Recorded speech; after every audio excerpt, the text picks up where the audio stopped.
Дякуємо за авто підписникам Mercado медіа. В цей час воно нам дуже необхідне.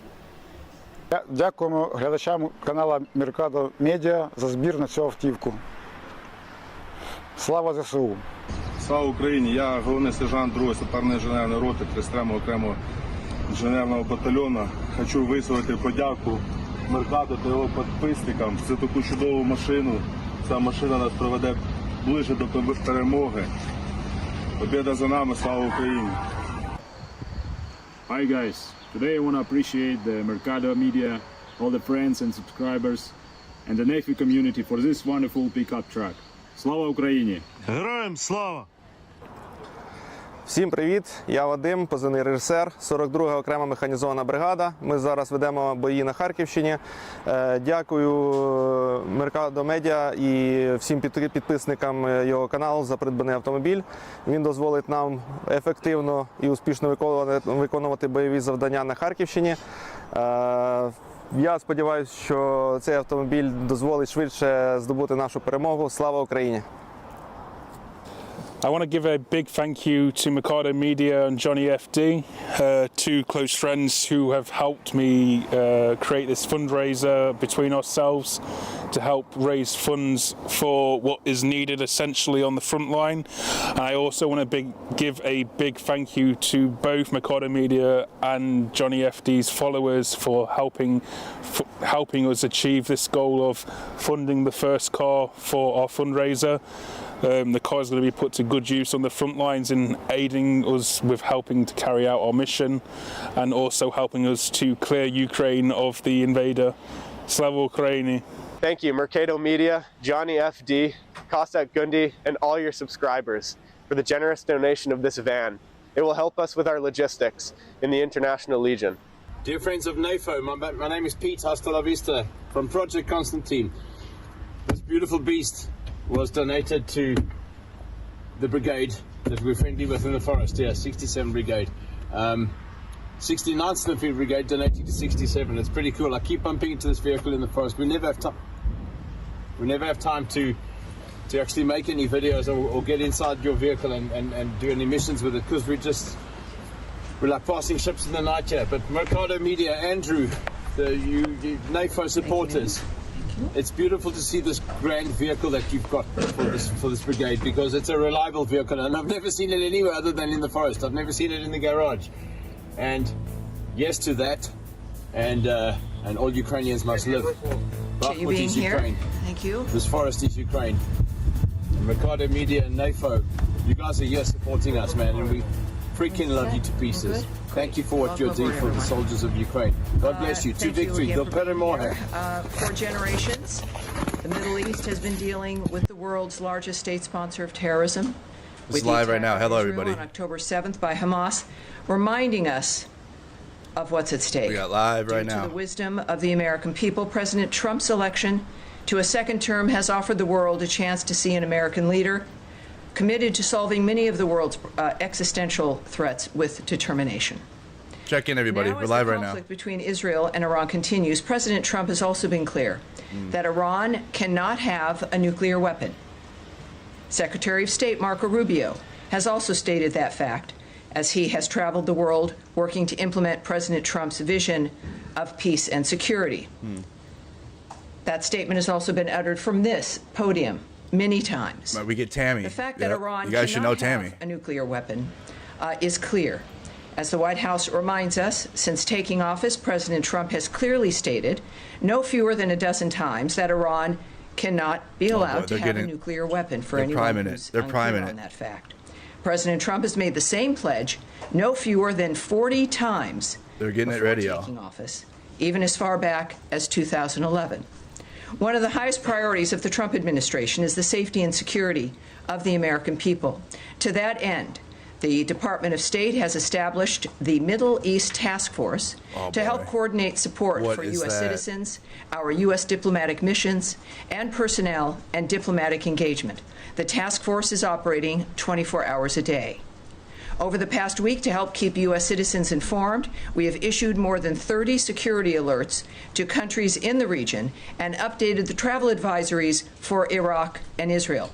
We remind U.S. citizens not to travel to Israel or Iraq and not to travel to Iran under any circumstances. We continue to monitor the complex and rapidly evolving situation on the ground as we continue to assess and address the needs of U.S. citizens.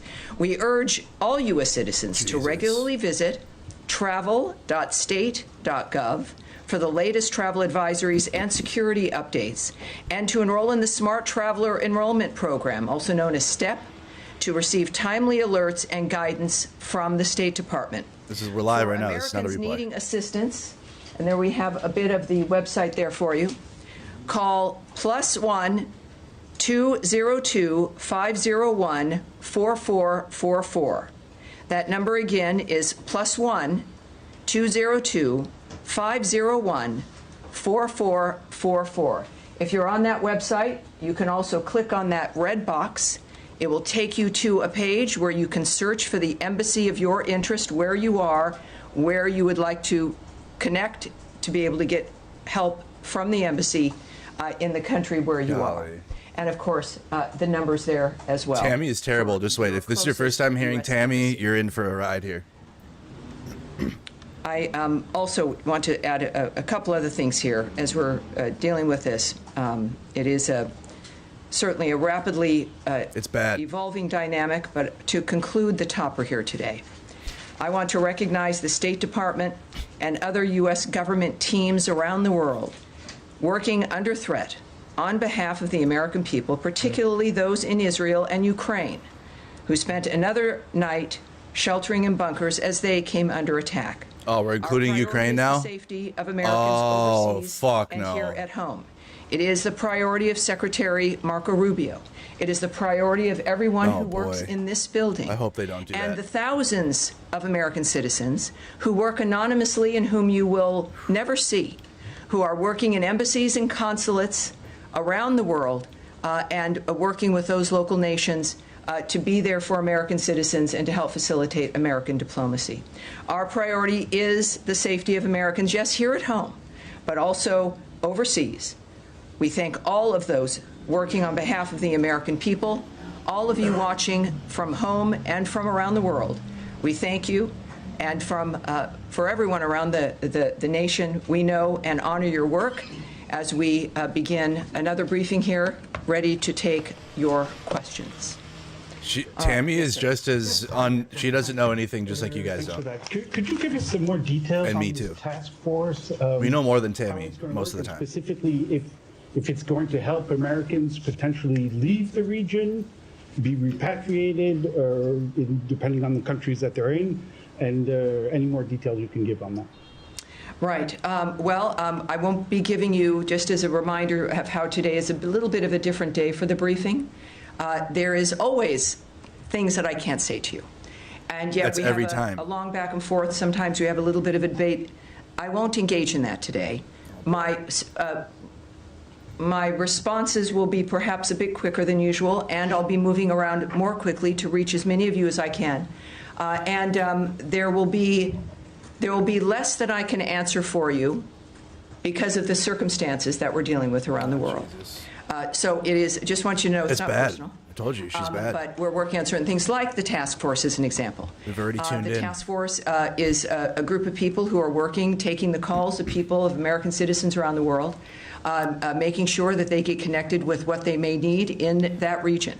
I won't go into the details of all that the task forces do, of course, but it's about information, making sure people here at the State Department and people that we get the information we need, but also people around the world, American citizens, get directed to the information that they may need as well.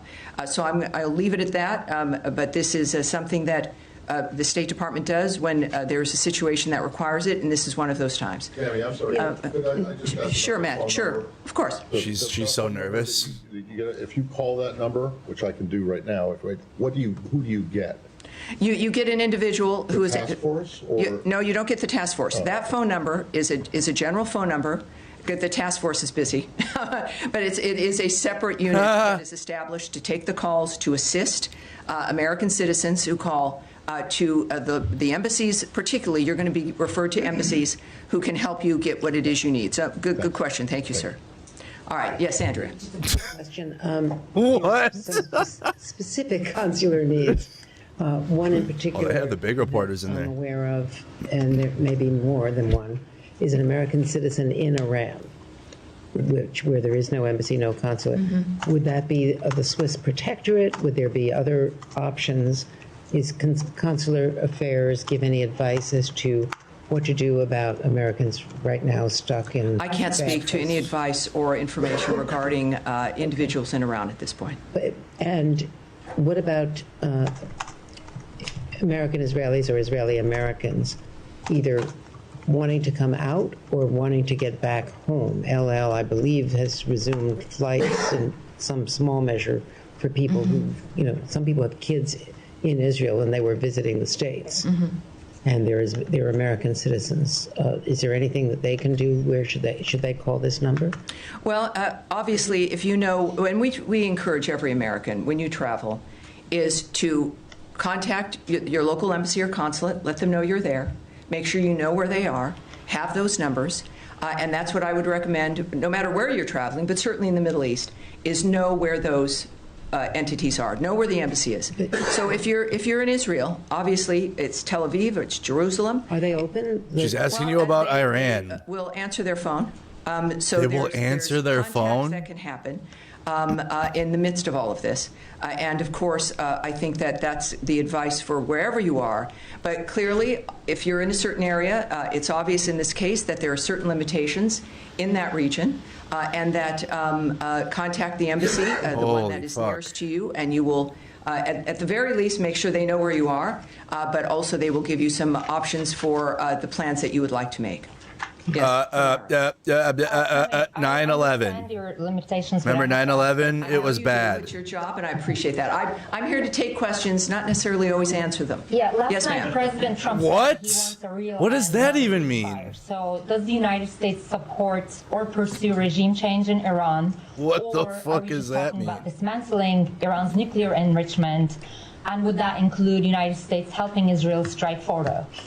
Well, I'm certainly not going to characterize what President Trump says or tweets, for that matter. He doesn't need characterizing. He's one of the most transparent, one of the most clear individuals that we've known. I think that we can take his word for his word. Yeah, for sure. We can definitely do that. In a larger sense, what that would mean. That is up to the president. He is the singular guiding hand. The singular guiding hand. From this point forward, as he has been. Not Congress. I think that dynamic is pretty clear. He says he wants an end, as he has said about every conflict that he has, as a peacemaker, worked to stop peacefully through diplomacy. That has been his commitment. And he wants these things, as he said, about a number Where has this happened? Not for a month or 6 months, but durable ends to this nature of forever wars. And that has been his posture, and that's his posture now. Okay, I have an easier follow-up. Yes, ma'am. How many people... I'll take a hard one, too. I'd say. How many people so It's far have cringe. contacted, It's like bad, but cringe, US too. I'm telling you. She's in rough. Israel or It's a rough one. elsewhere, American citizens seeking help to depart the country that they're in the Middle East? Yes, I want I to was discuss worried we were those going to have a details, serious the numbers situation. involved She was with going to the have Are you to. planning to facilitate charter planes to Here we get people are. out or military evacuation? I will not discuss what our plans are in that regard. Yes, ma'am. Just to follow up on that really quickly. Sure. Are you guys considering at all operations that would help Americans who want to leave the region from evacuating? I know that our commitment is to the safety and security of Americans around the world. All right? Yes, sir. Wow. What an answer. Tammy, Jesus. Would the U.S. government like to see a regime change in Iran?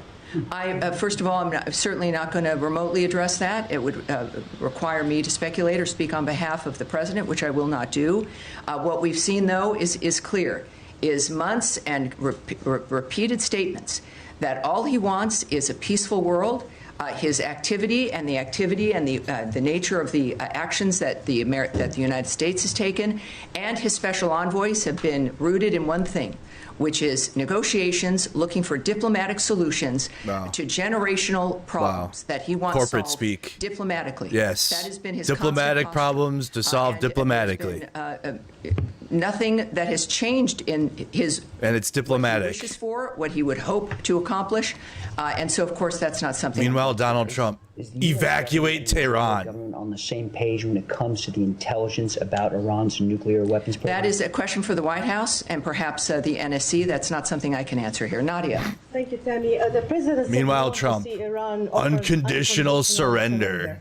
I'm not going to ask you to comment on the president's statement, but I'm going to ask you if the secretary Diplomatic is involved diplomacy in any for kind of diplomats. diplomatic missions with his allies, with the Germans, with the French, trying to offer something to the Iranians as a way out. Well, again, would not speak on the details of any diplomatic conversations if they occurred, between whom, what those details would be. We know, of course, the Secretary and the President were at the G7. Their constant work from the moment they came to office has been to, and certainly Secretary Rubio, was to open up conversations and to lead the world through diplomacy to make a difference. But that's the only thing that would guide me when it comes to the nature of the decisions they're making at this point. Yes, ma'am. Without getting into the details of the conversations, is the door to diplomacy with Iran on its nuclear program still open from the U.S. perspective? That would be a decision made by President Trump. Have you heard from the Iranians signaling interest in continuing discussions? That is not something that I can speak to. Yes, ma'am. Going back to the consular piece of this in Israel, the latest security alert from the embassy there still says that the embassy is not in a place to evacuate or directly assist Americans. Do you have any timeline on when that might change for the Americans who are stranded in that country? And just looking at how quickly the security situation has changed there. The travel alert was raised to a level 4 from a level 3 for the entirety of the country. Is that a sign that the State Department was caught on its back foot a little bit by this change because Americans still can't get help? I can say the answer to that last question is no. We are working 24/7 to ensure the safety and the security of Americans around the world. I can say that the Department of State is always planning for contingencies to assist private U.S. citizens' departure from crisis areas. She's literally reading a script. We will alert the U.S. citizenry community if there is and when there is additional information to share regarding their options during any crisis, but certainly this one as well. When it comes to how quickly people can expect a dynamic, the American government, the State Department, our militaries, you've seen all of these assets, all of these departments involved in this dynamic in one fashion or another, are working exclusively for the safety of this nation and the safety of the American people, wherever they may be. Yes, sir. Thank you, Tammy. At the top, you said that you're advising U.S. citizens not to travel to Israel or Iraq or Iran under any circumstances. Do you have any more general guidance for Americans in the Middle East, more broadly as a region? Are there other countries that you're advocating people depart from? Well, at our They're telling all Americans to get out. have, They're going to start some we shit also here, have guys. moved them on our State Department Twitter. You're not going to do all of this. If it would be Those are for the public to see. Would there be, what is the specific one for people to look to if they want to look for specific country travel alerts? Is it travel.state.gov? So travel.state.gov. I don't know what would be worse, to do all of this right now There for you, depending and then on taco if you're going to out be traveling. or It's not the just full for the thing. Middle Probably East, obviously or the if you're in full a war, country obviously, right but now, like you can get your information there. we're literally signaling war Two questions. for everything, every move we're making right now. Diplomats serving in Ukraine and Israel who spent another night in a bunker. Yes. He but backed one all of the this into a corner citizens, now. Happened to be killed by the Russians last night in Ukraine. Do you have any comment on will the U.S. government act? Let's just do a poll. What do you guys think?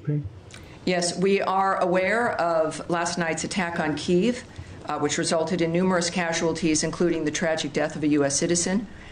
We condemn those strikes and extend our deepest condolences to the victims and to the families of all those affected. The President, in the recent past, has made his thoughts clear about striking the civilian areas in that regard. No, he hasn't. And just to reiterate again, which is at the thread throughout all of the work that we do, is the Department has no higher priority than the safety and security of U.S. citizens abroad, and we can confirm the death of a U.S. citizen in Ukraine, and we stand ready to provide all possible consular assistance.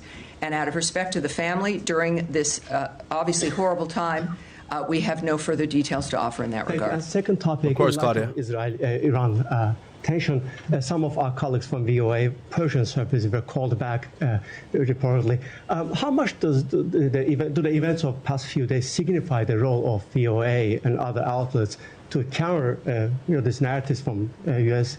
enemies?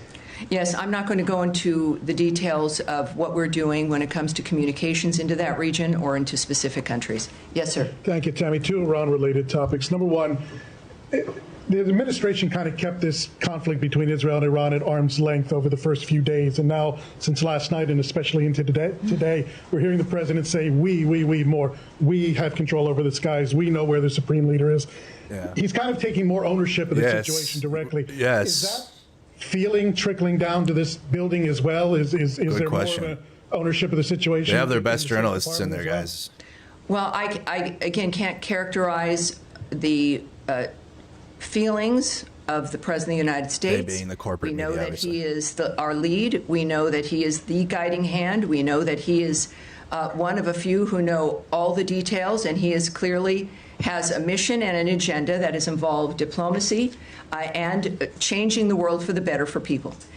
In the meantime, of course, things change. Our experiences change.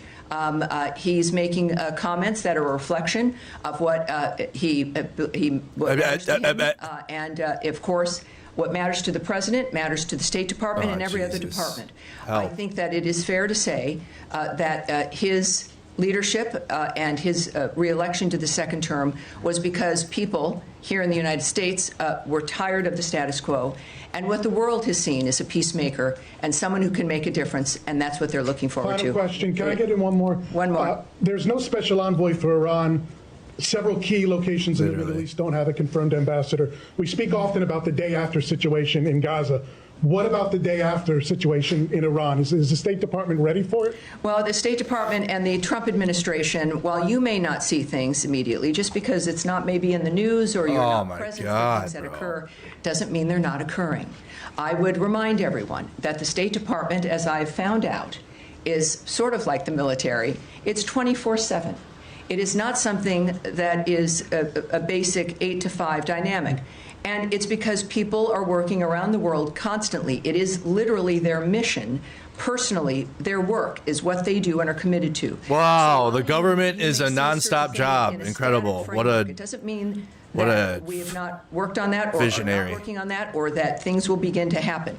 So it's just a reminder that it's not about the day after. We are working before, during, and after. It is the anticipation of people with history and an experience when it comes to the history, not just of a building and of a department of the United States, but the history of people working on diplomatic issues throughout the world. And they work for this department. They are committed to those issues, and that is what makes the State Department so effective, in addition to the leadership that is afforded by Marco Rubio, as guided by Donald Trump. Yes, sir, you've been waiting. Tammy, the NATO summit is in The Hague next week. Yes. President Trump and Secretary Rubio came back early from the G7 summit because of the nature of what's going on in the Middle East. If this situation is still unfolding next week, should we expect some kind of changes to the delegation, changes to travel? This is live in the State Department. If the situation is still ongoing. You know, we got a live from Tel Aviv in the top right. If anything will change, I know it has not so far. But as we have experienced from day to day or even sometimes hour to hour, things do change. This is a very dynamic event. We've all had our special situations that we're interested in, and we all want diplomacy to work, and we've been cheering on summits and ceasefire discussions, etc. But this is something that is moving, as things tend to, very rapidly. So I would say that anything is possible. But at this point in time, that is still certainly on the books. But that's going to be obviously that's a presidential trip. That's going to be up to the White House. And I'm sure will be affected by their decision making based on what they see. Yes, sir. Thanks, what better time than the G7 to work with other world leaders? Can you tell me, sir? Alan Fisher from Al Jazeera English. Very good. How do you do? It's almost like a perfect time for the G7. The U.S. intelligence assessment on March 26 was that Iran was not working towards a nuclear bomb. What's changed? That the U.S. position seems to be that it was very close.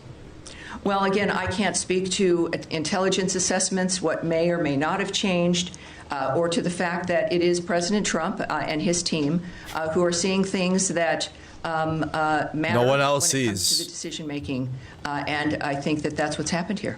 The second question is if 9/11 if the president in his first term was willing to give the Taliban 18 months to come up with a deal. Why was there only 60 days to discuss let's something which was much fucking more complicated? yeah. Again, I'm not going to discuss the details of the decisions made by the president. Finally, for journalists with nuts. Was Tulsi Gabbard's testimony? Yes, get them hypocritical.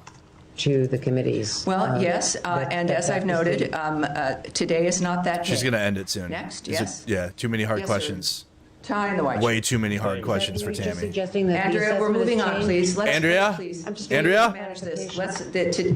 Sir, in the back there. Thank you, Tom. Thank you. My question is, She can't handle it. talking about 100% the negotiations between Iran and the U.S., and the president was very optimistic about it. And now drastically everything has changed, and we are talking almost about a full-scale war between Israel and Iran. How do you name the procedure right now? Has the negotiations failed, or how can we name it? My second question will be, the Iranian state TV has been targeted by the Israeli Air Force. How do you see that? Do you see a state TV channel as a legitimate target? Well, you'd have to ask Israel about their decisions when it comes to the choices with Israel. They don't. Now it's your fault. On your first question, which now is already, what was your first question? Then Israel go, I don't know, it's the U.S. And then we'll go, I don't know, it's Israel. After these escalations, how do you name Oh, well, the process? I would say that you would look to the President of the United States for how he is characterizing what has occurred.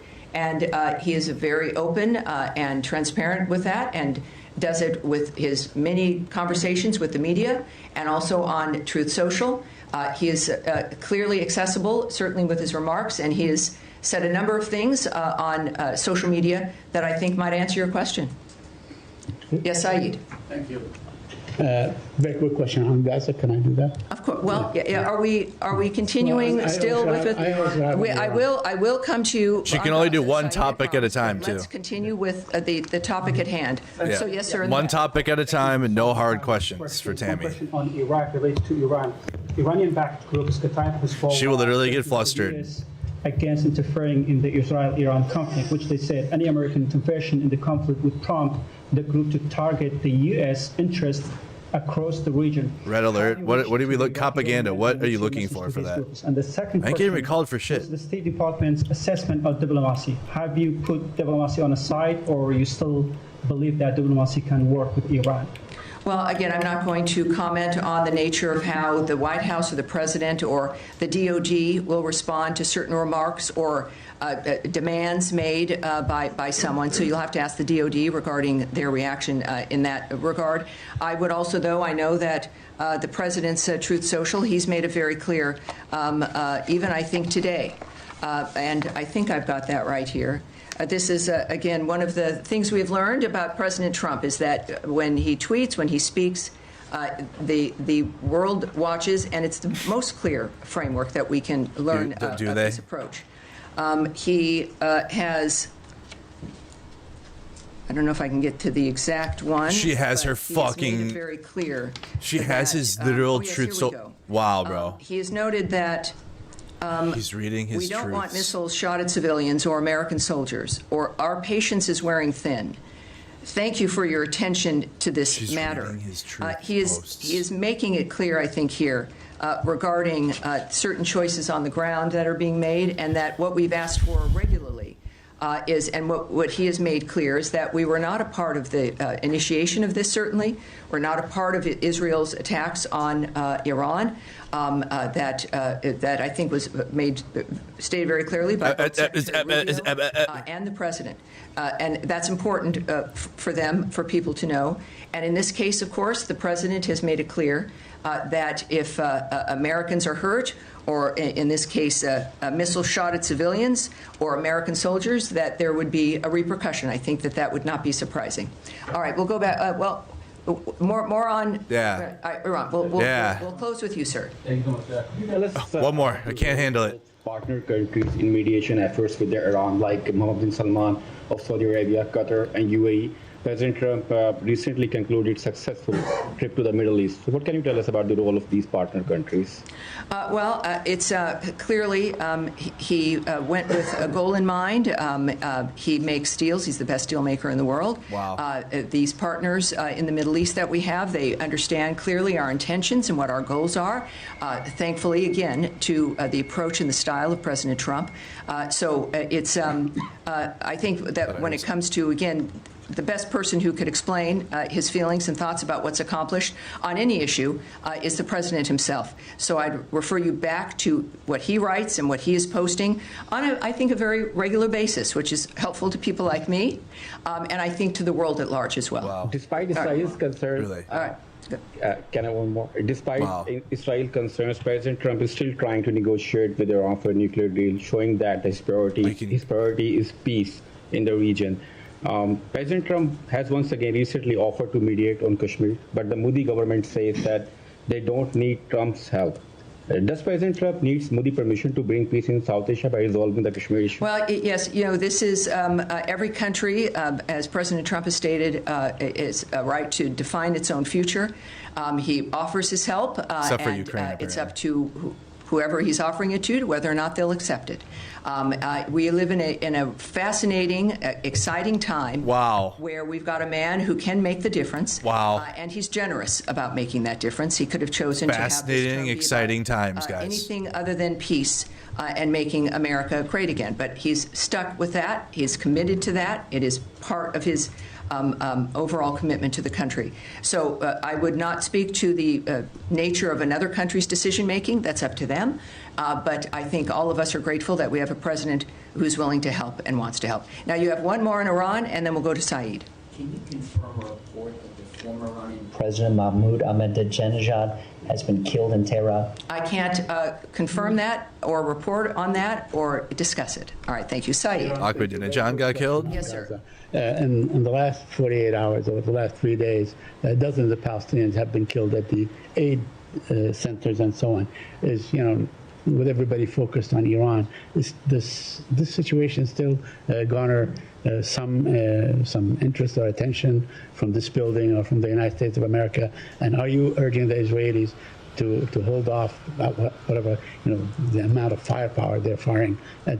No, because their war with Iran will distract from what they're doing in Gaza. We, of course, are always saddened to hear reports about any mass casualty situation or shootings. For sure. I don't know who isn't, no matter what the dynamic. Right. The IDF has said a particular incident is under review, and that is helpful.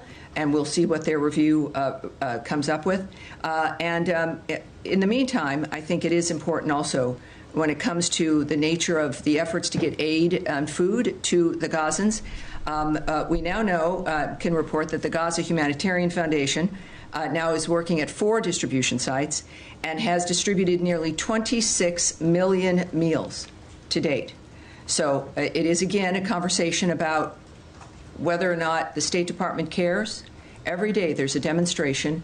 And when we think about the State Department, it's people. It's people who've committed their lives to a diplomatic life, to a life of foreign service, to a political life, to try to make the difference for the world. So we see that manifesting here. Wow. And as we also know with today's events and today's conversations, there's a reason why we need people like President Trump and the American commitment to peace abroad. All right? Yes, go ahead. Guys, I know, she's like, how to say a lot without saying anything. Actually, the president would expand the travel ban to 36 other countries. A lot of them, from what I understand, are in Africa. There's already 19 countries that are affected by the travel ban to a different extent. Can you share any details, elements you have on this plan? I'm going to speak a little bit about it, not into the detail of what about the decision making or the process in that regard, but we are, of course, committed. Why don't we just let Israel deal with the shit show, Pearl Harbor they caused? Standards of national security and public safety through our visa process, in particular. It seems like we're attached by the hip. President Trump's executive order That's what it feels like. Protecting the United States from foreign terrorists and other national security and public safety threats, the visa adjudication process has got to ensure that I don't know how to predict this shit. US-bound I foreign just know how we got do here. not pose a threat to the national security and public safety of the United States. That is, I think, a very low bar, and is a bar that every nation should be able to adopt. That's the Tel To Aviv protect the national security and national interests of the United States and its people, the Department of State and other U.S. government agencies assess other countries' security You got that up here, guys. Top right. information sharing, and identity management practices, exploitation of the U.S. visa system, such as overstay rates, and failure to facilitate the repatriation of their removable nationals. So, noting where a country, perhaps as you did, is located, the geo position, the actual location of a country, is not a factor, or what continent that country is on. These are about very specific aspects about whether or not the United States feels it can trust the information we rely on those countries for to determine whether or not they'll get a visa. We don't, we rely on the vetting and the presentation of information from other nations in order to say, yes, you can or you can't come. In this particular instance, I think that it's clear as we're looking at providing a period of time, countries being told if they don't get to that point where we can trust them, and they've got to change the system, update it, do whatever they need to do to convince us that we can trust the process and the information they have. So that is the goal of this. The Secretary will have the discretion to determine whether or not someone is on that list, as we then also continuously vet the nature of what's happening within these conversations. And the goal is so that we can all move forward, so that people can come to the country. And that's our goal. All right. Yes, sir. Yeah, but I don't know why you're so far in the back, Michelle, but I'm sorry. With NPR, yes. Yes. Just following up on that, there was a deadline given for these 36 countries tomorrow to come up with their action plan. I wonder if you've heard back from any of them yet? That's incorrect. I can just tell you that that's not correct. The fact is that they will have a considerable amount of time to rectify whatever the situation is that the State Department has determined is affecting the nature of our trust in how we issue a visa. All right? Yes, and we'll take... Yes, sir, with the beard there? Yes. Thank you. Has the United States... Can you tell me your name, sir, and your outlet? Mustafa Abdo, Shafaq News. Okay, welcome aboard. Thank you. Has the United States received any official request from Baghdad to help prevent Israeli overflights in Iraqi airspace? And what is Washington's response to such a request? Again, you would need to speak to the Department of Defense and the White House regarding that. I won't speak to the details of conversations, certainly about anything of that matter involving any country. And I think that will be it for today. As we return, thank you all for your patience. The State Department. And I expect to see you again later in the week. Thank you very much, everyone. Thank you. Thank you. Appreciate it. Just got to get to happy hour with Pete Hegseth. Wow, what incredible. You guys feel like you learned something? How are you feeling? We got the feed of Tel Aviv up. Incredible information there. Oops. What the heck is that? All right, guys. Well, we're live. Hello. How you doing? We started right away with a press conference. That was live. Is Barbie chick doing one now? Usually she does one after Tammy finishes. Are we getting a White House press briefing? It usually happens. I don't know though. There used to be like consistent press briefings, but we also have Jerusalem too. Let's get Jerusalem up. So you got Tel Aviv skyline, you got Jerusalem skyline. We're gonna track this with all the posts coming in. We're just gonna be with this all week, especially with all the new tweets.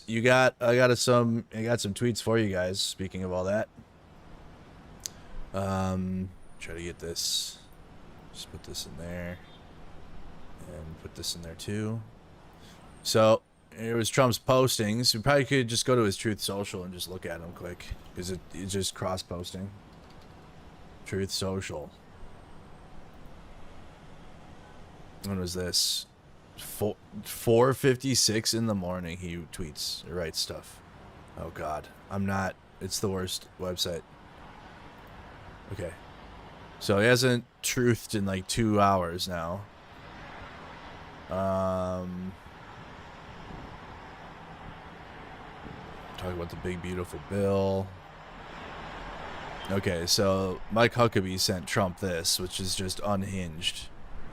Okay, this is why, like, man, they're like, you know, it's there's not like conservatives that don't call themselves like full MAGA, but yet they'll do shit like this, dude, and it just is beyond me.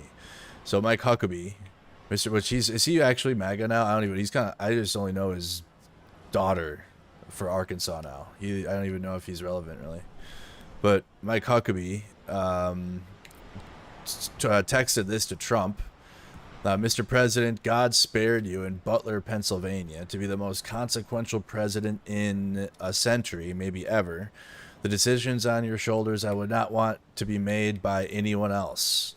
You have many voices speaking to you, sir, but there is only one voice that matters. His voice.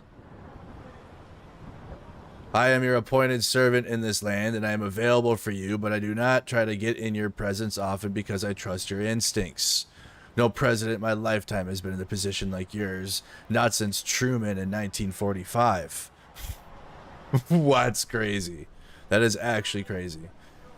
That's just, well, this is just such bullshit. I don't reach out to persuade you, only to encourage you. I believe you will hear from heaven, and that voice is far more important than mine or anyone else's. You sent me to Israel to be your eyes, ears, and voice to make sure our flag flies above your embassy. My job is to be the last one to leave. I will not abandon this post. Our flag will not come down. You did not seek this moment. This moment sought you. It is my honor to serve you, my lord. Did he write that? Did he send this on his fucking knees? I hope he texted this to Trump on his knees. My lord. What a cuck ass fucking Trump supporters, dude. It's so bad. It is so bad, you guys here. If you're not in here in this country, you have no idea how bad it is. That's why the 2024 election made me so mad, because so many people did not understand. Like, it's a good thing 75 million Americans did, but a lot of I was involved in geopolitics and shit, and boy, the geopolitical, they did not give a fuck what happened in America, actually. You know, whatever's best for this, whatever other country. And it's like, bro, we have serious problems if we go this route again, and no one cared. Not enough people cared. We had a lot, 75 million, but like not enough. Truly. And like, it was all, the writing was on the wall. I continue to say it. It was all in the tablets. It was all there from 2022. Like, it started. They were crying up until like 2022 when Russia invaded Ukraine. It was Biden stole the election, and then it turned into Russia is good and Ukraine is the enemy of our country, and it went into that mode. But before that, it was Biden actually didn't win. I introduced an Iran War Powers Resolution, so you got Thomas Massey here, who, you know, he came up in the MAGA world, but, well, he's been going against it. I just introduced an Iran Powers Resolution with Ro Khanna. Uh-oh. MAGA working with Democrats. Is Thomas Massey a rhino now? Thomas Massey. Rhino stamp.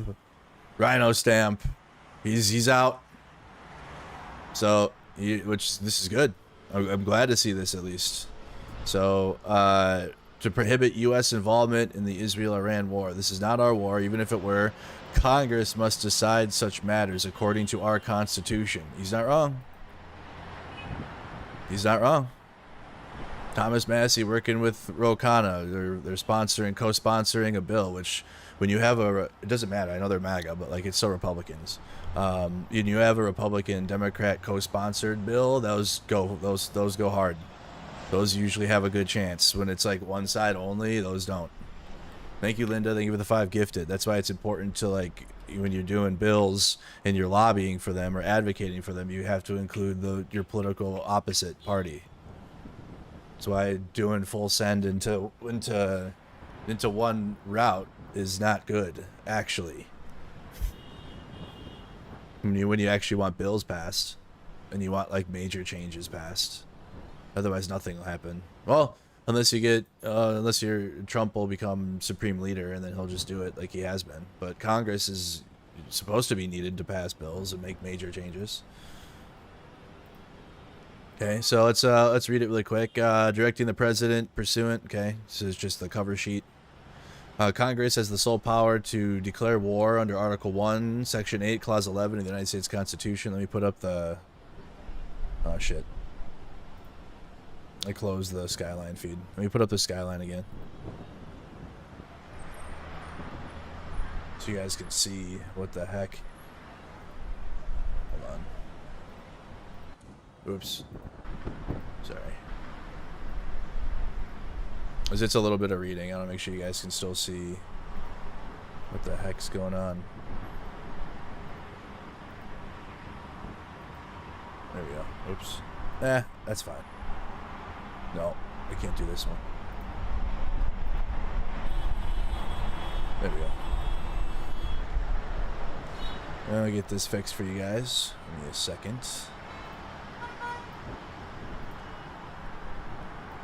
When Iran has launched attacks on Tel Aviv, it's been like in the afternoon, so there you go. We'll keep that up there so you guys can see. Just down here. Oops.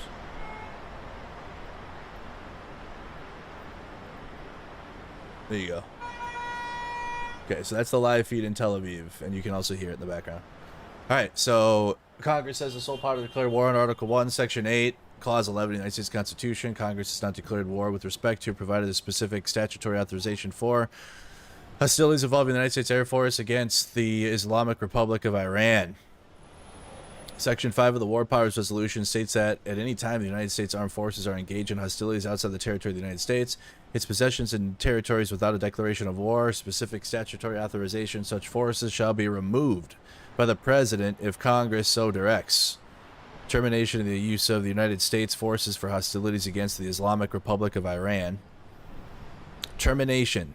Pursuant to Section 5C of the War Powers Resolution, Congress hereby directs the President to terminate the use of the United States Armed Forces for hostilities against the Islamic Republic of Iran or any part of its government military unless explicitly authorized by a declaration of war or specific authorization for use of military force against Iran.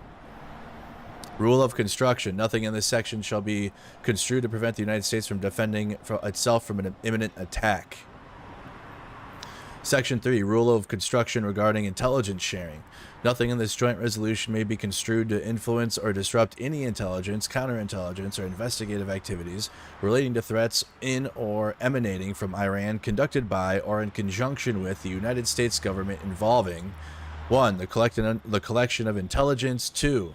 The analysis of intelligence. 3. The sharing of intelligence between the United States and any coalition partner if the President determines such sharing is appropriate. So they can still, so it's only with the sending troops. In terms of intelligence sharing, they can still do that with Israel, obviously. Rule of construction regarding to authorization for use of military force. Consistent with Section 8A of the War Powers Resolution, nothing in the concurrent resolution may be construed as authorizing the use of military force. And that's co-sponsored with Thomas Massey and Ro Khanna in the House.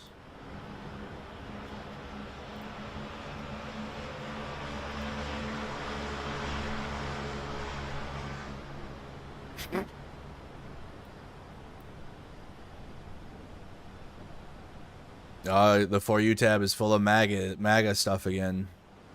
Elon's pushing the button the other way.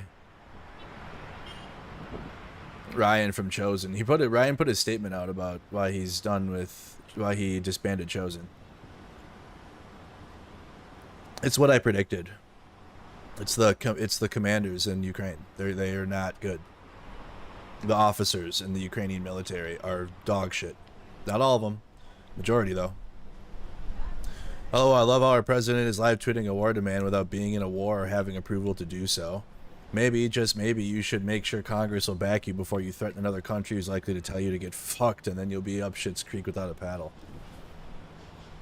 Unconditional surrender. We accept? Are you stepping down?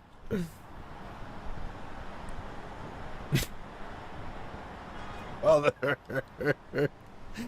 he's getting cooked by his own base. It's wild. You're gonna see some wild tweets, you guys. You're gonna see absolutely wild tweets very soon. You're gonna be looking at Jackson Hinkle Jackson statements and be like, "Fuck, that sucks." I agree. It's gonna be shit out here. You're gonna be agreeing with people that you don't like at all, and it's gonna make you mad. But you're gonna have to deal with it because it is what it is. Laura Loomer is not on that side this time, though. Laura Loomer is cheering for war. She realized that she went against the grain like for 5 minutes, I think. I can't remember what it was about. It doesn't matter. She's like tweeting, put all the MAGAs that are against the war in the thread, and I'll tell on them. Where is it? I don't know if I saved it or not. This is why if you're MAGA, you need to get the fuck out of that, dude. Like, they're going to go all for all y'all first, honestly. You think they're coming for... No, they're going to make sure that shit is perfect first, and then they can all-out assault everything else with actual fucking human drone bots that will do everything and anything for him. If you are MAGA, you need to get the fuck out of that as soon as possible, because they're going for you first. In there.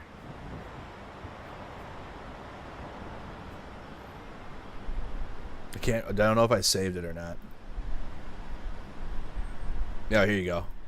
Take screenshots of every single right-winger who is shit-talking Trump. Post them under this post. So, bro, like, and it's got 39,000 likes. Get the fuck out of that. What the hell is wrong with you? I don't know why you stuck in that long. This shit is so cooked. It's not good.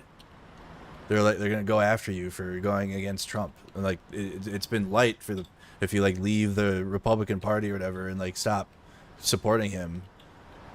But like if you're still in that and you try to go against it now, boy, they're gonna test Palantir technology on you. You'll be the test drones for the rest of us eventually once they get that shit in Trump's dream.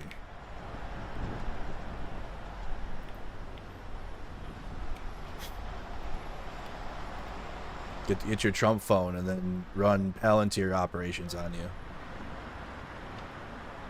Why is it so hard for people to realize that making sure Iran doesn't have a nuke is that's an America first policy, guys. All right, who's been around for a while out here? Okay, who's been around? I'm like 31, but if you've been around for a while, hasn't Iran been like minutes away from a nuke for like decades now? I swear. Am I wrong on that? I'm young, I'll admit it, but like, haven't they been a long time? Isn't it been a long time that Iran is like just moments away from a nuke? And like we have to stop them, or like they'll nuke everyone and kill the whole world. But yet Russia's out here actually like doing that, and they love Russia. It's forever, only for 10 to 15 years. I don't know. I've seen reports from the 80s, like in the late 80s about it on YouTube, deep, like just in the depths of YouTube one night watching documentaries.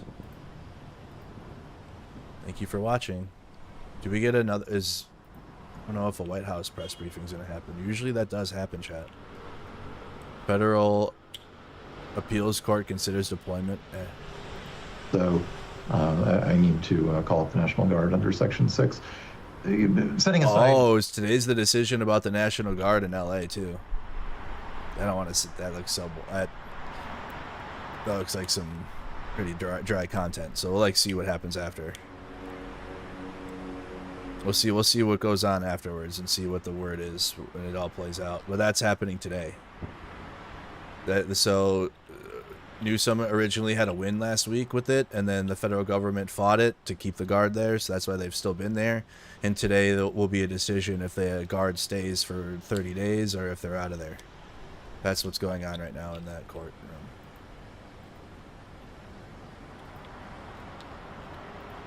I'm gonna keep you guys updated with all the news today. We're gonna be keeping up Tel Aviv and seeing if there's going to be any back and forth with Iran and Israel.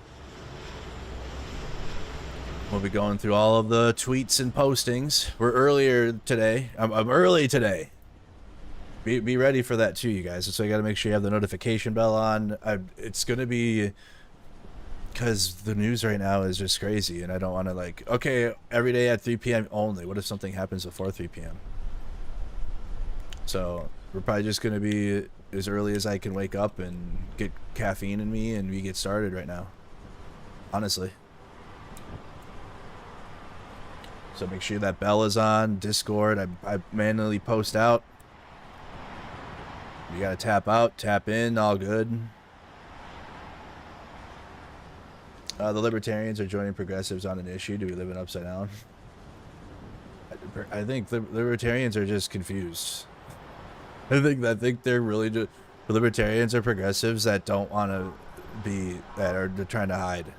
Like, they're not trying to... They don't want to leave their conservative stuff. So they want to be conservative and progressive at the same time. And it, like, doesn't work. It, like, can, I guess. It, like, can. It's possible, for sure. But, like, not right now in a two-party system.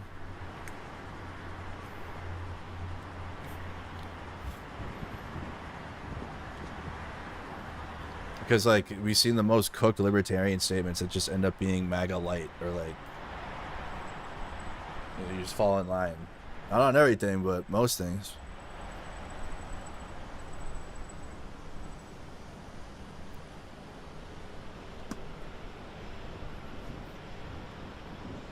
So, I'll give Jerusalem, actually, we can go, like, Tel Aviv big screen, and then Jerusalem on the small one. That way we can get both angles of what's happening in Israel. Oops. And we can find out if Iran's going to launch another wave. Let's close that out. Okay, let me switch this over to Jerusalem quick. I still need to get, I need to, like, make scripts for other things on the screen so we can have more windows and shit. And I'm gonna need time for that. Give me a second.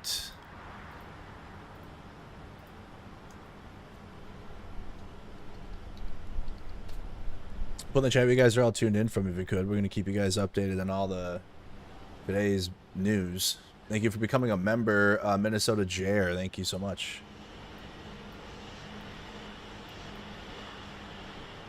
Switch this feed over quick. There you go. So two different angles. This bigger here. You can see what's going on. Plus all the postings. I'm just really interested to see if the U.S. is going to get involved in this thing. Iran. Ironically. Let me make it just a little smaller. Actually, let's just put it up top here. Yeah, let's put it up top. You guys we can read more. Can I just ask you guys this question?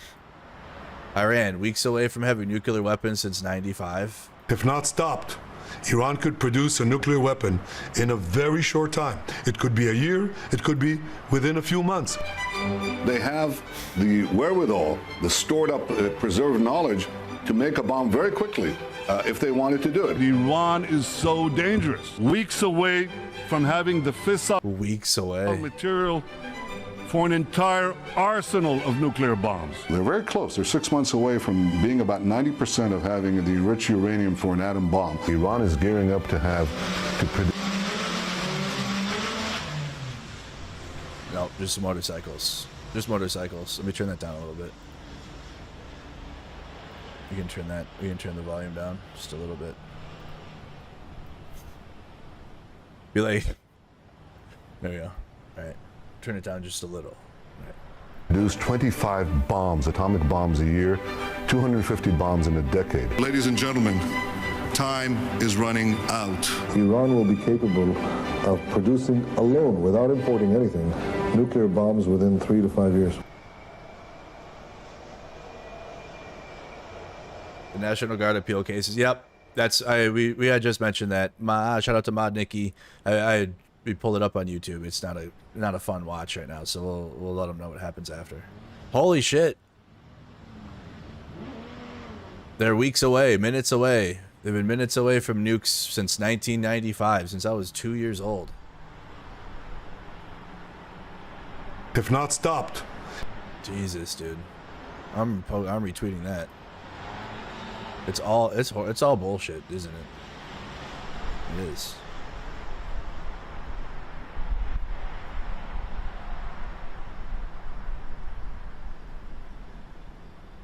What did Tehran updates? Are they actually posting?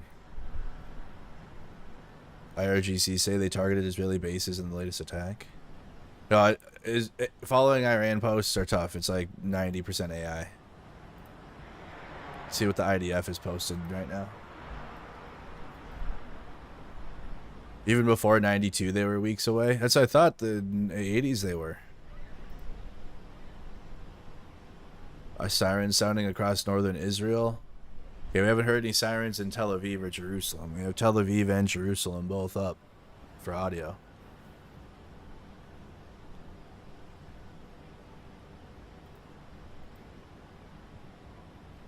Okay, and then the other account that, at least it was like timed accuracy. The other posts are garbage memes. But what was it? Iran military, whatever. Yeah, this one. They were the only reason why. Oh, yeah, it's bad, but they were accurate yesterday with like, okay, here comes the 9th wave. It wasn't a massive attack, but like an attack did happen, and the air raid alarms went off in Tel Aviv, so it matched up there. But everything else is going to be. When was this? Once he acquires it, history shifts immediately. There is no question that he had not given up on his nuclear program. Not whatsoever. There is also no question that he was not satisfied with the arsenal of chemical and biological weapons that he had and was trying to perfect them constantly. Saddam is hell-bent on Was it Netanyahu in Israel that sold America on the weapons of mass destruction in Iraq? Achieving atomic bombs, atomic capabilities as soon as he can. Guys, I was literally a child when all this was happening, so I went though when I was old enough. In this September 2002 congressional hearing, Netanyahu openly called for war on Iraq and insisted that a U.S. military invasion would be hugely. So wait, he was the reason for it then, really?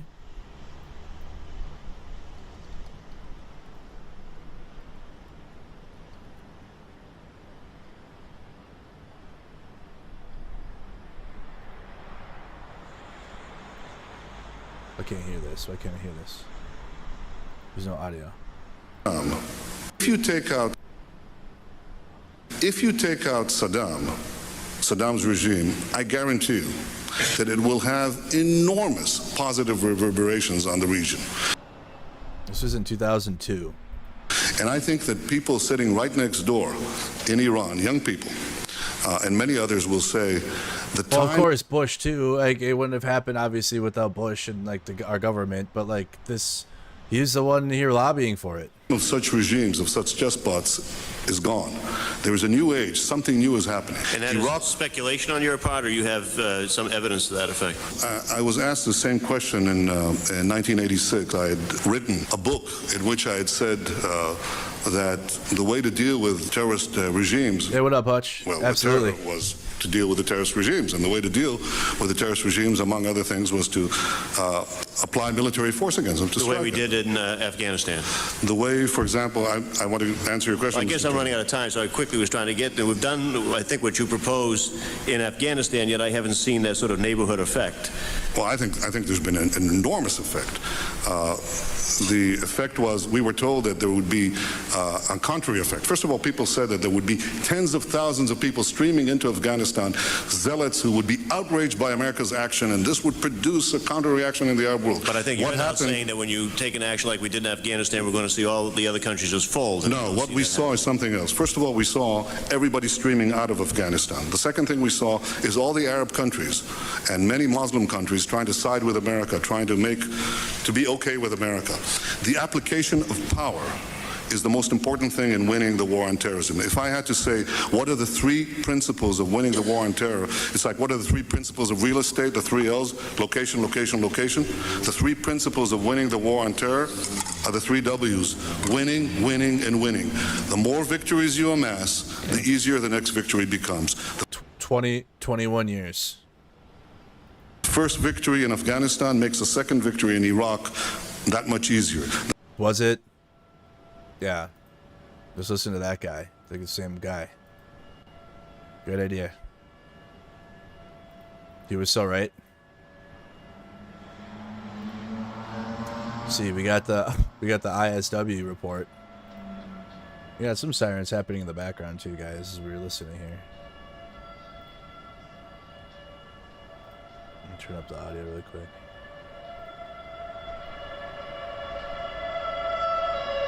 Actually, no, that's in.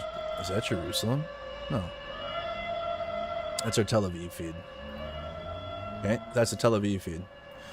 So interesting, looking back on what he had to say about he was lobbying for the invasion of Iraq before it happened, and that it would be beneficial for the entire region. Israeli defense forces targeted military infrastructure across Iran since June 16th. The IDF destroyed dozens of ballistic missiles and drone storage and launch sites in western Iran overnight between June 16th and the 17th. An Israeli analyst posted satellite imagery on June 16th that showed damage from an Israeli strike at the IRGC base in Gazanchi, Kermanshah province. I probably butchered that. Here they are marked for you guys. This is the update as of this morning of like where Israel was striking in Iran. As we're watching the feed from Tel Aviv and Jerusalem, because Iran has been responding. It says Israeli airstrikes targeted an IRGC base in, again, I'm butchering that, but Gazanchi, Kermanshah. Tried. It's the best I got. The province there. The IDF targeted infrastructure reportedly linked to Iranian chemical weapons program.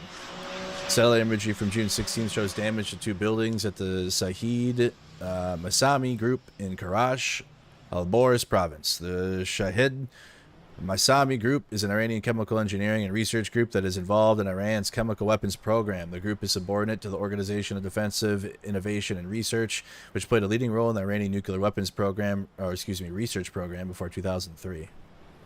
IDF targeted the SPND headquarters in Tehran on June 14th.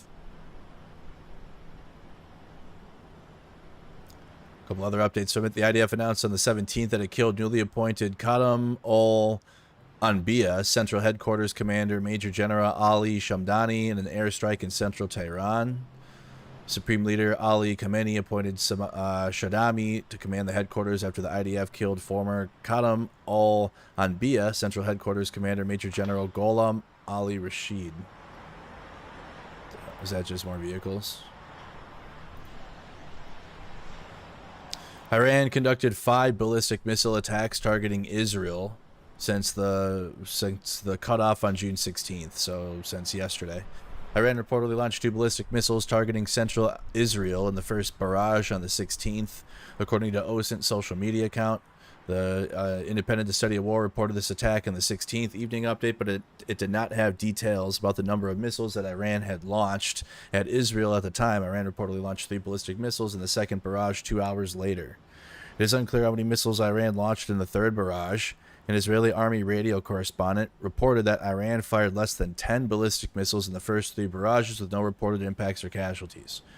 Now we can consider that accurate because we did watch the response, right? We waited for it yesterday, and you can rewatch it on the stream if you want. It was just one attack, and it lasted for maybe not even a minute, and it didn't look like anything was successful in terms of like Iran striking Tel Aviv.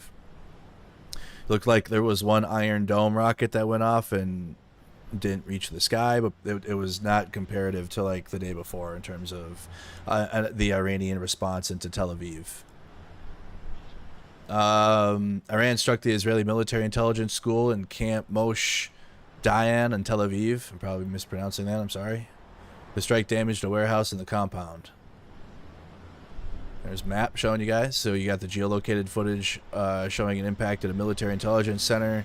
Israeli media reported 2 missile or interceptor impacts at a storage unit and parking lot in Herzliya, which is northeast of Tel Aviv. Also probably mispronouncing that.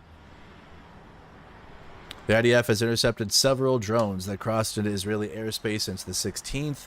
The Israeli Air Force intercepted approximately 30 drones that were launched at Israel overnight.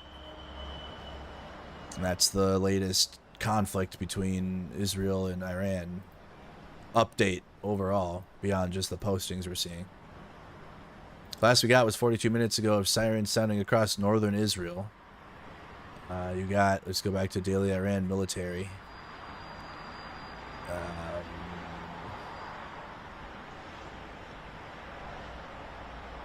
This was 2 hours ago. 10th wave of missile strikes has precisely targeted the launch site of the fighter jets. I don't know if I haven't seen anything to confirm that. Okay. I don't know. The only thing that is been accurate is when there's like a wave coming.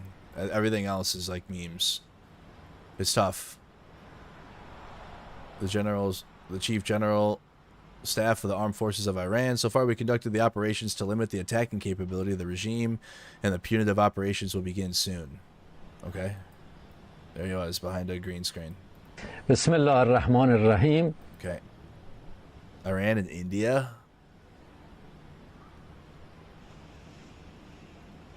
Okay. I don't know, did the Ayatollah tweet anything?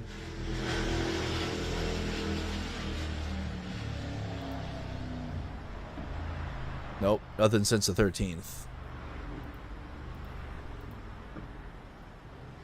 What do you guys feel about all this? How are we doing? How are you guys all feeling about it all? Everybody check in. What a comment we were watching from. You'd rather watch Alex Jones than CNN? That's not... How about... how about neither? But you have to choose the worst over a corporate news that kind of sold out. Alex Jones predicted Israel would lie. Alex Jones is a blowhard propagandist. Anybody that has like half a brain can predict things like this. He spends 99% of his time lying about everything else. He's like a broken clock, right? Holy shit. We got New Zealand. We got Maine. Stressed? Sick? We're making sure you guys get all the information, right? Try not to freak out too much about it all. Also, keep in mind, again, I know this is getting tough because Trump is in there and they're really saber-rattling it, but Israel and Iran, and at least Israel and Iran's proxies fight every year. So the only difference that this one is making is the saber-rattling from Trump, personally.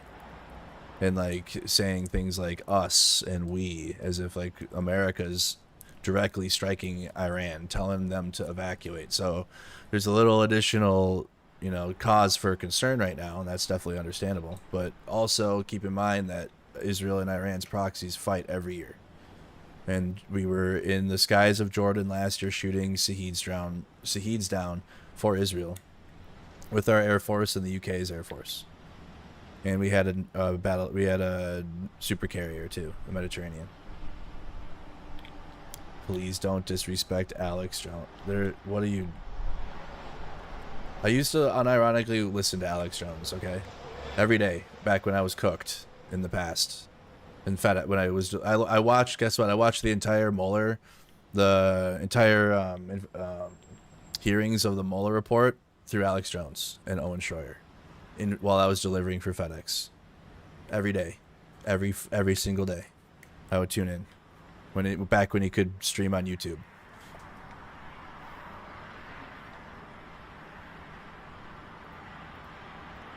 There's literally nothing redeemable about his content.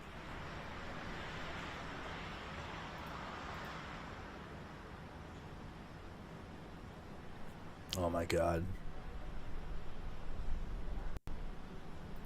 Oh, this is my favorite one. When she said that she's going to take screenshots of every single right-winger who is shit-talking Trump. Girl, go take a big poop. You'll feel better.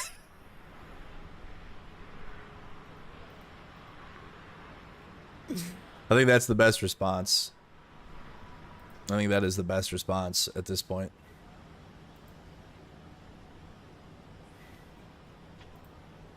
You were a new age ditto head. Instead of turning into Rush, you turned into Jones. Yeah. I was also 21 years old and heavily influenced by cocaine at the time. So there's that.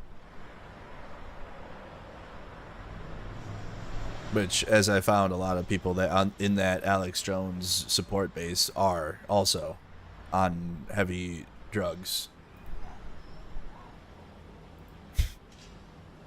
Yeah, because I don't know anyone that could watch that shit sober, to be honest. Like, actually, and like being on that. And like be like, yeah, it's true. Unless you're like on meth or another, or like cocaine or crack.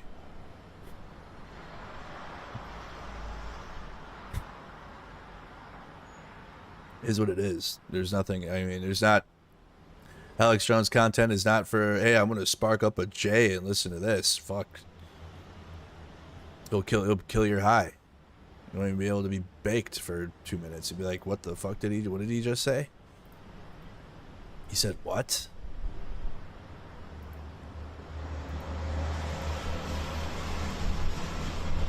Nothing else from Supreme Leader Trump. Last 3 hours. I don't know what I still don't know what to make of the is he saying that Iran has surrendered? What do you guys think he means by the unconditional surrender part?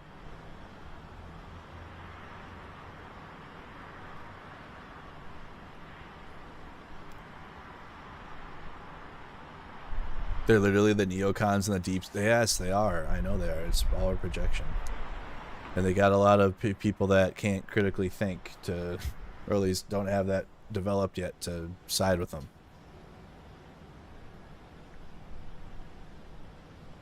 This method requires an shut up, authenticated user.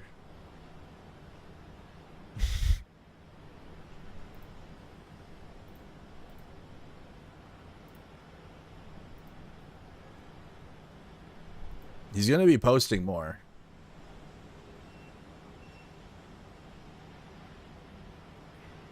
Let's be honest, we hope the Iranian regime fails. Not at the expense of U.S. soldiers going and fighting in the Middle East, you clown.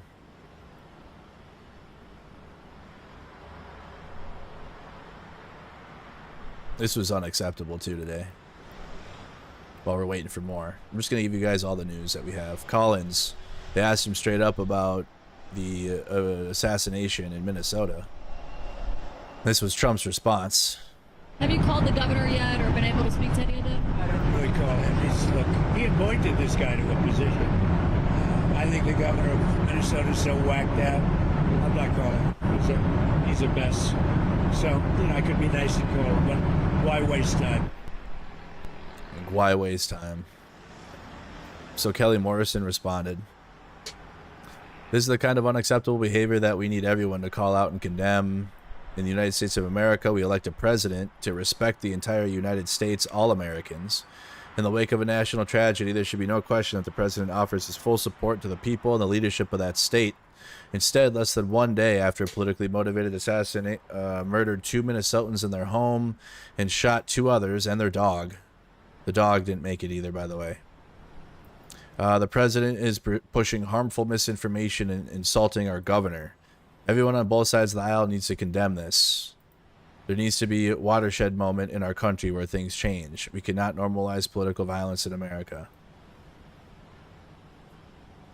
True, but I feel it's too late. And that would probably be my argument. This guy's presidency the first time ended with political violence, and he campaigned on it, and he got elected. Where I think it might be too late.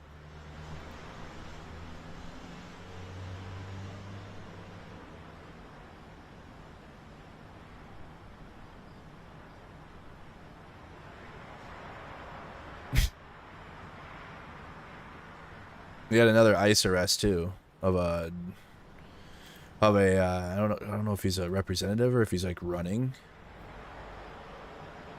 Yeah, Brad Lander. Oh, he's running for mayor. Okay.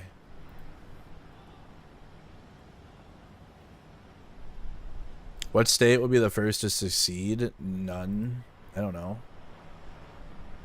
I don't even know. I wouldn't even know how to think about that. I don't know what the legal parameters of that would be. I don't know what that would require. I don't even know. Probably California or Texas.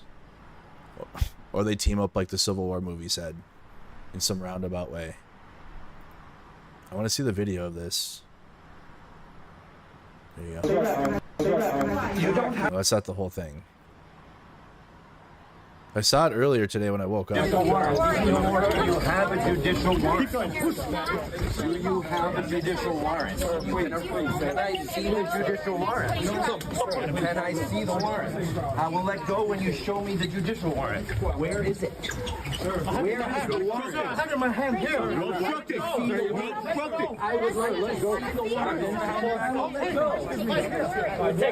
See the warrant. Like, who are these dudes? You don't have. Sorry, I clicked off. You don't have authority to arrest U.S. citizens. Sir, you don't have the authority to arrest U.S. citizens. You don't have the, I'm not obstructing. I'm standing right here in the hallway. I asked to see the judicial warrant. By asking for a judicial warrant, you don't have the authority to arrest U.S. citizens asking for a judicial warrant. Stay back. Stay back. No, ma'am. For your own safety. For your own safety. They look like they're gonna wearing full masks and shit, bro. Where are you taking him? This is ICE. The ICE shit, dude. You have no authority to arrest U.S. citizens. Where are you taking me? What ICE is doing is what the MAGAs were afraid of like the 40,000 ICE agents are coming for you. Remember when that propaganda was going around? But yet when the actual thing that they were claimed that they were afraid of is happening with ICE and ICE agents and the Homeland Security, they love it. It's wild, isn't it? Isn't it stupid? And with what authority? I think there is too. Why are you arresting? And with what authority? And where are you? Like, who are the fuck? This guy's in a t-shirt. Security detail. This number one is gonna go with him, all right? Hang on, where's number one? Hold on. Guy's wearing a hospital mask. Apparently they're police.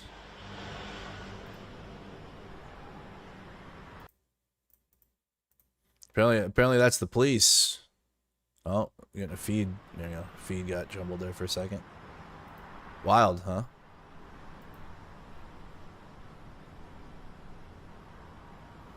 Outside Federal Plaza to demand the immediate release, so he's still detained. Personal account of New York City. He's running for New York City mayor. Oh, wow.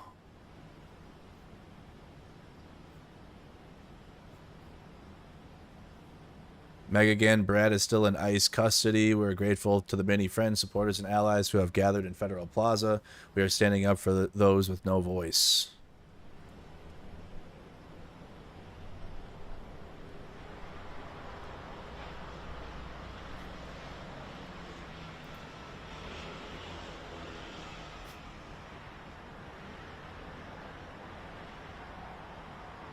Okay, that happened today. It's being shared around.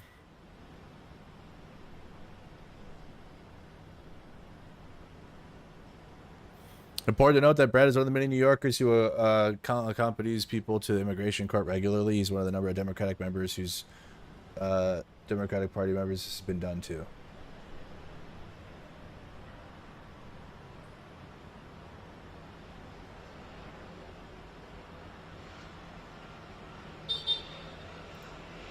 Yeah, I made the AP and everything right now. AP wire. Will ICE deport him? No, but they can keep him detained.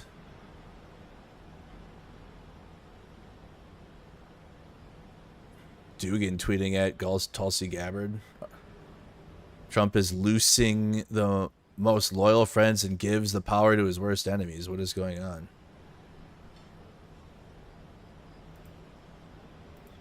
The Russians are confused too because they thought Trump was going to help them too. He's like, he has been, but like not enough for them. Marjorie Taylor Greene, Americans want cheap gas, groceries, bills, and housing. They want affordable insurance, safe communities, and good education for their children. They want a government that works on these issues. Considering Americans pay for the entire government and government salaries with their hard-earned tax dollars is where our focus should be. Not going into another foreign war. But Marjorie Taylor Greene wrote a strong message to the manager today, guys, so she's not happy.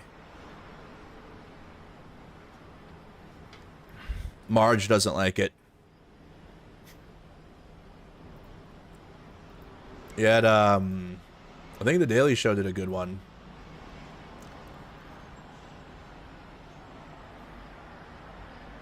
No, this is so cooked. I can't stand this. Trump removing the Ayatollah regime would be the best thing he could do. For who? For Israel? Israel has no problem bombing the fuck out of whoever they want. Can't stand that shit, dude. For the world? What for what how would this, how does this help? Like when Americans elected Trump or whatever, they voted for him because he said that he was going to give them cheaper groceries and cheaper gas prices and all the other lies he said. He lied, but that's what he campaigned on. And no wars, no new wars. Peace president. Yeah, I forgot. No war too. Yep, that's that one.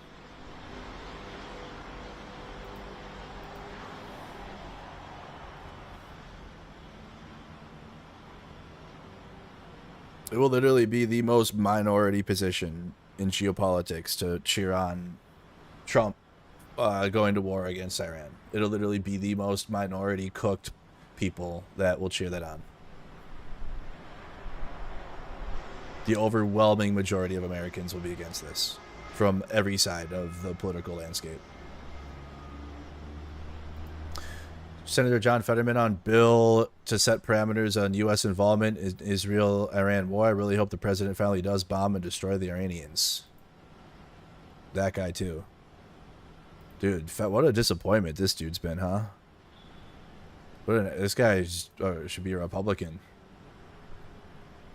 This is a perfect example of like centrist Democrats that are really just Republicans, because the right wing has gone so far right actually, to where like Republicans that would be Republican run for the Democratic Party because it's safe there, because people want a centrist option, but they're not even centrist, they're still Republican.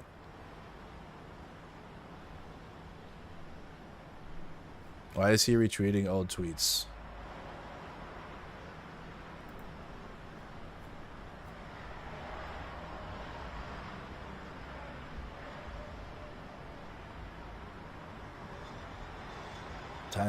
Time's up on Iran's evil regime and its nuclear weapons program.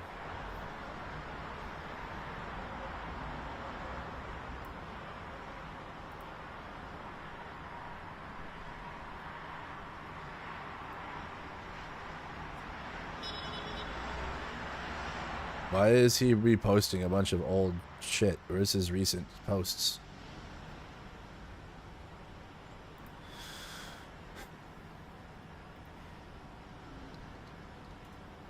He's the new Joe Manchin. Yeah. Trump national security meeting ends over an hour. Okay, so we're going to get some new stuff here. Over an hour national security brief. It's over now. So we'll see what comes out of after that, chat.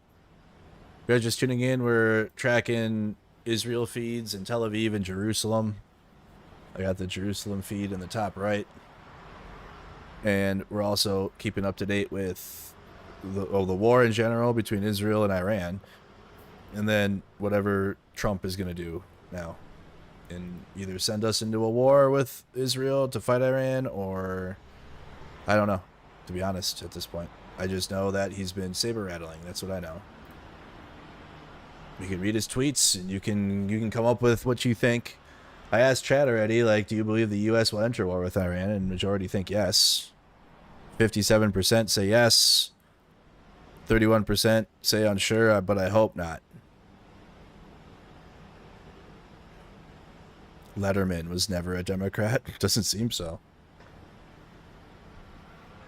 You got to realize there's going to be a lot of like Republicans that are going to do that here now, and they're going to vote. They're going to move into the Democratic Party, and because MAGA, right, the Republican Party itself went too far right, and you can't bring it out of it now. So you have a lot of Republicans that are still Republican and come into the Democratic Party, and make it like we're going to have two super right wing parties actually. Well, you would think you were calling the Democratic Party right wing now. You were calling it right wing before. Not unless the party itself is undone and progressives can lead it. That's the only way you'll have a Democratic Party that's like truly different. Like truly different, which is what you need. Not all of them are like that though, but when you see Fetterman or Chuck Schumer or Manchin, but he's out now, right? Iran has captured IAF pilot Ian Miles. No. Oh, not Ian. They got Ian. Don't just read his words, look at his past acts, such as violating JCPOA and assassinating multiple Iranians, striking a ballistic missile. Is that with Fetterman? We'll keep the newswire up too for posts. See what's all gonna go down with this. I had Jack Poso wasn't happy because Jon Stewart called him out, and other MAGAs that are supportive of, or like that are like against the war.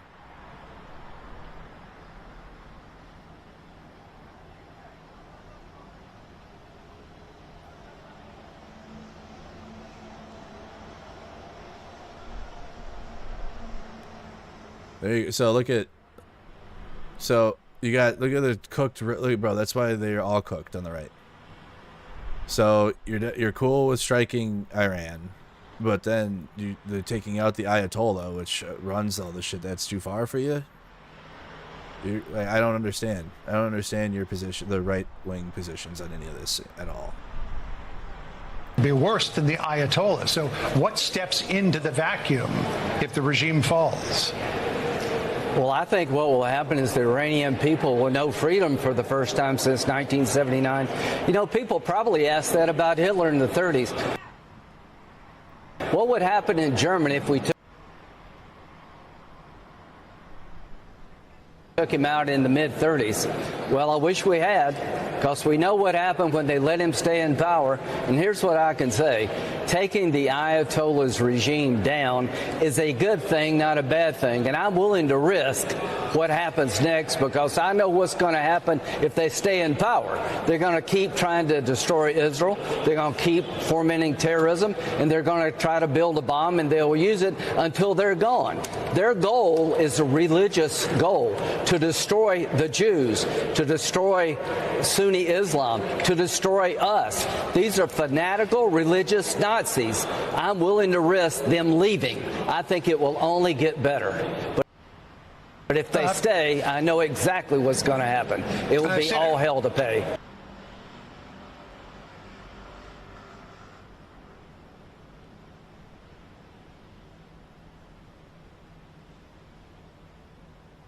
Fanatical religious Nazis.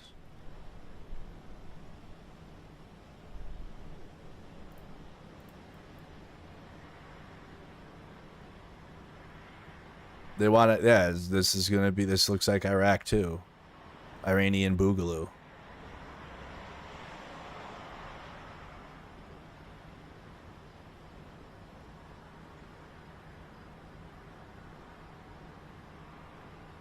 Is this Trump Jr. going against his dad, or what does this mean?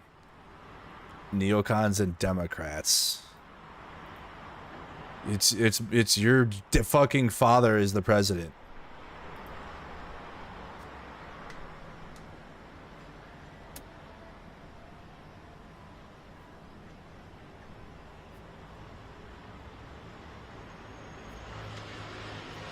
I want the Jon Stewart post. Stop coping. Where is it? How many times does he retweet his same video, bro? What a X farmer, dude. Without X, these people have nothing. Without this website we're on here, these people have fucking nothing at all. Never done anything in life. No life achievements other than their tweets. Okay, there it is. Finally got to the cope. We're coping. Wild watching Jon Stewart attack those opposing violence, and it's that okay, look at him spin this. Just watch this clip. Perhaps the reason why the president is being cagey about all this is because not all of the MAGA are embracing Netanyahu's bomb fetishes. We cannot be inexorably dragged into a war in the Middle East. We put America first, and that means American interests first. Our MAGA base, they do not want the United States to be engaged in this. I don't know anyone that wakes up and thinks about bombing Iran. Hold on, let me turn this down a little bit because there's a lot of motorcycles and stuff. A lot of sound in the Tel Aviv feed, which is good because I hate silence, but let me turn that down just a little bit. There we go. There we go, just a little bit. She doesn't know anyone who wakes up and thinks about bombing Iran. I got to tell you. I don't think she knows anyone who wakes up and thinks. But credit. They enjoyed that. But you know what? I'm going to say this. This may surprise some people. Credit where credit is due. I certainly have tremendous policy and, in some instances, space laser differences with these folks. But I applaud any group that is steadfast in a diplomacy-first posture. The only problem with their posture that I see with it is their reluctance to commit America's military to fighting drawn-out and often pointless wars doesn't seem to extend to the United States. To America. Exactly. President Trump should fully deploy the military in the streets. Take back the streets of LA. Do it and do it fast. Doesn't want to be in Iran. He wants to be in LA. He doesn't want to deploy the military overseas. He wants to save the military for the real threat, us. He's not being hypocritical, just fucking mind-blowing. The MAGA mindset appears to be, we didn't vote for foreign wars. We voted for civil war. Exactly. And he's not wrong. He's not wrong. Because that's why you're like, why are MAGAs, like, why I agree with MAGA? It's because they don't give up. They want to take over our country, bro. That's like the truth. Like the actual full-throated right-wing MAGAs that are like, they want Christian white nationalism, civil war in America, and all liberals die. They don't want to live in an America where we have multiple political viewpoints or anything like that. That is the truth. And so then you're going to have cope harder, everyone, because he's right. You should ask yourselves if you really want to politically align with Jon Stewart, someone who hates America, hates Americans, and would send every Trump voter, blah, blah, blah. Projection.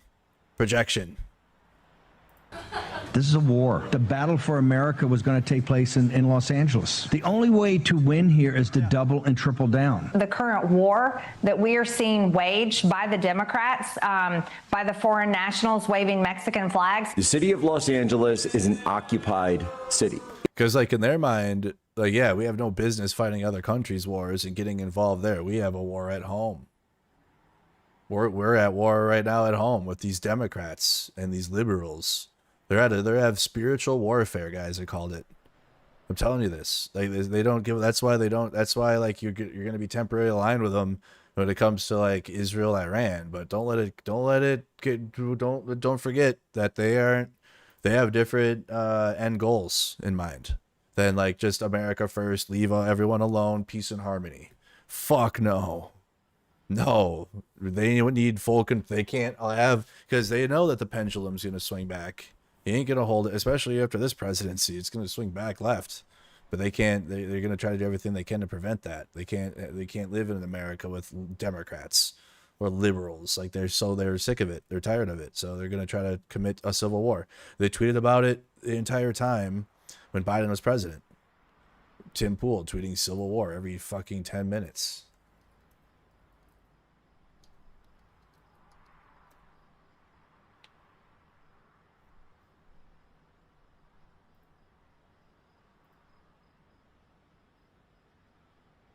It was like every few months. Civil war, civil war, civil war. Civil war, you are in a cold war. Cold civil war. Civil war 2. People, pedophiles versus Nazis. You are in a civil war. You are civil war. Civil war. This is political civil war. Look at the dates, too.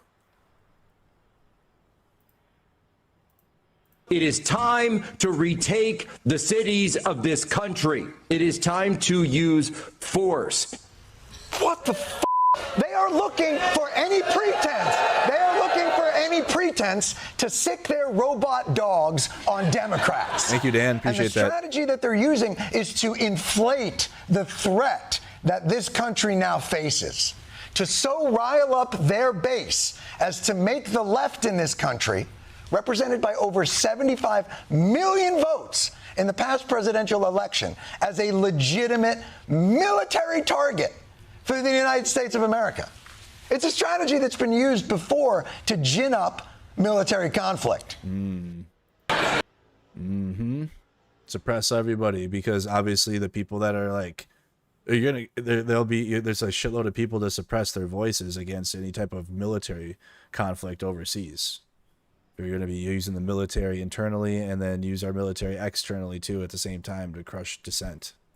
Especially now that our police look like the military, like exactly like them, except for unless they're sheriffs, but even the sheriffs deck themselves out in the bacon loadout editor and put themselves in all camouflage too.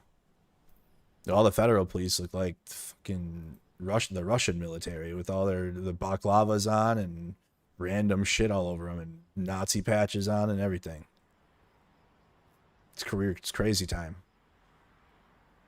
Ilhan Omar from Minnesota. No one is attacking or has attacked Americans. It's time to stop dragging America. Literally.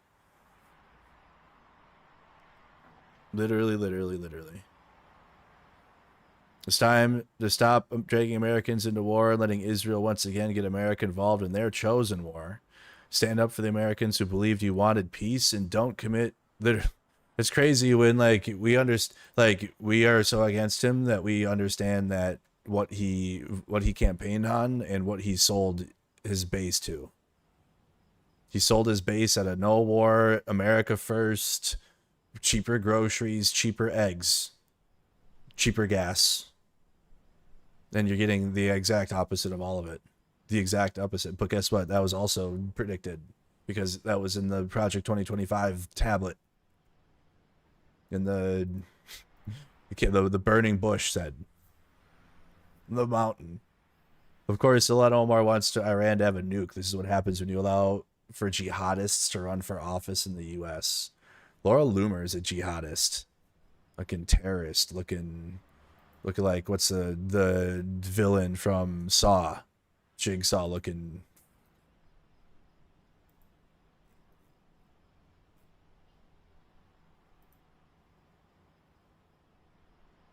It's almost impossible to leave the president of the United States. Yeah, it is possible, you fucking loser. This is a George Galloway. MAGA light. I'm super left, but I'm also super right at the same time, ass boy. Golly, what a piece of shit, fucking garbage person this guy is. The worst fucking person. I can't believe Trump would say something like this. You're an idiot.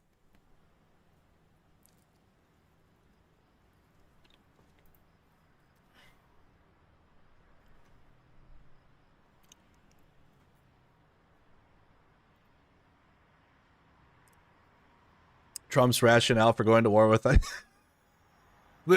That's what Tammy made it seem like in the Senate and the State Department briefing we just watched. I made it up. I made it the fuck up. We have concepts. We do have concepts, guys. Nothing in the YouTubes right now, other than the full Jon Stewart thing. But I got copyrighted last time I tried playing that. Trust the plan, guys. Trust the process. What plan, brother? Oh my god, dude.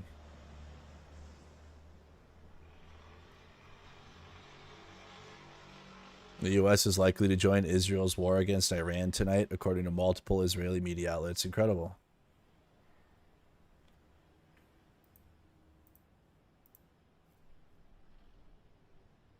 Nothing after the national security meeting. I don't have anything from that yet. See if they posted any clips here. You completely just made it up. Yeah, that came directly from the briefing. So if you missed that, here's the clip. Very good. How do you do? Fine, thank you. The U.S. intelligence assessment on March 26 was that Iran was not working towards a nuclear bomb. What's changed? That the U.S. position seems to be that it was very close. Well, again, I can't speak to intelligence assessments, what may or may not have changed, or to the fact that it is President Trump and his team who are seeing things that matter when it comes to the decision making, and I think that that's what's happened here. They're just seeing it differently. Alternative intelligence, guys. Watch below. Tammy Bruce read the last two sentences of the Trump post, but not the first two where he threatens to kill the Iranian leader. Yeah.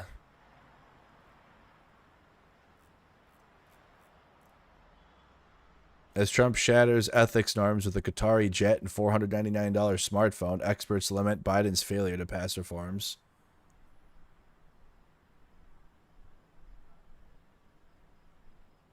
Jake Tapper got cooked too for all that. Bro, anybody, that's so fucking, such a dumb, that's why politics is so stupid.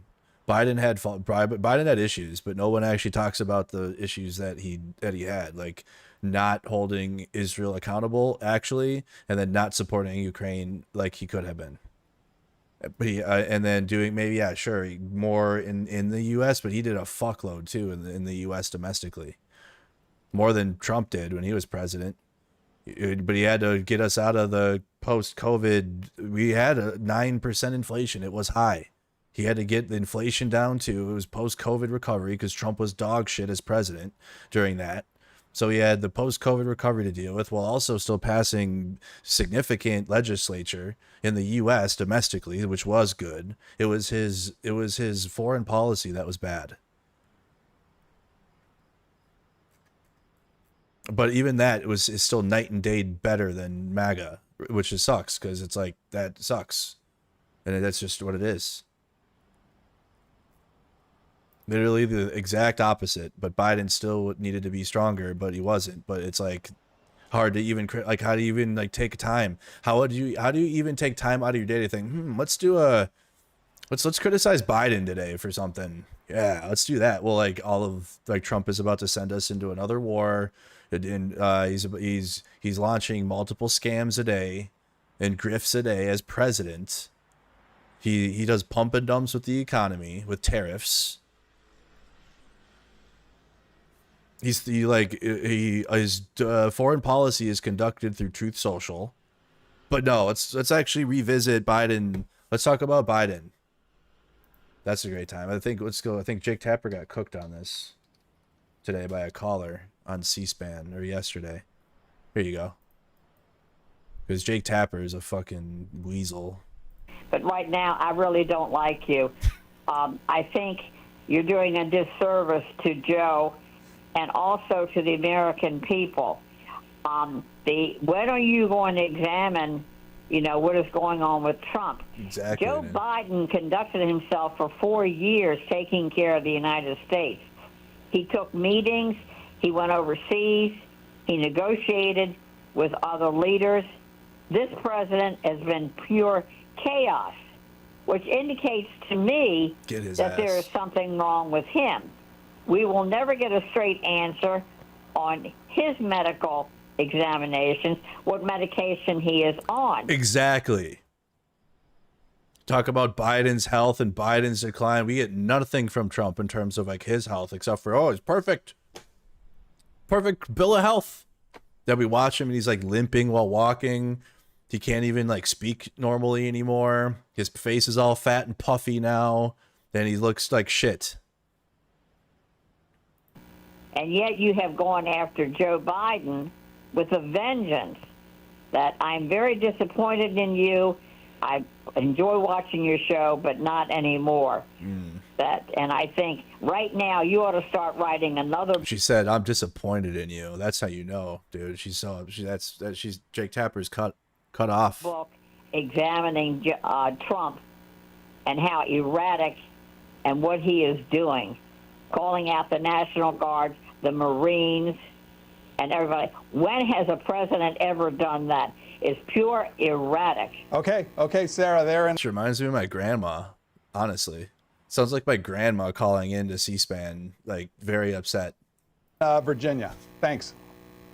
Mr. Tapper. Thanks, Sarah. Rest in peace to my grandma, right? But like, Sarah, as you know from watching my show on CNN, we cover President Trump every day for 2 hours, every day from 5 to 7 Eastern, and we cover all the things you talk about. So the grandmas are upset. They see the ICE, guys. They see the ICE in the National Guard getting sent into the cities too. Old people see what's happening. In terms of the president, the current president's behavior, we have covered times that he has confused Nancy Pelosi with Nikki Haley. Oh, have you? I think some of the questions about President Trump's behavior have more to do with personality than with cognitive decline.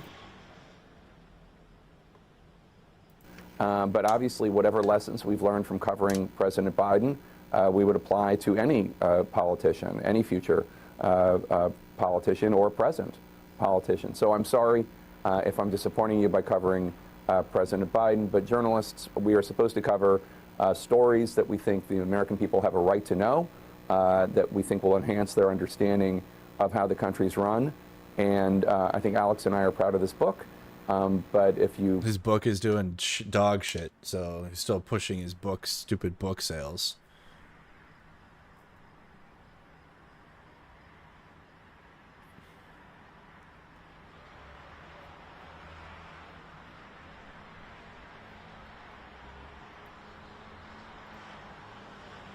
Like, they hate you, so why would you... Like, MAGA hates you, Jake Tapper. Why are you gonna try to court them now? They already hate you, and then even if you try to get them back, you're still like, will be less than. They all, like, you know, Young Turks sold out, Jake Tapper sold out. They all do it, but you'll never be fully accepted into that group because you were against them, and like you're always gonna have that. You're always gonna have that. Not unless because he's still trying to be like oh, I'm gonna call out Biden now, and then MAGA will go, oh well, why didn't you call him out the whole time then, Jake Tapper? You must have been lying. Why don't you call out Biden then? It doesn't count now, but the United States will join the war against Iran, according to Israeli officials, as CBS News reports that President Trump is... Oh my fuck. Guys, I think it's happening.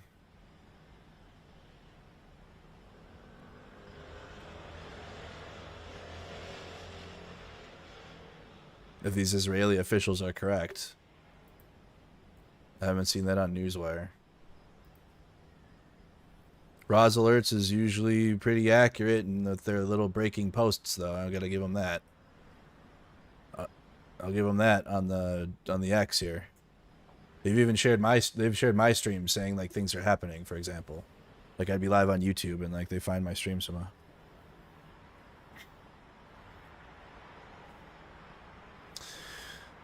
I'm just gonna retweet it. We'll see if it becomes accurate or if it's just you know, just posts.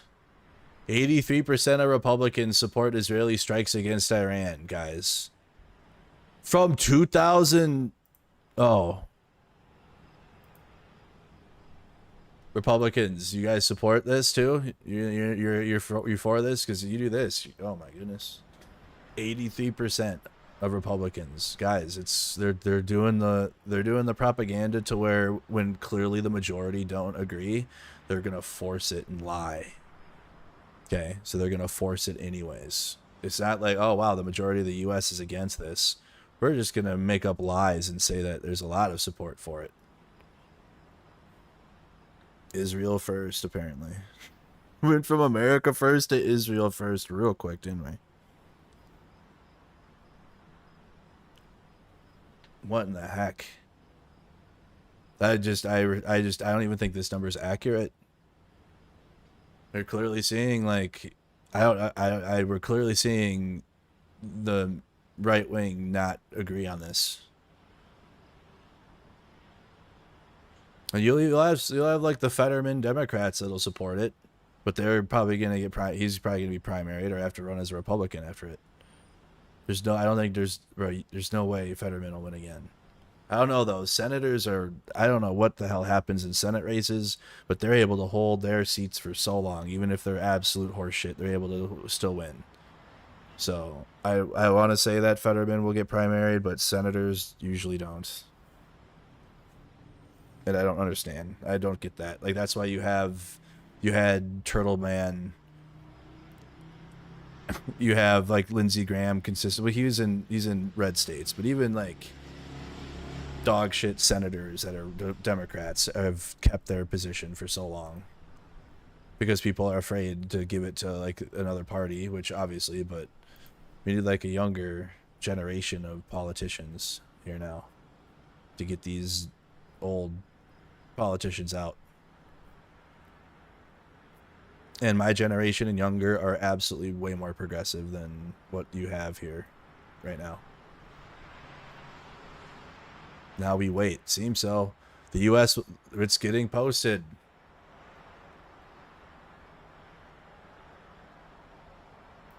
According to Israeli officials. So I guess we got to see if like I don't have any U.S. sources saying like, yeah, the U.S. is joining. Just Israeli officials.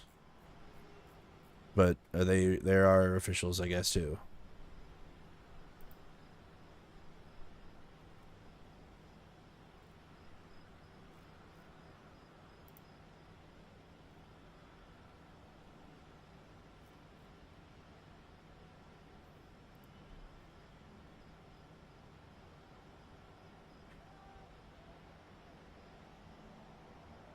So yeah, we're in waiting mode right now. We are in waiting mode.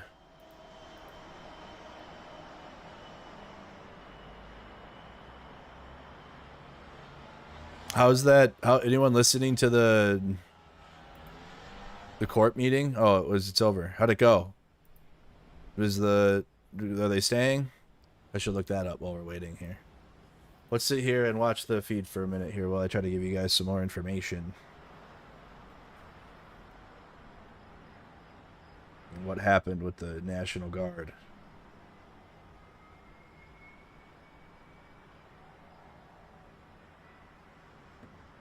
It just ended.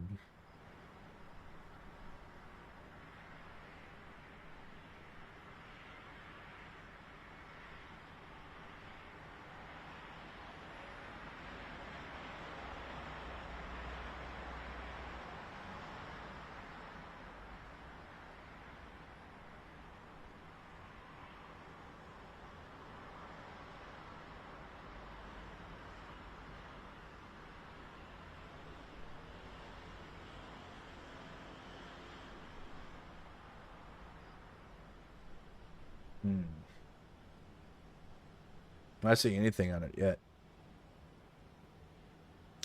California. We got a lot. This is live in Tel Aviv and also Jerusalem.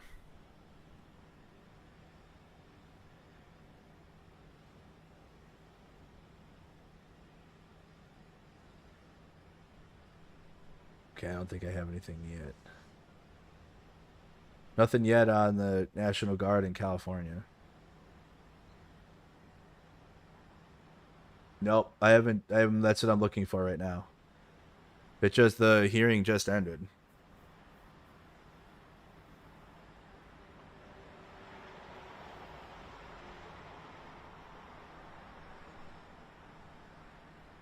There just was not a those things are just not like they're not good content to listen to. They're tough. It's good to watch after. Live from protests after ICE arrests. Alex Padilla. Hero. New York City Comptroller Brad Lander. Hero. Every one of them. This was after the arrest of his name's Brad Lander. So let me get his name again. Yeah, Brad Lander. He was detained by ICE. We saw the clip earlier. So it looks like there's a protest for him out there right now. He's still in ICE custody. Tearing apart immigrant families. That's right. Violating the Constitution. Let's get to, I'll put Tel Aviv up here. Hard-working New Yorkers and Americans. Good for those elected officials for putting eyes on that rogue behavior. And they are being harassed and arrested because Trump and his cronies know if the world sees what's happening there, there will be a revolt. Are you ready to revolt? Yeah. On behalf of the immigrant families of this city, yeah. On behalf of Brad Lander, yeah. The comptroller will be okay. He is an elected official. We will get him out. But you need to know that there are families in every neighborhood of this city who are scared to go to school right now, who are scared to go to their jobs right now, who are scared to go to court right now, who are scared to go to a hospital right now, who are scared to go to their house of worship right now. The Trump administration is inflicting terror on the people of the city. That is their plan. We will not stand for it. Y me da las ganas de decir dos o tres palabras en español. Si ustedes me están entendiendo, hagan bulla ahora. Venimos aquí no a pedir, sino a exigir que dejen a Brad Lander que salga de ahí. Venimos ahí a exigir que Trump deje de atacar y amenazar a nuestras familias. Okay, so again, this is happening after Brad Lander was detained by ICE. Here's the clip really quick in case you haven't seen it. There's a protest happening because of this here. Do you have a judicial warrant?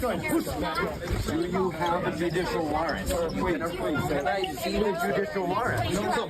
Can I see the warrant? I will let go when you show me the judicial warrant. Where is it? Where is the warrant? I have it in my hand here. I would like to see the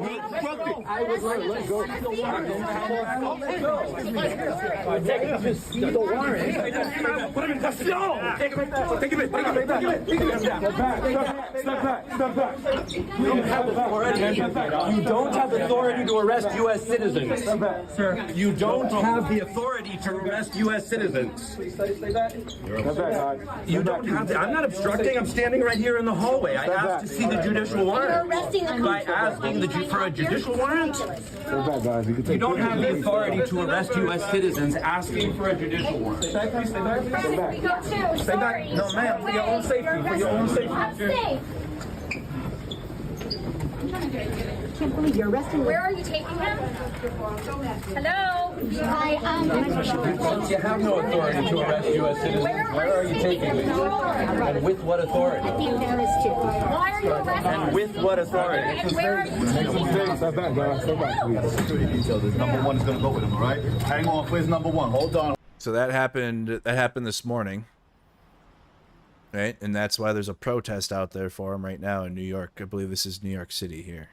I want to let you all know there is water and snacks back here. Can my team raise your hands, please? You see those hands raised? They have water and snacks for you. They're in stock. That's nice. So the ICE protests will just keep going, guys. There's apparently I saw a report. There's an ICE raid in St. Cloud, Minnesota today. I think it'll just be the anti-Trump movement. The whole thing here soon. War, ICE. When people are just out there writing signs like "I'm tired" or whatever, like they're just "I'm against all of it. I'm here." I've literally seen protest signs. Or like, ugh, where do I even start? Like, and people are holding signs like that. Like they're just out there against Trump. Than I was about 2 minutes ago. But I want to ground us a little bit. In my tradition, the Jewish tradition. They're protesting the detainment and overall ICE presence and like what ICE is right now, and their abilities under the Trump administration. It's like all of it. I'm thinking particularly. This protest means Trump can deploy National Guard in New York City based on the same war. I don't think so. People are gonna protest. It like doesn't. The protests don't bring Trump to bring the shit. He's gonna do that anyways. Like he's always wanted to do that. To crush the free speech and your First Amendment right to protest. And ultimately murdered in Auschwitz. We know the danger our neighbors are facing. We do not want to go back to the New York of 100 years ago. We do not want to go back to the New York of today where our neighbors are afraid to go to school and to work and even to the grocery store. New York Times, okay, let's turn this off here. So that's happening. New York Times, Iran prepared to attack U.S. military bases if U.S. joins war.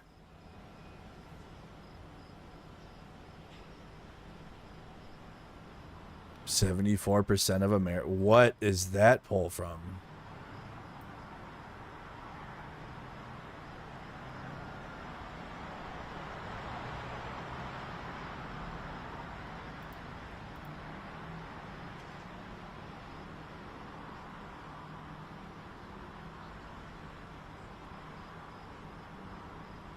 John Fetterman, I really hope the president finally does bomb and destroy Iran.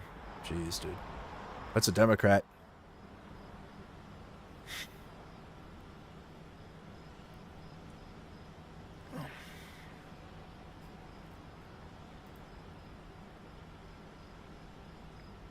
New York Times reporting that Iran officials are ready to launch attack. Yep.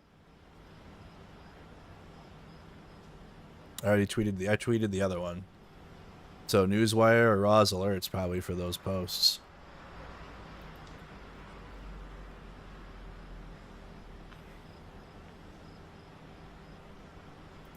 Guys, you think it's happening? Thank you also for the 10 gifted, Martin. I appreciate the support there. Pressure on Iran will be very helpful to Ukraine. I am beyond sick of that argument. I am beyond tired of that. I don't even have analysis to provide back anymore because of how just that is not at all going to happen. So, like, it won't alleviate Russia's actions on Ukraine at all.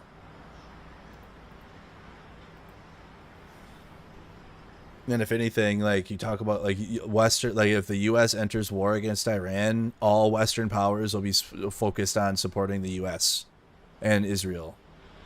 Actually. And you'll see what actual support looks like. And you'll be like, wow, I thought it was going to weaken. No, it's not going to take all of the attention away completely. There will be like no attention from the U.S. talking about Ukraine anymore. Well, I bet like you, I can explain it puts pressure on Russia's ally. They don't want another. Russia doesn't give a fuck. Russia wants to create the Soviet Union again. Putin wants to make the Soviet Union back and be supreme power in the region over everyone else. They don't care.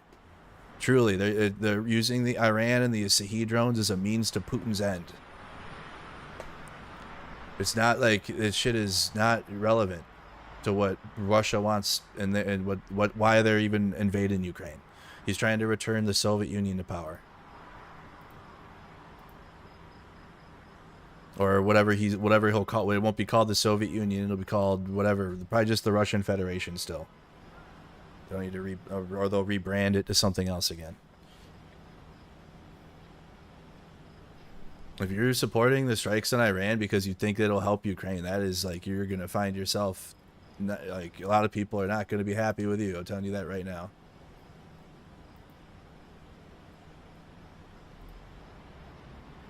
I'm seeing that one more and more too.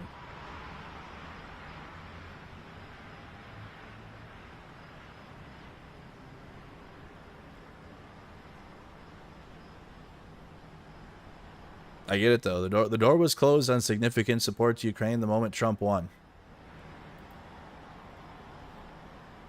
It is what it is. I went to the last action summit hoping like, man, let's see if there's something. Nope, nothing.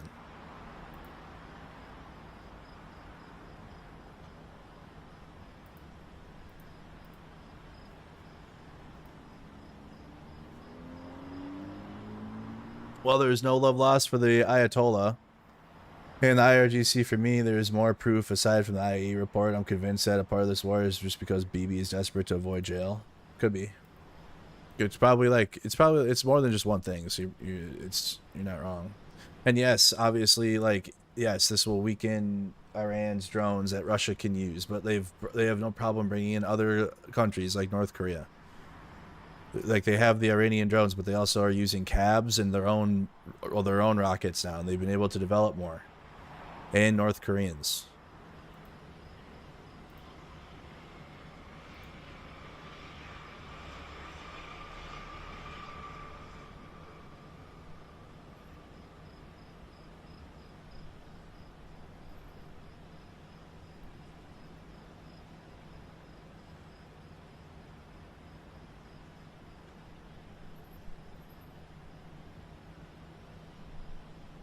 Feel like we're in the brink of...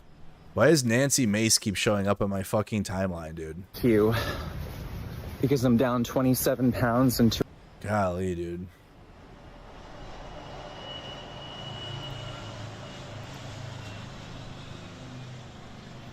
Okay, I'm just like... I'm anxiety scrolling, so I'm gonna stop doing that. My bad. We'll look at Tel Aviv for a second. MAGA Fabio. That's one of MAGA's heroes, guys. That's Nancy Mace. Look her up. What is my poll? Do you believe... Okay, we should do one. Do you support... We should do it like we did yesterday. Do you support the U.S. going into a war against Iran? What the heck, dude? I don't give a shit what bullshit roundabout excuses as to, oh, this will actually be good. And like, bro, no, it won't. You talk about protecting Americans. Americans can't even afford anything because shit's so expensive still, and Trump didn't lower anything. And the corporate America is getting more money than anything in record levels. And the president is running a crypto scam. And he's doing a phone company, and he's grifting the fuck out and just absolutely taking everyone's money. So if you're like, this will actually help America, we are not being helped.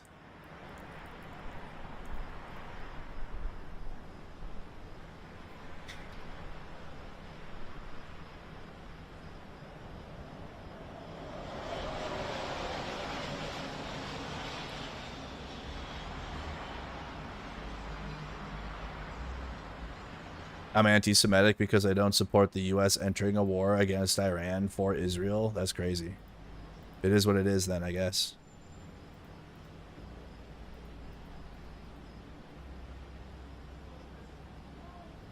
No, I'm not giving you a way out. You get yes or no. We'll put it on Twitch and Facebook too. I got you guys. Netanyahu is a cynical politician who at one moment will appeal to the Israeli far right and throw Arab Israelis and Palestinians under the bus, while also pushing affirmative action for them. Jeez. Probably how he keeps it up. Appreciate it, Barbarous. All right, Twitch, I got you guys. Also, guys, again, we are on Twitch and Facebook and X. But if you're on X, come on over to YouTube or Twitch or the book so you can comment. I got denied Twitch partnership, guys. I hit the threshold, but I have to do it for like 2 months straight, I guess. So I'll be a Twitch partner in a couple months, I think, if we can stay consistent.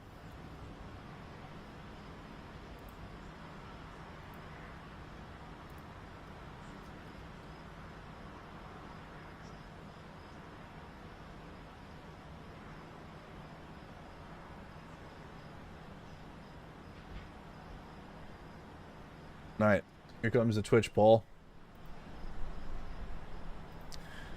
Maybe do some gaming over here. I can't stream in, it's dog shit. I'd have to lower my stream to 1080p peasantry quality.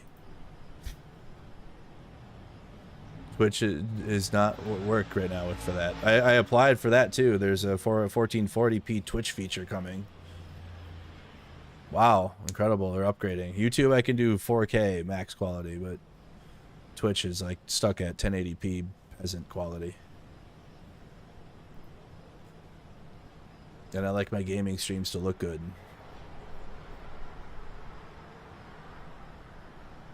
Okay, so nothing new on that. Now we're looking at up-to-date posts because of the newswire. Got a wildfire in California, just to let you guys know, in California. U.S.-Mexico border, San Diego. South side of the border, okay.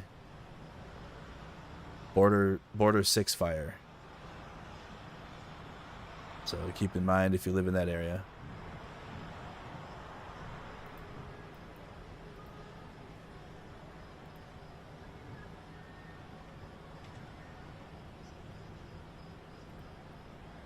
Oops.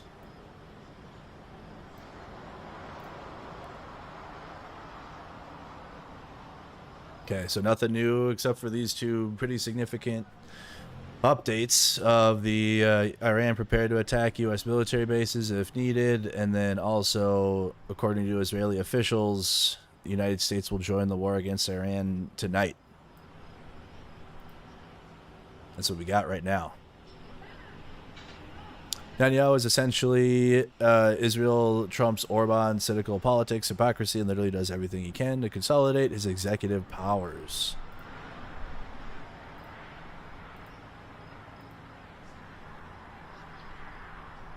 You're watching on your phone, so either way it all looks the same. You're not wrong. Yeah, 1080p on the phone looks fine.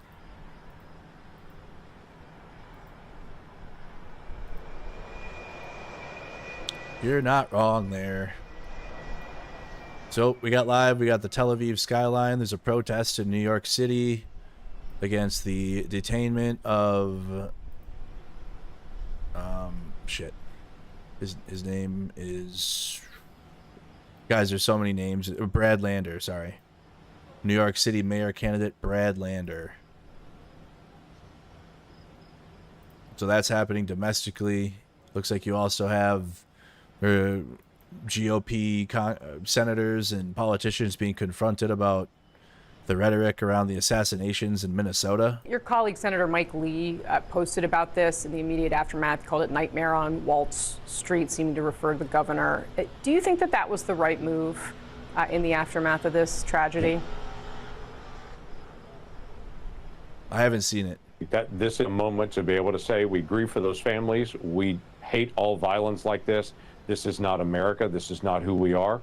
We disagree strongly on political issues, and we protest in the streets peacefully. I have to tell you, on my streets in Oklahoma, there were thousands of people in the No Kings rally that happened in Oklahoma. They went to the streets. They spoke out. It was peaceful. There were no threats. There was no violence. There was no shattering of windows or anything like that. They came and spoke their mind, and I said, good for you. That is your right to be able to do that. They got to speak their mind. But when it moves to threats and challenges against people, that's a whole different issue on that, and we've got to be able to pull back and call it what it is. That's wrong and illegal and immoral. So do you think this Senator Lee was wrong to put that up? He did delete it, I should note. I haven't seen it. Seen a comment that he made about that. Yeah. I don't know what he posted. I didn't look at it. Mike Lee is that dude is a Russian agent in our government as a senator.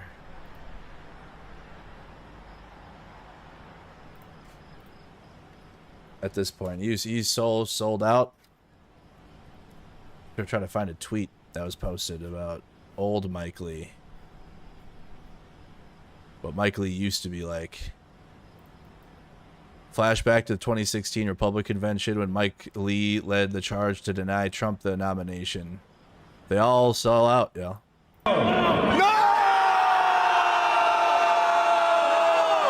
Like when Mike Lee had hair a little bit. Wow, he sounded like the no, right? No. Oh, here it is. Perfect. Mike Lee on October 8th, 2016. Well, with all due respect, sir, you, sir, are the distraction. Your conduct, sir, is the distraction. Is the distraction from the very principles that will help us win in November. You yourself, sir, Mr. Trump, have stated repeatedly that the goal, the objective, has got to be to defeat Hillary Clinton in November. I couldn't agree more.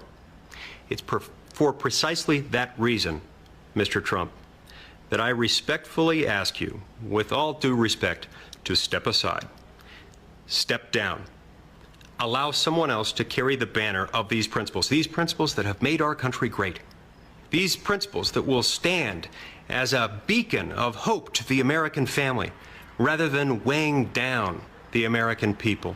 Well, with all... Where'd that guy go? What happened to him? The hell? The helly? They all sell out. They all sell out.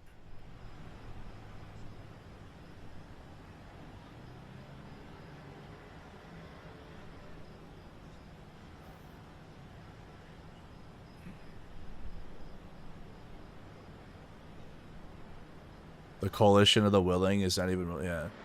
That was even, it's even a weak name. Coalition of the willing. How freaking weak is that?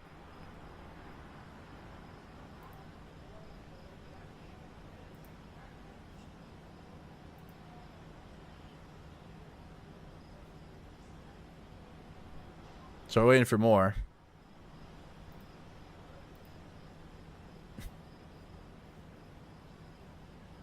Waiting for more after the latest news wires coming out of the Iran preparing to attack U.S. military bases if needed, if the U.S. joins the war. And then also that, according to Israeli officials, which I'm still waiting for further on that, that the U.S. will join the war tonight. So we're still waiting on further of these two very important posts. If it's facts or nah, we'll find out. That's why I haven't posted on my main page about them yet, because I'm waiting for an American source still. I haven't seen one yet. Still waiting. How's everybody feeling today? How's everybody feeling today? No people allowed to see that Trump is a terrible president in person without having derangement syndrome.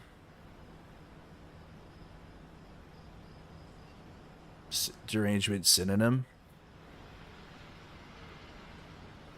You have what did she say? What did she say? We live in exciting, interesting times, apparently. Supporting Iran, and are you out of your fucking, are you out of your mind?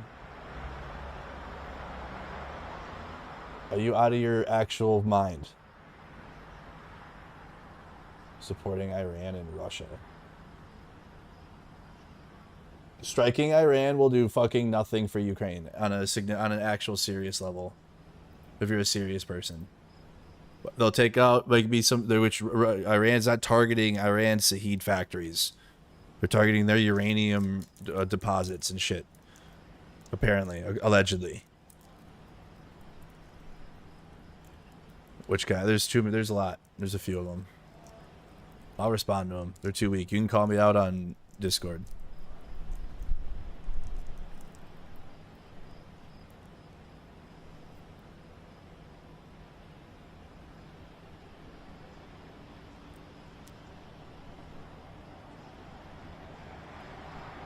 You feel fine?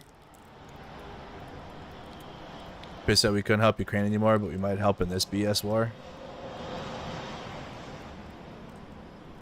Remember, we've been directly involved helping Israel. I will remind you again. Iran launched a massive wave of drone attack on Israel last year, including their ballistic missiles, with the Iron Dome had to engage. And our Air Force and the United Kingdom's Air Force were directly involved in shooting those down over Jordan.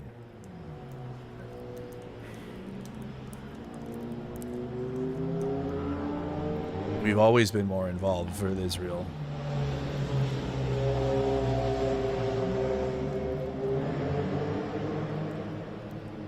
Yeah, this is cooked. Sorry, don't agree. If this is your stance, I don't. agree with Drew on this at all. Iran deserves regime change because it sent Russian drones to kill Ukrainians. Even based on this fact alone, regime change now. That's what you're going to drag the U.S. into another fucking decades-long war in the Middle East, which will do nothing for Ukraine at all. Got like the worst influencers for that conflict, I swear to God, that actually like rose out of it.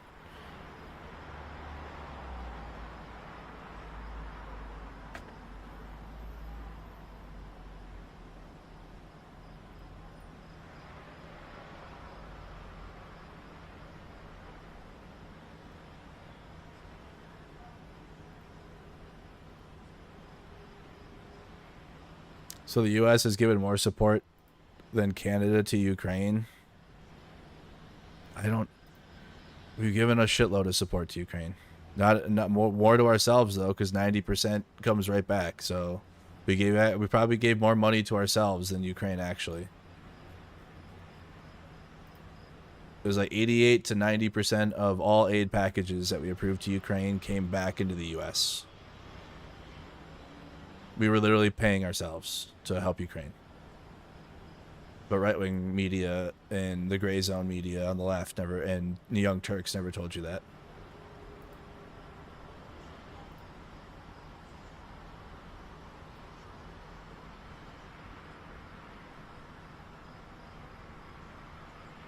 Why are his tweets just all recommended to me now?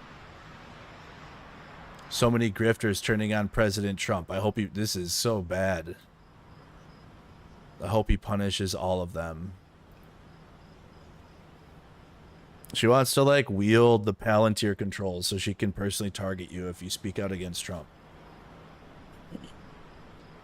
And send you to El Salvador if you say against anything bad about Trump.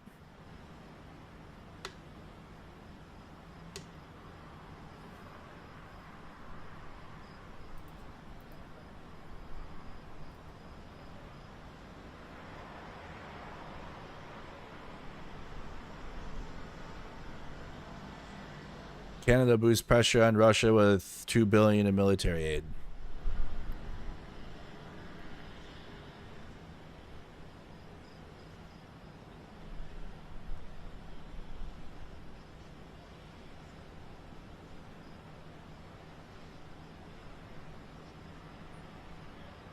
Unless Europe and other allied countries go beyond a coalition of the willing and go to the coalition of action, that's good, but that none of this will be significant if the U.S. is going to be focused on a war in the Middle East.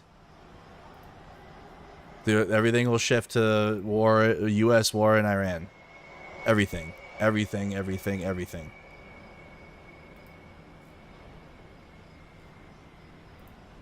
So I'm glad Canada gave the $2 billion, but it's like you have a European coalition that's doing nothing, and then the U.S. is completely out. And it looks like as I speak, we're about to enter war with Iran. Looks like, still not sure. I haven't seen an official U.S. source yet.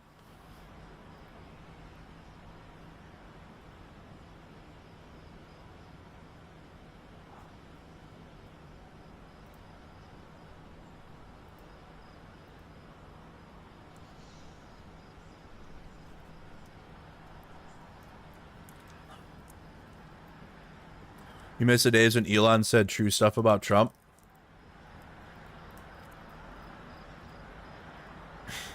That happened right before the protests and everything. It's all part of it. Were the 17% who want us to go to war alive in the 90s?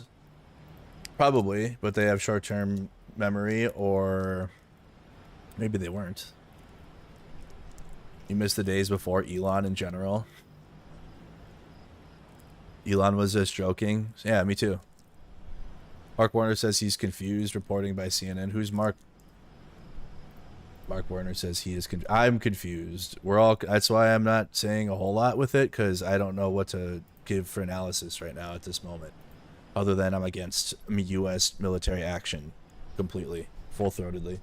I don't care. I do not care. I do not want the U.S. involved in another war for Israel. I don't care what cope you do to try to say this will be good, this will be somehow good for Ukraine, or this will be somehow good for this, or it will not be good for America and the United States and the people that live here.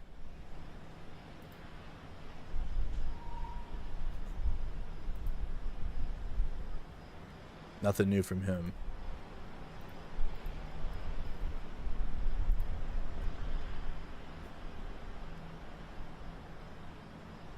What is there to look at with Mark Warner?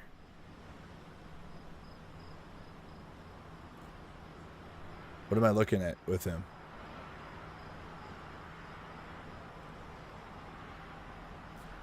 So Andrew is dropping support for Ukraine. No, I'm being honest about it and the situation. If the U.S. enters war with Iran and the fact that Donald Trump is owned by Russia and people are not accepting that.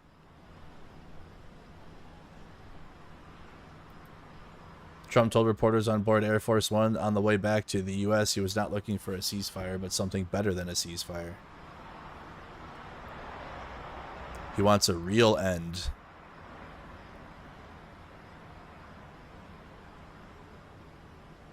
How does the U.S. get involved? Trump is going against the grain for everything.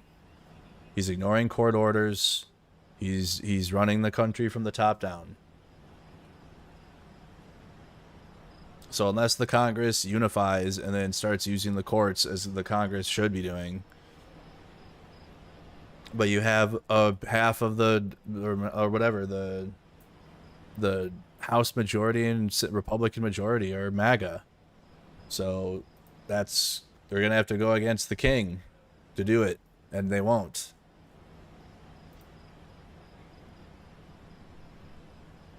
Is he really ignoring court orders though? Yes, he is.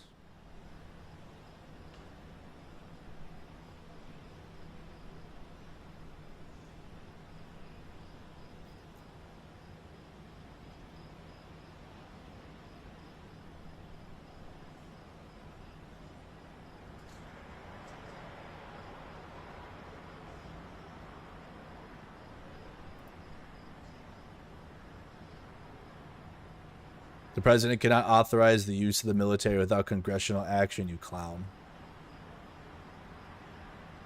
He literally cannot. You can do it inside the United States with the National Guard and federalize them and send them places inside the US, but in terms of military action on a state level from country to country, he cannot. Well, in theory, but we're in a Trump era now, so you're probably going to get your way and you'll get your dictator Trump and he'll do it anyways.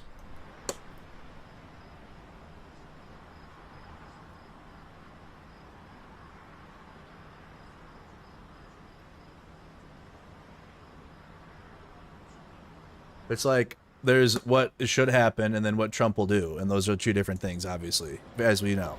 So that's why it's extra hard to give like analysis on it, because like everything I'm saying should be true, but it literally won't happen with Trump though.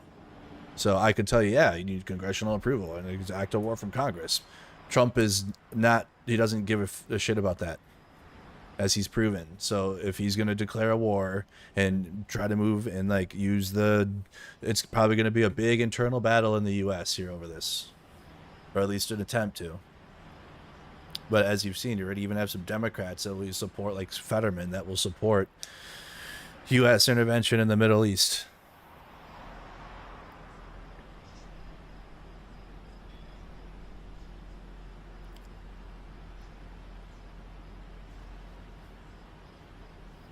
We're looking live in Tel Aviv, guys. Also waiting for further information on potential U.S. intervention in U.S. officials tell New York Times Iran may mine the Strait of Hormuz if Washington joins the conflict.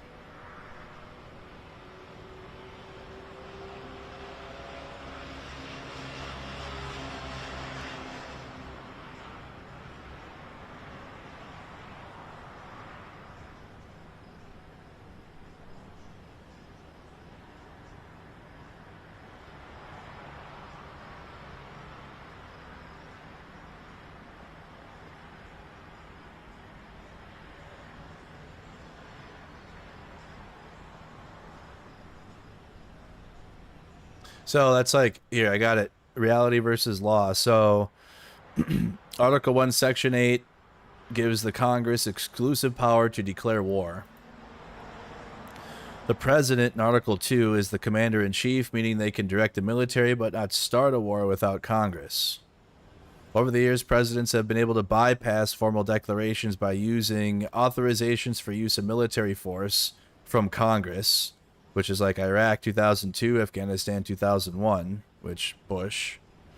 Citing limited military action that doesn't rise to the level of war, airstrikes and drone operations, Obama. Acting under the War Powers Resolution of 1973, which says the president must notify Congress within 48 hours of sending forces into hostilities. So under the War Powers Resolution of 1973, the president must notify Congress within 48 hours of sending forces into hostilities. Troops must be withdrawn after 60 days plus a 30-day buffer unless Congress approves the mission. So need the congressional approval. Reality versus law. Presidents have often pushed the limits, launching strikes and operations without a declaration of war, like Vietnam, Libya, and Syria. Congress has rarely pushed back forcefully, allowing de facto war powers to expand into the executive branch. So legally, the president needs Congress to declare a war, but practically, presidents often start military actions anyways, and Congress usually lets it happen unless it escalates too far into like a full-scale war and ground forces. Obama. Thank you, Barbas. This will be the first war declared on social media, it seems.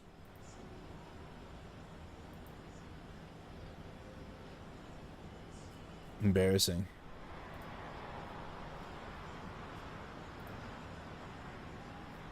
Good. Maybe we can fight the war in Arma or something. And not fight a real war. Go fight it in Arma. Hey, we declared war on X, and the first battle will happen in WCS server. Get your team and get ready to go to war, team.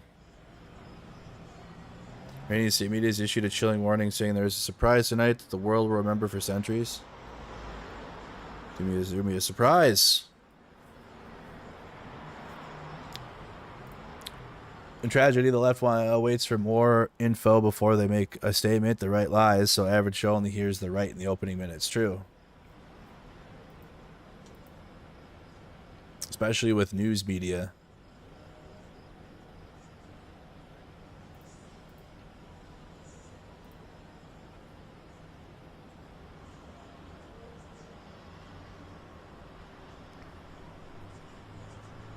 Tonight might be the night.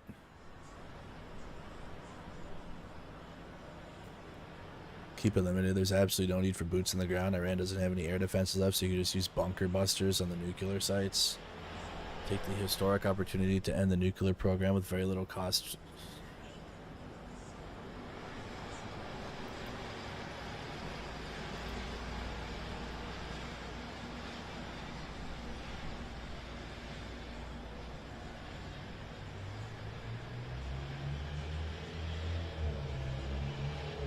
It's going to be an Uno reverse, and the shit that people are like, this will help weaken Russia, like, they'll probably become allies, and like Iran will like, it'll be an Uno reverse.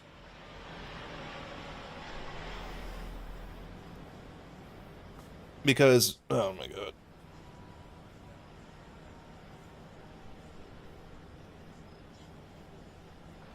China wants to take Taiwan. Russia still wants to take Ukraine. And even though Trump has been helping Russia in the propaganda of it all, he hasn't really been helping them actually in ways that Putin wants.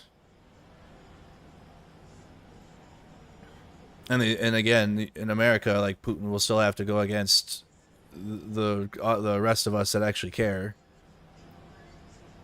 about stopping his imperialism.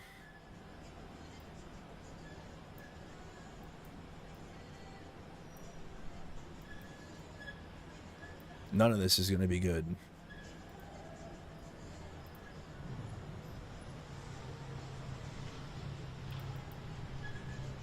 This is what Padilla had to say when he was detained by the federal government for asking questions to Kristi Noem.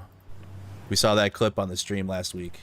So last week, when I heard something so blatantly un-American from the Secretary of Homeland Security, a cabinet official, of course I was compelled, both as a senator and as an American, to speak up.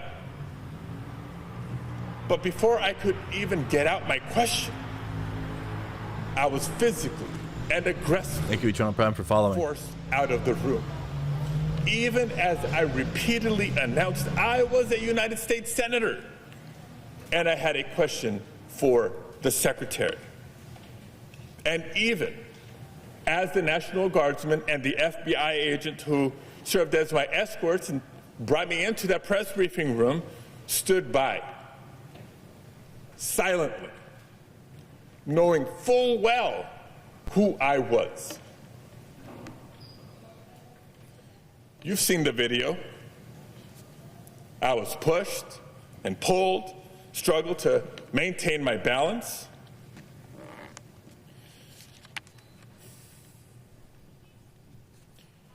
I was forced to the ground. First on my knees, and then flat on my chest. And as I was handcuffed and marched down a hallway, repeatedly asking, why am I being detained? Not once did they tell me why. I pray you never have a moment like this. But I will tell you, in that moment, a lot of questions came to my mind. First of all, where are they taking me? Because I know I'm not just being escorted out of the building. Am I being arrested here? And what will a city already on edge from being militarized think when they see their United States Senator being handcuffed just for trying to ask a question? And what will my wife think? What will our boys think?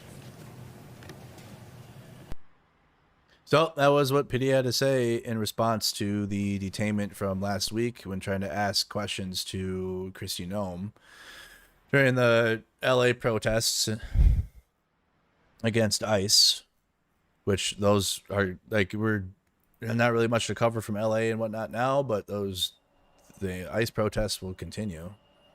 I don't know when like it'll really pick up again. I can't tell you that. I have no idea, but there will likely, just the way shit's going, I can envision another debauched or botched ICE raid and things are bad. Or there's a protest in a red state against an ICE raid and the governor as a red state will send in the riot police to quell the protests and we'll be back in like LA, but it'll be a different city. I don't know, like it's not going anywhere. Plus, again, you have the monthly protests in general that are just against Trump from the 50501 organization and movement. It's not even an organization. It's just like a social media account, I think, at this point. It was just an idea at first. And now it's like you got the social media accounts, but there isn't anything. It's just, I don't even know what it is at the root of it right now, but it started on Reddit and people just wanting to go and protest Trump, and now it's become a really big thing. And there will be another one in July. I don't know when it is yet. I haven't looked at the date. If you guys know the date, you can comment it.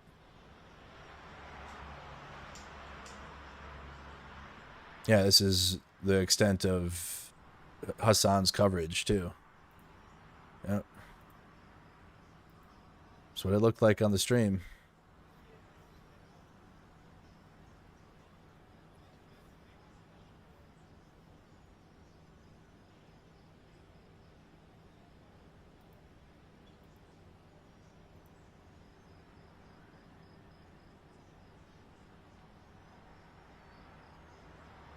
Washington insiders are saying ODNI Tulsi Gabbard will resign if President Trump orders the U.S. military. Oh, well, at least something good comes out of this. Oh, well, gotta look at the positives, I guess.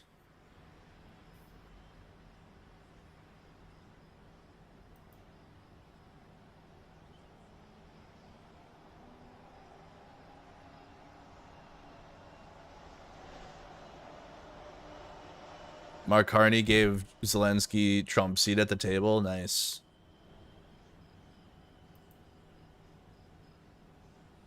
Because Trump left, right?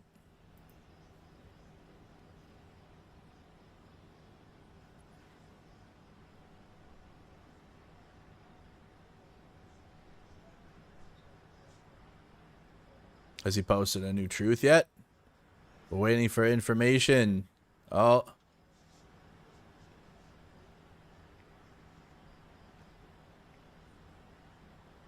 Another distracting news story in the background. Gotta give him distraction. We're about to go to war. Give him a China intel plot. 2020 Joe Biden election. Boom. Send it.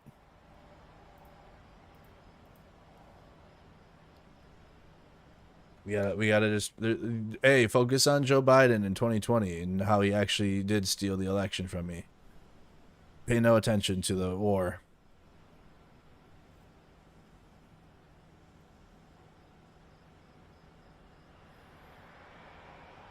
FBI director says you can't put 8647, guys. That's bad language. It's only good language when you could do 8646 when Biden was president. That was fine.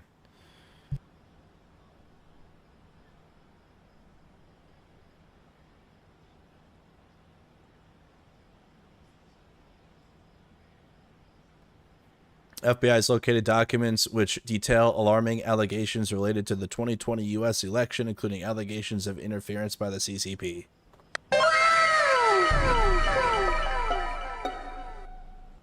Oh, shit. Just the news. FBI gives Congress intel on alleged Chinese plot to create fake mail-in ballots in 2020. A Just the News article with Trump Jr. ads on it as soon as you click. Right-wing trash. Right-wing trash media. Immediately. Wow, call now. Get your tax collection. To take action. Call 1-800-805-1234 or visit tnusa.com. Get your MAGA taxes done. Don't understand this. There are lots of family farms that want to be passed on to the next generation, but the tax code makes it impossible. Real America's Voice? Oh my god, dude. So they use MAGA media article. The FBI director using a MAGA media website as a source with AI generated. What the fuck is that, bro? Incredible. That's our FBI director.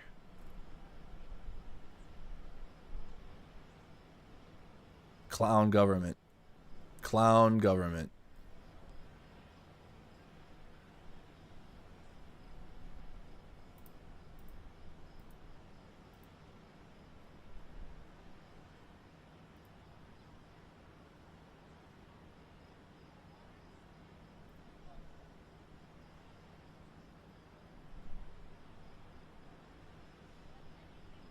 You have indications that the U.S. will strike Iran soon, according to Western sources who spoke with Con News. Indications that the U.S. will strike Iran soon.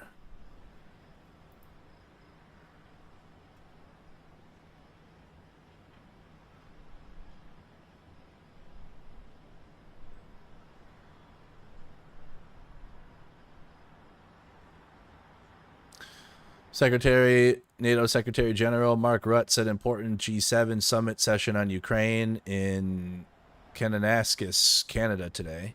As Russia's terrible attacks against civilians continue, we're all committed to continuing our support for Ukraine. As always, it's good to see Zelensky. We'll meet again next week.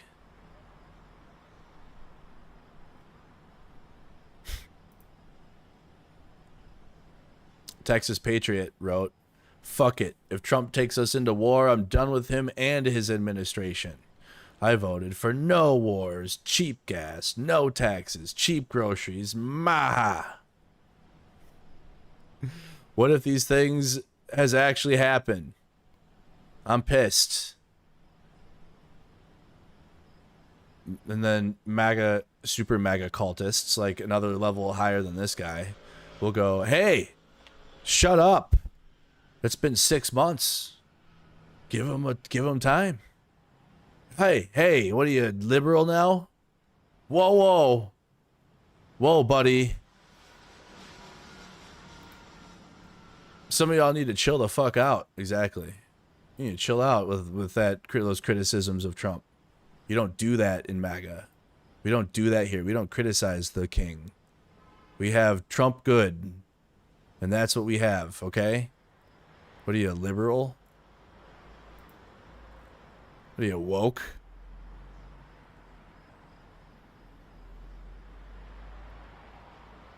This is starting to sound like a lot how they justified the Iraq war. He's talking more like the rhetoric, I think. More so than, yeah, there's no troop movements for sure. Like, that's not happening. It's just the rhetoric leading up to it. It's the rhetoric. It's like copy-paste. That's what it is. Obviously, yes, we don't have troops moving, thankfully. We don't see that happening right now. Things are like repositioning, like our ships are repositioning. But yeah, we don't have massive troop movements to Middle East right now. At least right now. Who knows? There's going to be an announcement tonight, apparently.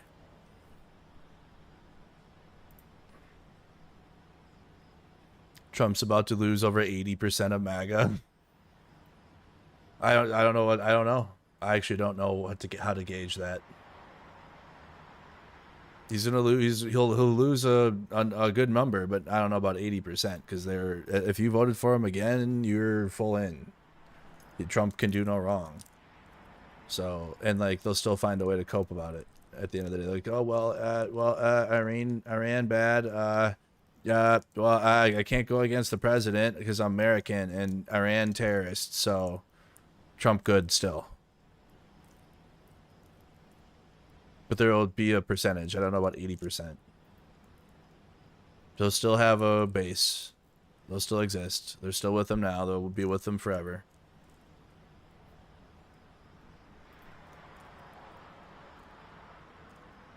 Believe in something, even if it means sacrificing everything.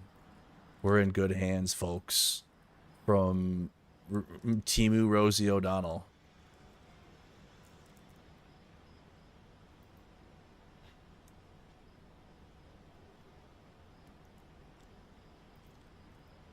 Believe in something, even if it means destroying the United States. We support that. That's what I voted for. Holy cow.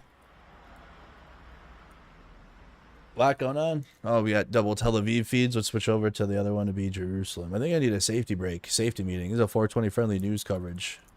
I haven't stood up in nearly 3 hours now. I'm locked in. Too much happening right now. It's like a lot happening, but not really at the same time. It's kind of a weird feeling.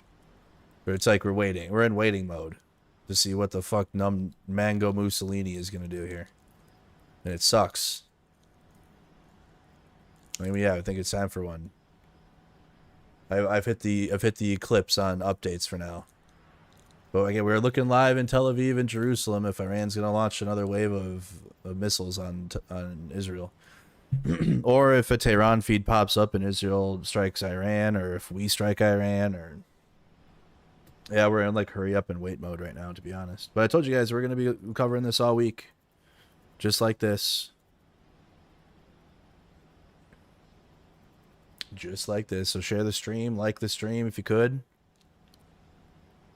And your 420 breaks. Good thing you're not in Texas. I was having 420 breaks in Texas until apparently the law changed again. You had a loophole there for a while. It was great. Good buds by the border too. Now the Republicans in Texas ruined it again, I think.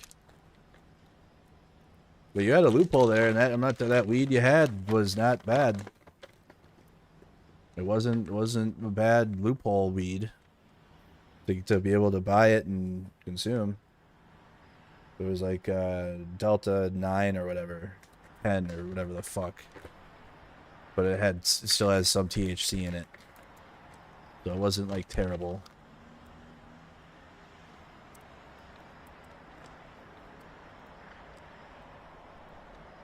You'd think a place like that is, bro, like I don't understand any conservative that'd be against legalization of marijuana at this point. Like, so many conservatives smoke weed. A lot do, especially my generation and around my generation. My grandfather isn't, he was always Democrat or like liberal. He's a union guy. But even like, he's still, I guess, like he's an old timey liberal. Like he's conservative in a way, but like not socially though. I don't even know how to explain my grandpa's generation in politics, to be honest. They're like not political, but like if you ask them though, they'll tell you.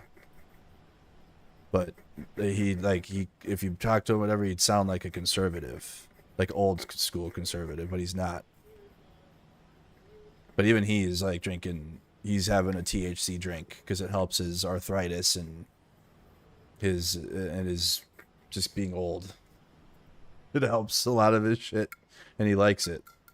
So he'll take his pills and then have his little THC drink, and then he can go to bed, and he loves it.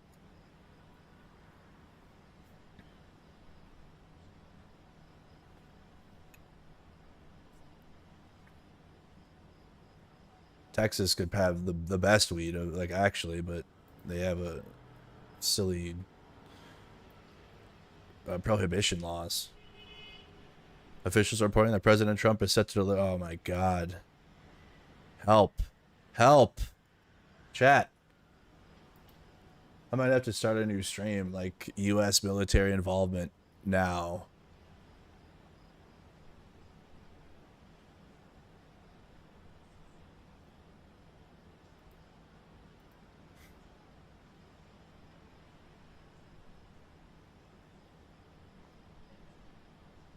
Great.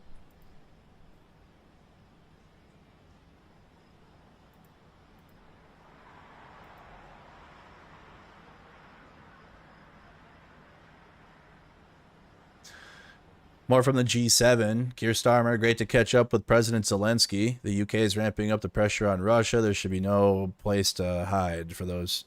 Honestly, the best response to if the US goes to war would be for Europe to stand up strong to Russia, if like that's what you're gonna do,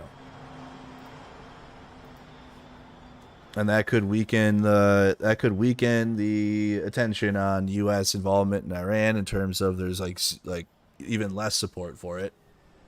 I don't even know the geopolitical strategy of that though,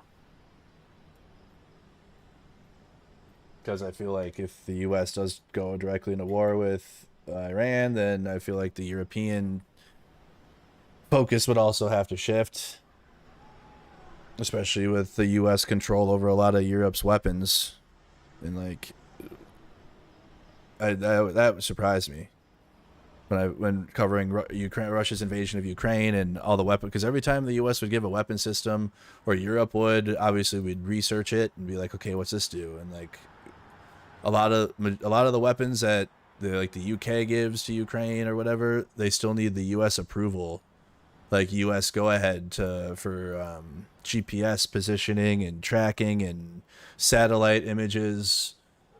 They can't just be like, okay, the UK gave weapons, go ahead, unless it was like their main battle tanks and other things. But like bigger weapons, they need the U.S. involved to approve, and like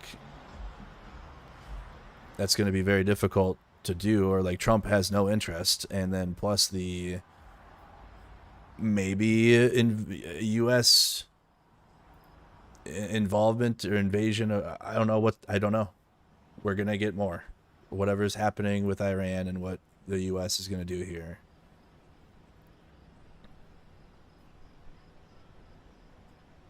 We'll see how it will affect the geopolitical landscape, and with the G7 happening right now. I mean, the other world leaders are in the best position to talk. They're all together right now. Wow, the anti-Semites and Jew haters. Guys, if you're against U.S. involvement in Iran, you're a Jew hater, apparently, now.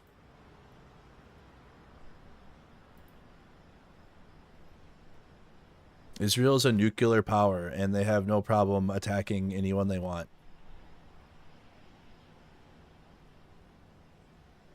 Oh, Robert, I'll have liberal twink concubines as my... O'Neill. Turns out it doesn't matter who you vote for. The bombs will just keep dropping. There you go. Trump took a bullet for me. I ain't going nowhere. There you go. The two MAGA brains here. Actually perfect. There you go. That's MAGA. Still MAGA, but like anti-war, but they like war in the US, in the domestically, and then you have actual cultists. Took a bullet for me. Took a bullet for me. Actually, the firefighter did, but...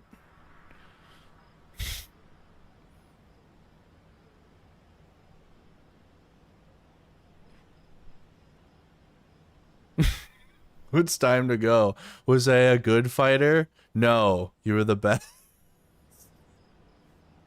The last F-14 Tomcats are gone. They were in Iran.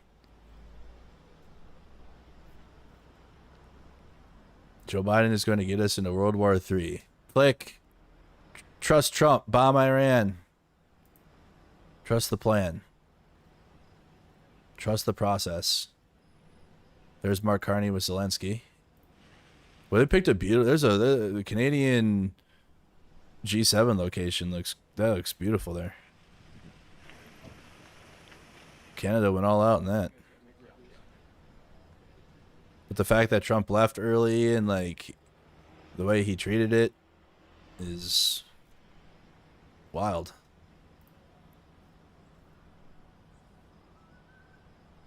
So we're looking at a address from Trump to the nation apparently soon here. According to Israeli officials, which I haven't seen any U.S. officials. Maybe that will be Trump tonight with the address. Maybe, I don't know. We'll find out. About Israeli strikes on Iranian nuclear sites, or the U.S. directly involved in that. It could be not U.S. troops and ground forces, but the Air Force will be involved in conducting bombing operations and using the bunker busters on these Iranian nuclear sites. That's likely, like, if I'm really using my brain here, that's probably what that announcement will be, more so than the like actual ground troops. But Trump is a fucking, I don't know. So we'll have to wait and see.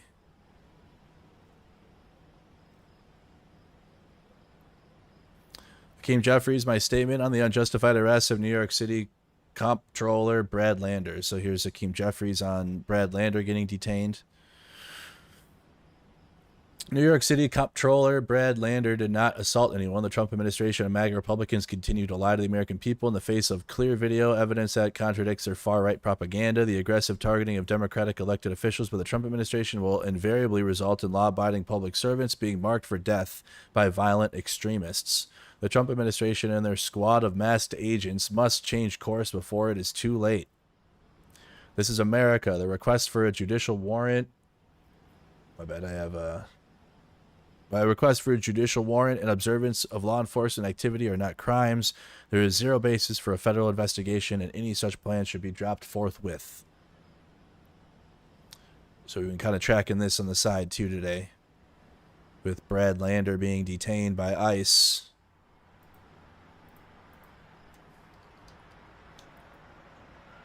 I believe he still is. He's running for New York mayor. What does a New York City comptroller do?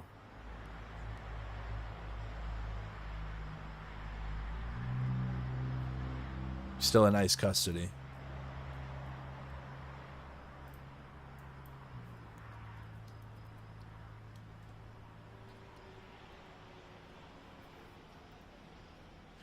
Comptroller is a high-level executive who oversees the accounting and financial reporting. Okay. Oh, so he's like the CFO of New York City.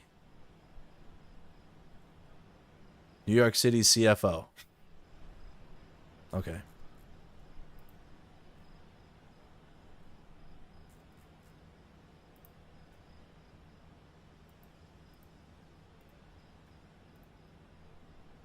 Also running for, again, he's also running for New York City mayor. Still in ICE custody.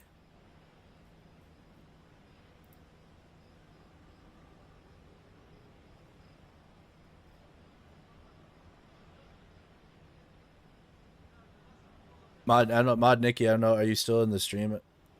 Might have to post some of these updates now that it's getting out beyond just Twitter posts about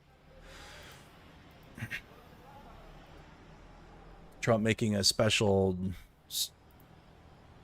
announcement operation for whatever here. Israel says it killed a top Iranian general.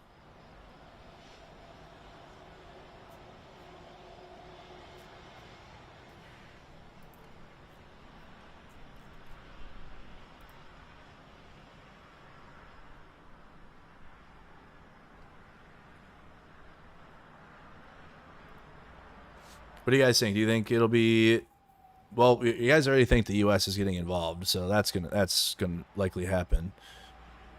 But in terms of what the level of involvement will be, I think is what people are wondering. More so than if, like, because the way Trump's been unless he will literally taco out at this point, but he's full sent at this. He's full sent with his posts and his rhetoric that something's going to happen. Inject this straight into my veins.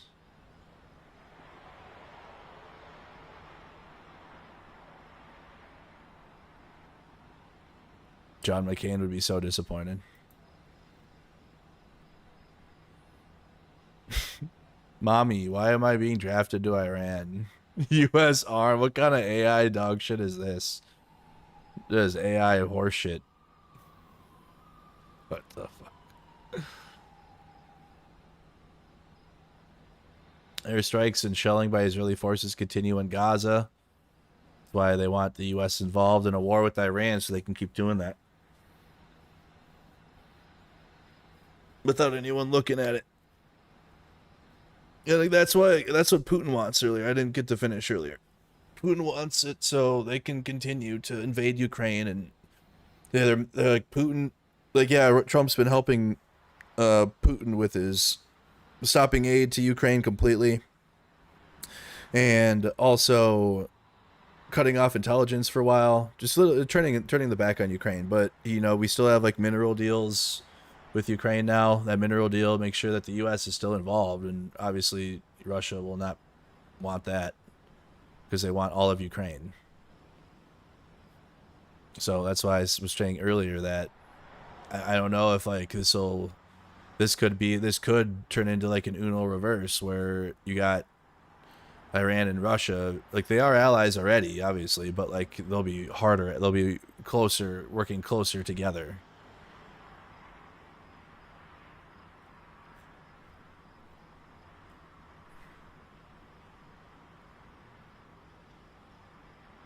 MAGA is not going anywhere. Just watch you as bad-mouthing Trump. See? Bo, if you are MAGA, you literally cannot have a anti-Trump position. And you know you can't. That's why you have to be here. That's why you're here. So you could be mad at Trump safely in your safe space. Because if you posted how mad you were on your social media with all your MAGA friends, they would be mad at you, and you know they would, and that make you upset. Because you don't want to make your family and your friends mad with an anti-Trump post. They'll think you're a liberal or something.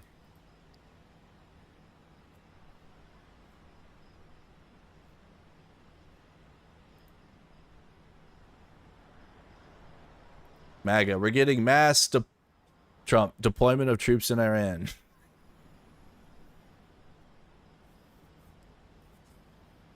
Oh boy. Trump from 2019.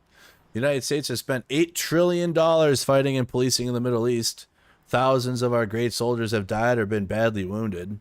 Millions of people have died on the other side. Going into the Middle East is the worst decision ever made. What happened to this guy? The heck? What happened to this Trump? 2019 wasn't that long ago now. 6 years. Feels like 2019 was yesterday, but 6 years ago. What the heck happened there? You got dementia?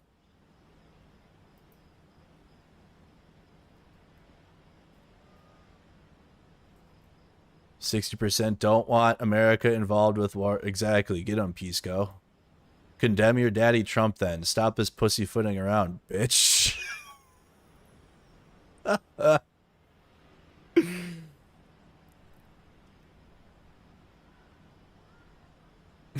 They won't call him out. They'll just say, America doesn't want it. This is bad. But they won't say, hey, Trump, stop. Because then you'll be a MAGA. You'll be a rhino. Actually, Kristi Noem has been taken into the hospital. Oh, no.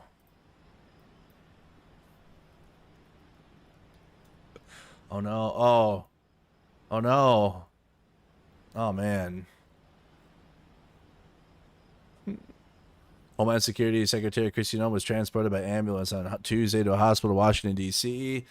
Two sources familiar with the matter told CNN Noem has been conscious at the hospital and has spoken with her security detail. Oh, no. Anyways. What else we got so far? Lots happening now. Many state media claims there will be a surprise tonight that the world will remember for centuries. Are we going to watch it?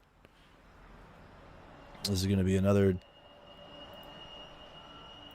I thought that was A-rated. It's not. Sounds like a plane. Okay, we got the Tel Aviv live feed on in the background.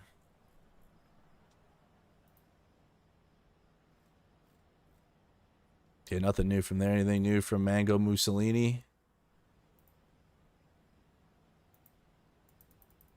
Oh my god, this website is so bad.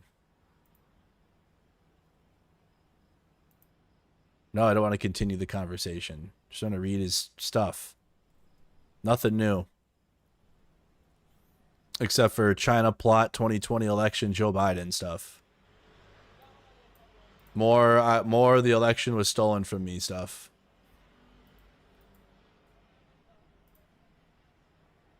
I really won the 2020 election. Puppies take revenge.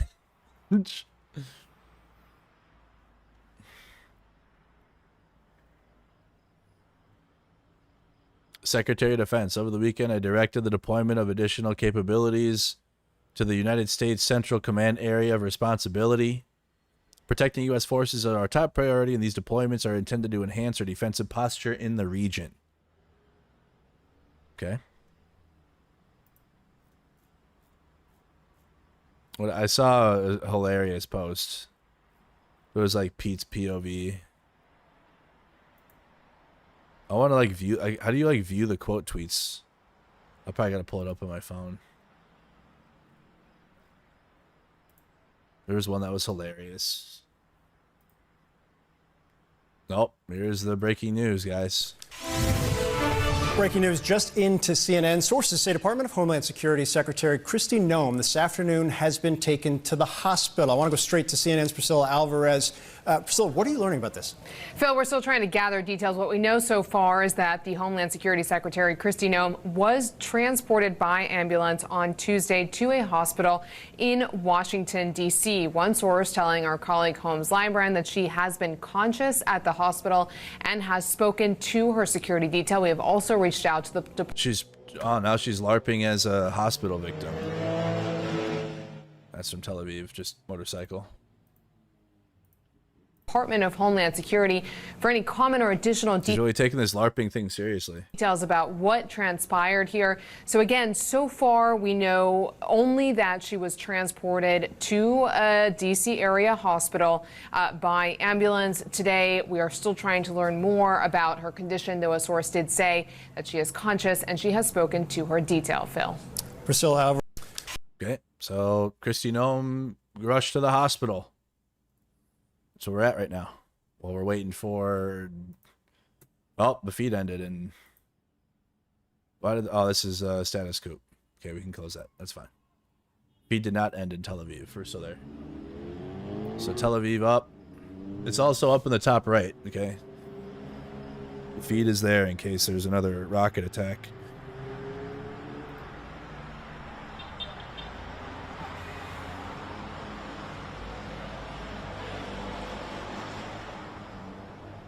Former Democratic Senator Bob Menendez began his 11-year prison sentence today. What did he do? Was it fraud?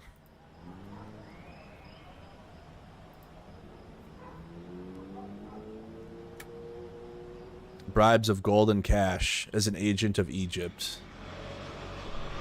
Gold bar Bob. Jesus. Well, you fuck around, you find out. Too bad it seems like that's only held on one side of the political aisle.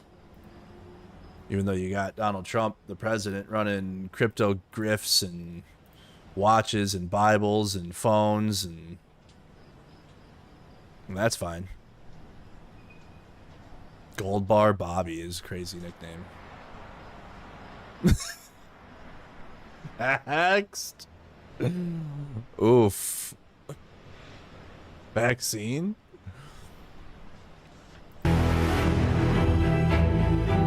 I love when they do this. They have like super intense breaking news music video. Wah! So intense. Americans, what do you think about the prospect of direct U.S. strikes in Iran? And how do other people in the country feel about it? We, majority, don't support. Oh, what's that now? What was that? IDF? What do you... IDF post something?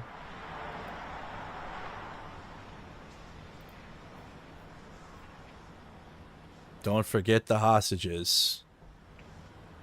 They retweeted about don't forget Gaza. Y'all forgot about the hostages. Israel doesn't give a fuck about the hostages.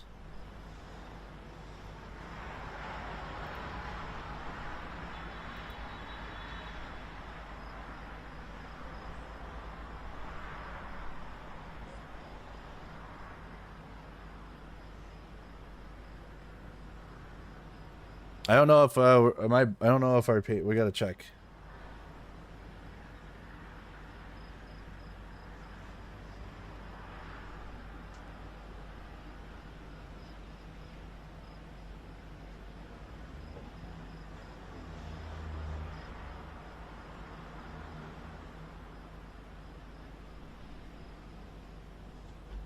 So guys, we got a live feed of Tel Aviv.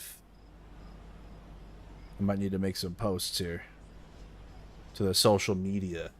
Welcome everybody. If you're just tuning in, I'm sure you're getting the news. You're like, oh fuck, I gotta go see what's happening. We're waiting too. We've been live for a little over 3 hours. Make sure you got your notification bell on. Going through all the day's stuff. And then also now the potential announcement of U.S. actions in Iran. Kristi Noem to the hospital.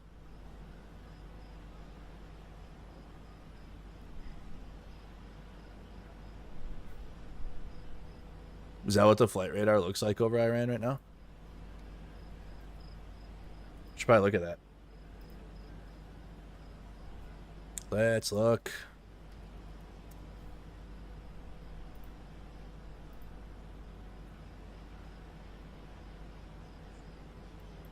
Yep. All going around. That's the flight radar showing all the planes in the sky right now. All the flights. Airspace is closed. We have a plane going to Lebanon.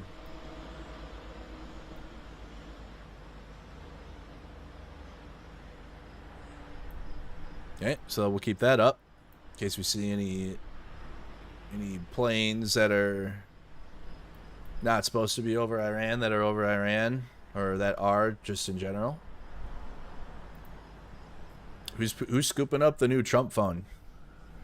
Who in chat's grabbing the Trump phone? Is it closed around Israel too? Yeah, it looks like it. Well, I don't know. This plane probably went through Israel.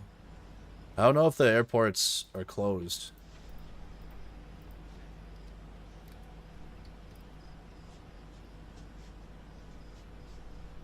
It might be. Israel closed its airspace, yeah. The airspace is closed. Tens of thousands of stranded Israelis face weeks away from home. It's called the Ben Gurion Airport. It's closed.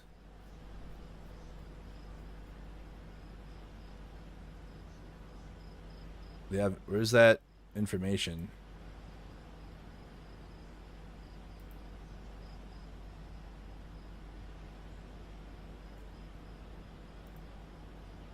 Israel tells airlines not to let Israeli citizens leave even once repatriation flights start. Can't leave.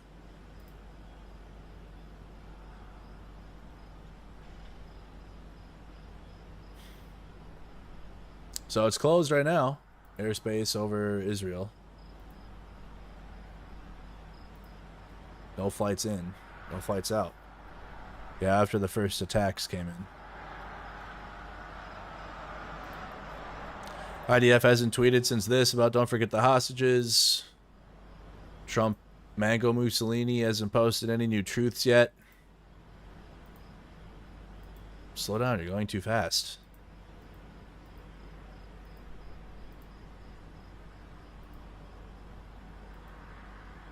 God dang it.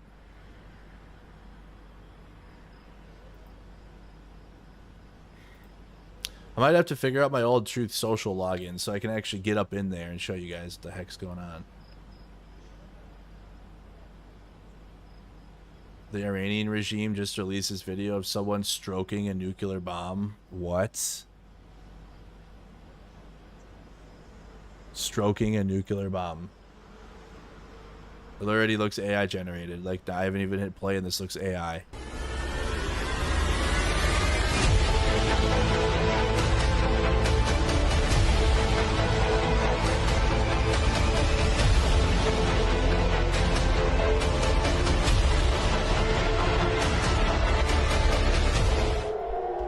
Air raid alarm's going off.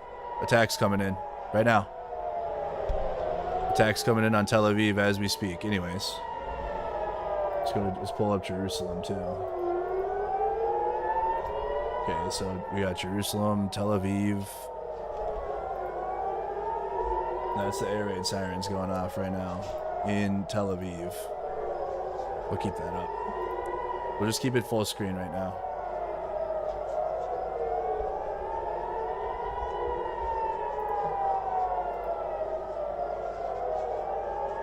There's the hits in the sky. You can see the Iron Dome system going off. That's the Iron Dome system right there in the sky.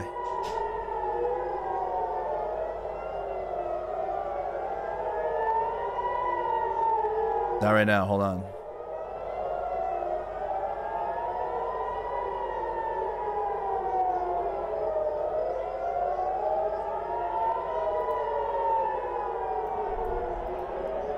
There you go. There it goes. There's the Iron Dome going off.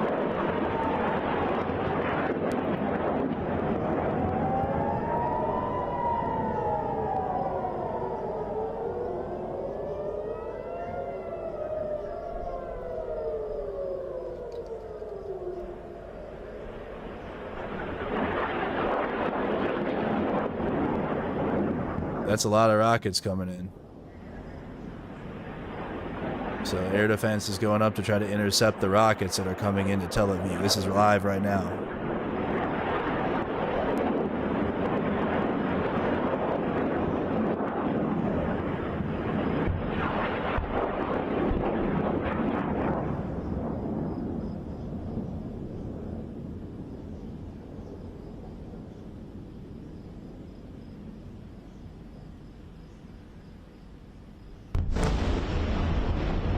That sounded like a hit.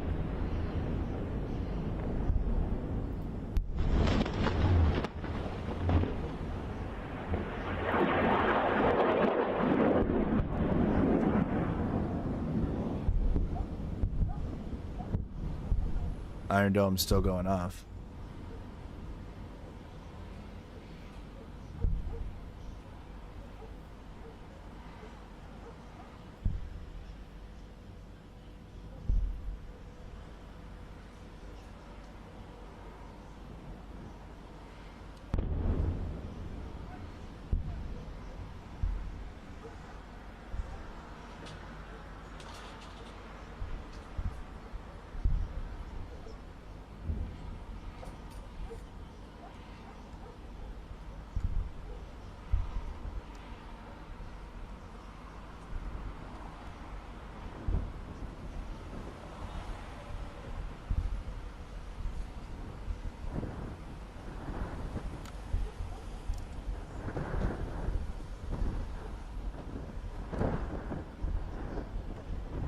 Okay, it was confirmed by the IDF, so what we're seeing is matching what they're posting.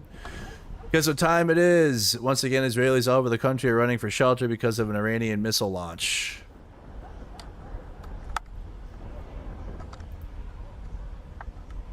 As we saw from the camera.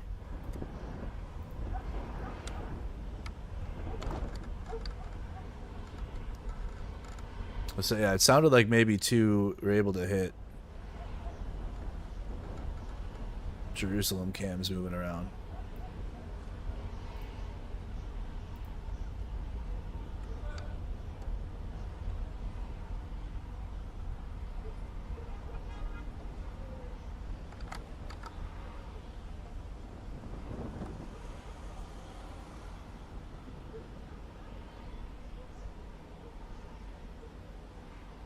Looked like they were able to intercept the majority of them, though.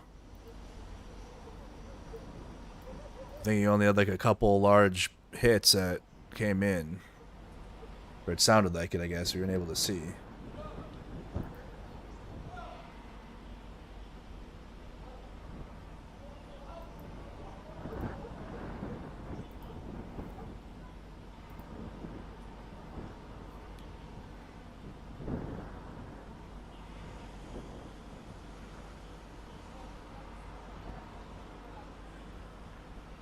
Okay, we'll hear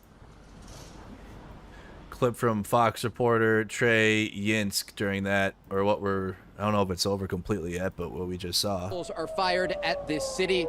Air defense systems are currently active over Tel Aviv with hundreds of thousands of people into bomb shelters at this moment. Unhook, get off. All right, we got it. We're gonna move. Okay, stay with us. Stay with us. Stay with us. Keep moving, keep moving, keep moving, keep moving. Ballistic missiles are fired at this city. Air defense systems are... You know, that's what we heard in the feed from the ground. Well, that's from the ground, from their reporting position. And then again, the IDF confirmed that there was attacks. You're in the busy of watching the AI-generated stroking of a mini nuke that Laura Loomer posted. Explosions heard over Tel Aviv. We heard them. You guys heard them too. That's why it's best to it's can be dry for sure, but with this conflict and the amount of AI and garbage on social media, the best is to listen. Kind of like we did at first with Russia's invasion of Ukraine, where we were watching the feeds of Kyiv for days. And then we'd know when attacks were coming before the news would post it, because we're listening. It appears to be a larger... Yeah, that was a larger one than yesterday. But I don't know, that maybe 1 or 2 successful hits, but even we weren't able to see because of the booms.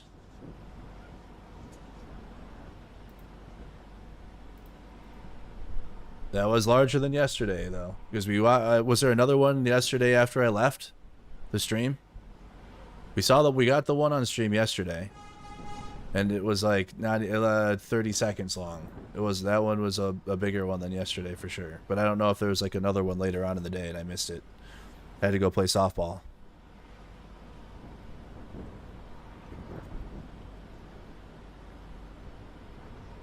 You saw hits? What feed are you seeing hits on? I only have Jerusalem and Tel Aviv. We saw intercepts with the Iron Dome system and the rockets coming in.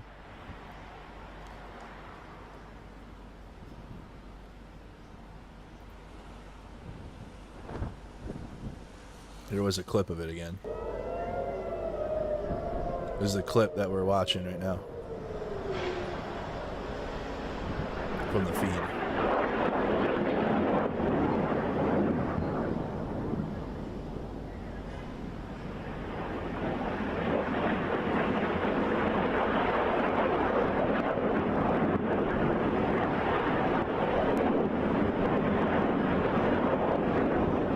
No, we're watching a replay of the clip of the air defense going off and the rockets coming in.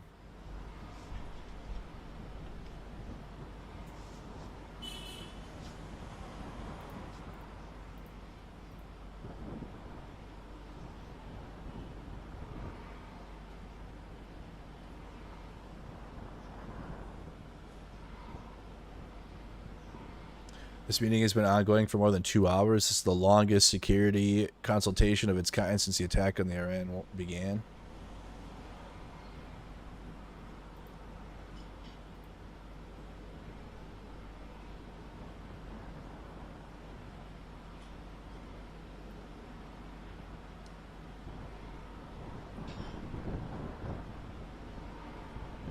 Okay, now we gotta wait for further. Keep the feed up of Tel Aviv. We'll keep that up for now here. This is live. You got banned? Why? I don't see you banned. I see your comments. Is that all Iran has? It's been days. Like, it's not just like one attack and then it's done. It's just like been a consistent everyday thing. That's why the best way to cover this is just keep the feed up and watch. Like that happened out of nowhere, right? I didn't even see an Iranian report or anything suggesting another wave of whatever they're calling it, Operation True Promise 3 or whatever Iran's thing is called. No, they didn't even tweet it like they did yesterday.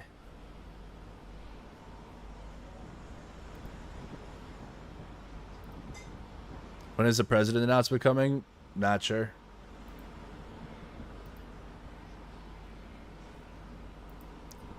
I have to stand by. Hurry up and wait mode. We're standing fast. Last thing they put out was about the corridor. We're going to shelter. Yeah, we heard the explosions ourselves. Kristi Noem in the hospital. Flight radar. United Kingdom Air Force. Airbus. RAF. The hell is that? That thing's flying over Jordan.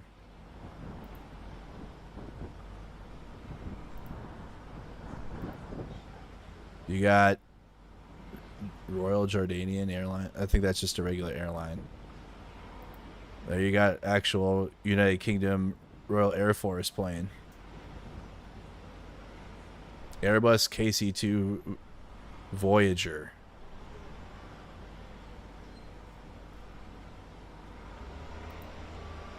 What does this plane do?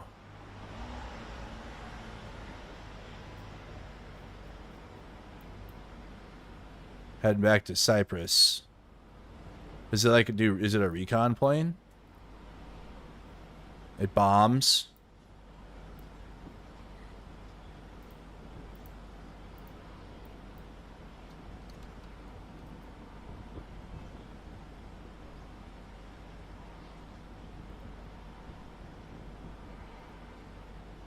An air-to-air refueling tanker and strategic air support.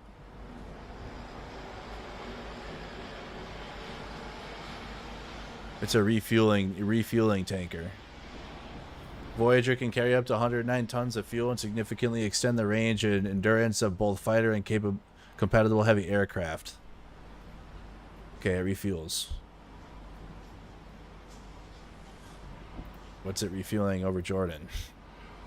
I don't see any other Royal Air Force planes over there. Probably just going back. It's probably just left Iraq. Oh, left an Iraqi air base.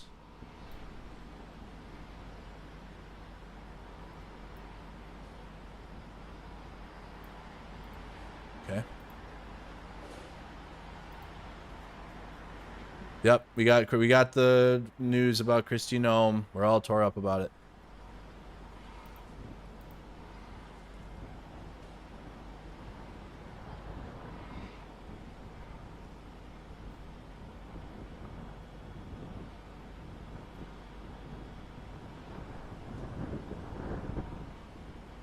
We gotta listen in and hear if there's any more air raid sirens or alarms going off.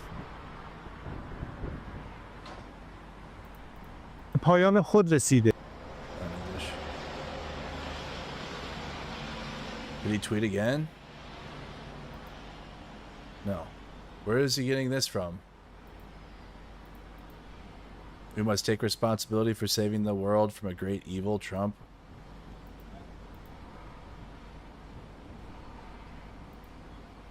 I don't know where you get that. Yes, Kristi Noem has been taken to the hospital. Yep. Taken there.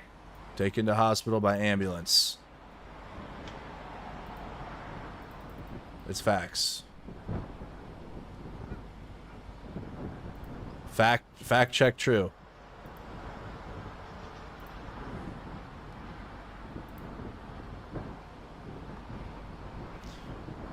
Donald Trump and Prime Minister Netanyahu have spoken on the phone. Oh boy. I'm still MAGA. Are you? Trump's got this. You guys still with us? You still on our team? Hmm?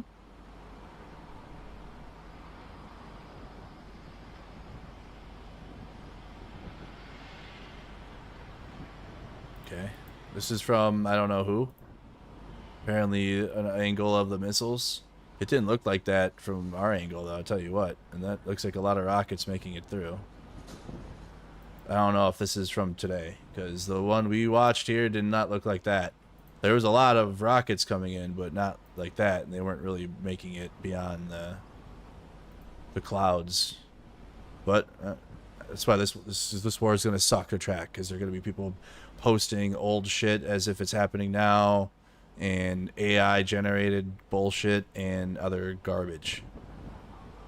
But that doesn't look like what we saw in the feed, right? Yes, there were more rockets than yesterday, but not that many. And they weren't making it that close to the city. Maybe one or two hits, and we don't even know about that either, because we need visual confirmation.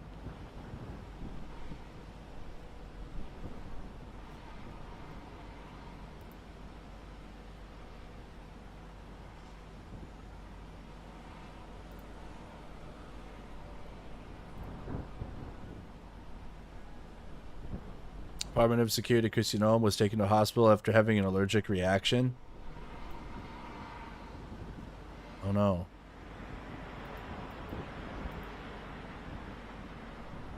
I know Kristi Noem shot a puppy. I know. You think we have troops still in Syria? Yep, we do. Eastern Syria. We do. We have for a while. A long time. The Turkish military, Turkey has military personnel there in the north. We're there to support the Kurds, which they're like against Turkey too, but also against the ISIS.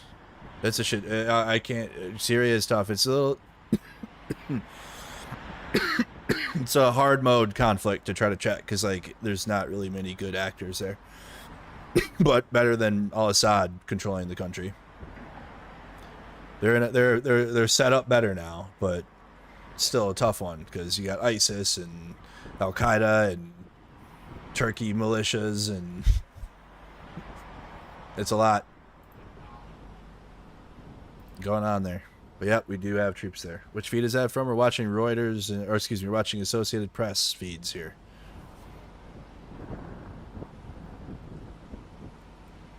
And you have Daesh too.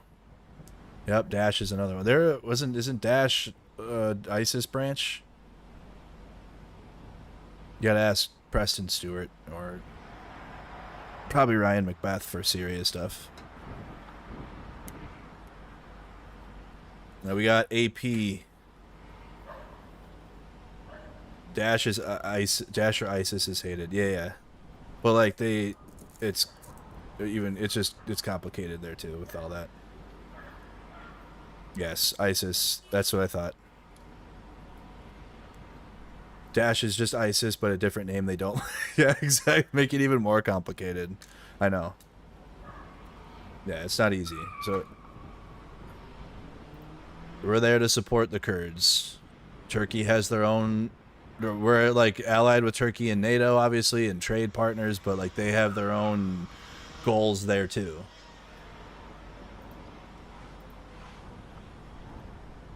Northern Israel from open source intel. What is that? I'm hearing people yell. Is that in the video? Nope, that was in the feed.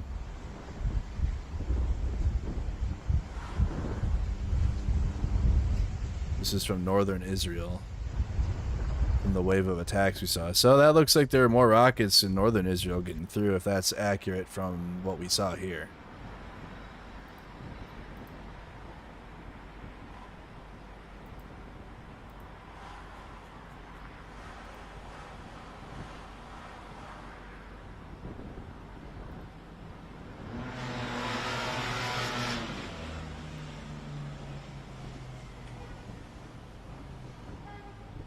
Nothing new from the IDF or from Iran right now, or Trump. We're waiting for him too.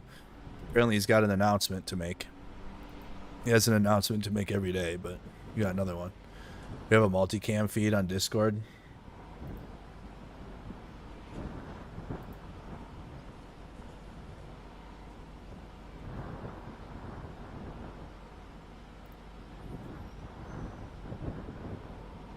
We hear the State Department press briefing. Be careful, Admiral Lugia Kane. You're sharing a Jackson Hinkle post. Golly, careful.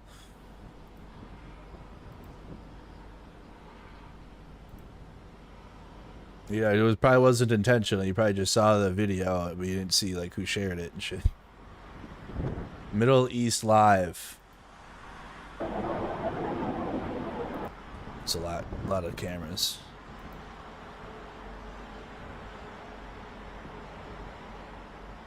Okay, could be a good source, good resource there. We can put the put the Jerusalem feed back up.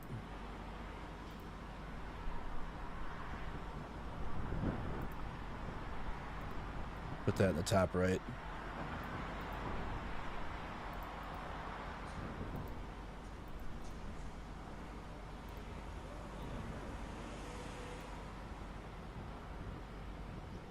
Now we need to make a new one. Hold on.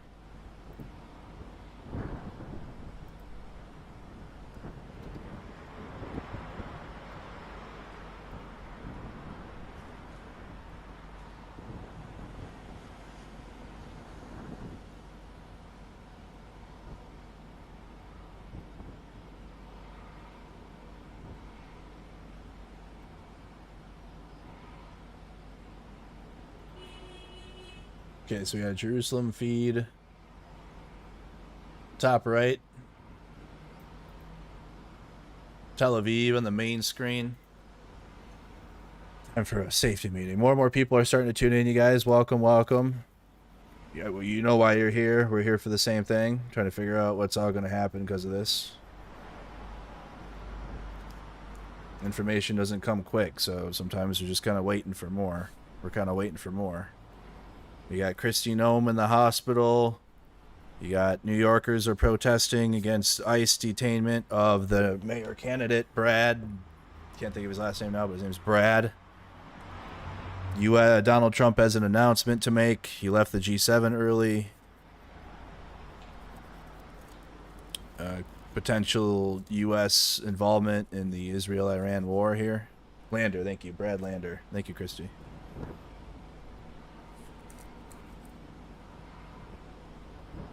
Still waiting for a good summary of how the court went for the National Guard decision.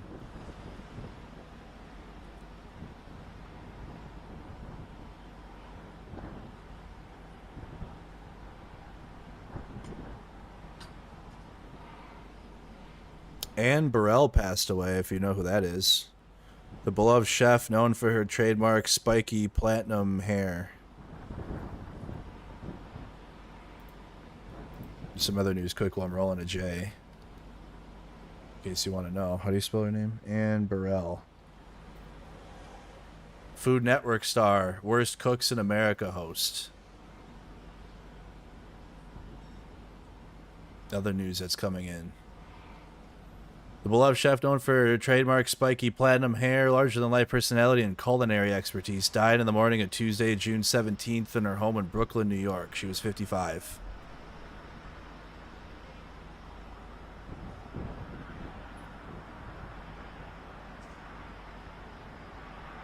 You got background. I don't know the cause or anything. Just background on her.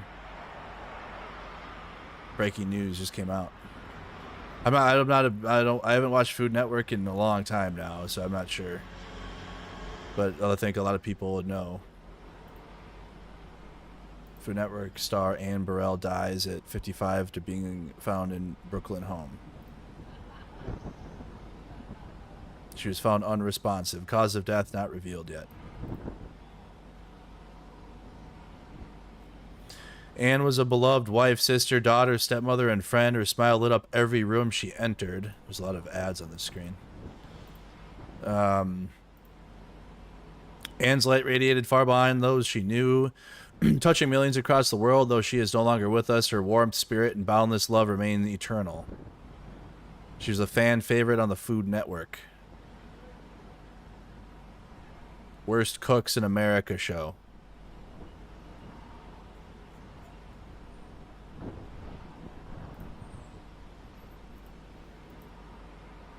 That's too bad.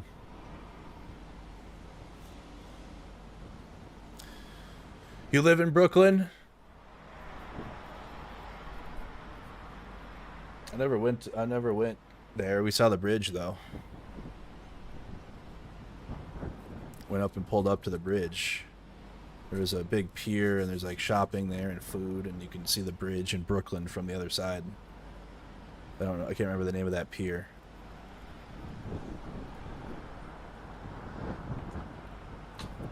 Been a while though.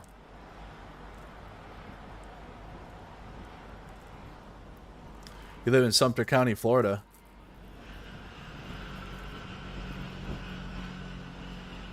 It's a 420 friendly news stream, you guys, so we're gonna be having a safety here.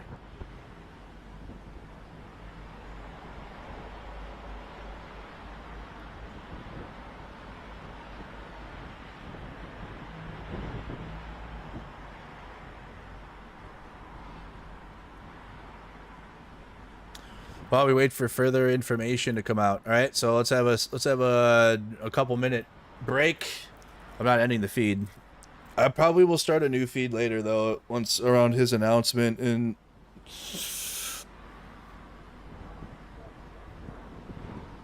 whatever happens today. They make a confirmation on the U.S. Navy getting involved in a recent strike helping Israel. Just wondering if it's possible.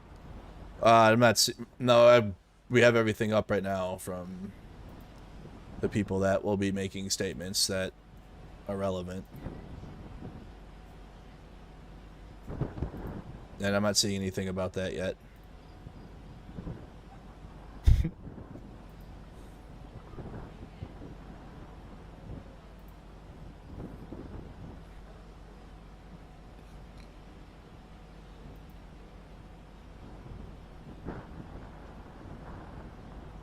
This is insane, bro.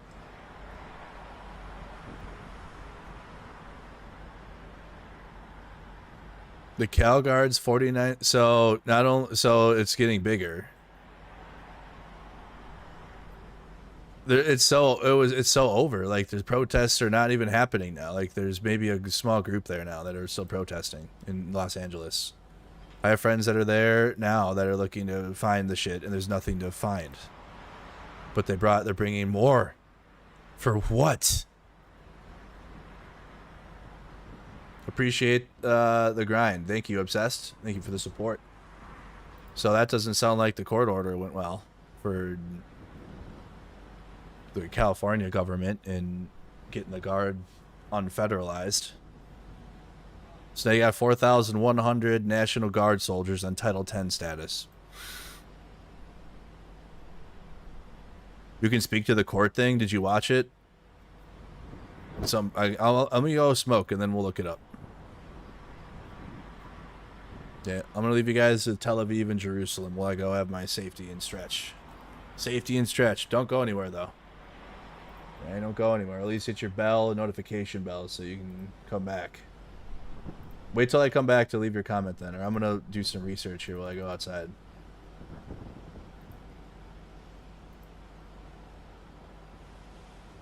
Of course, yes, it's legal to federalize the Guard, but he went over the governor to do so.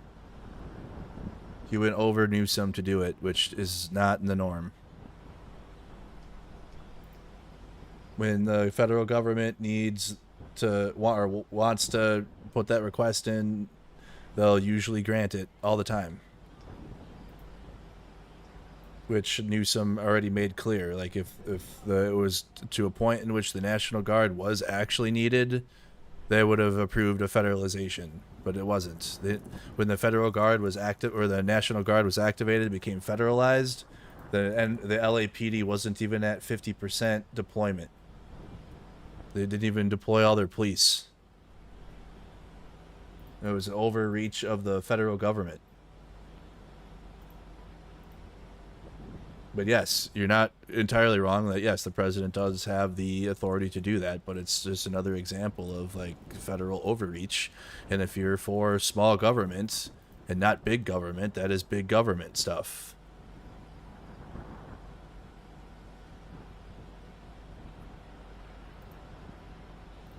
Big government stuff. We have 700 Marines escorting ICE on raids. Pointless, literally. The Marines are trained to shoot, move, and kill. Yeah, shoot, communicate, and execute the mission. Whatever their mission is. Not detain civilians in the United States. Or go guard an embassy. They're not protest police guards. It's insane.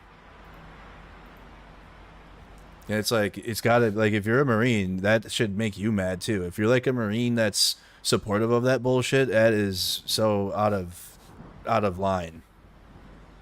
It's gotta be like, because the Marines pride themselves on being like, they're not like a special forces thing to join, right? You can join the special forces or the Rangers or whatever, and that's like, or the pararescue for the I think it's Air Force does pararescue. That's the special forces actually.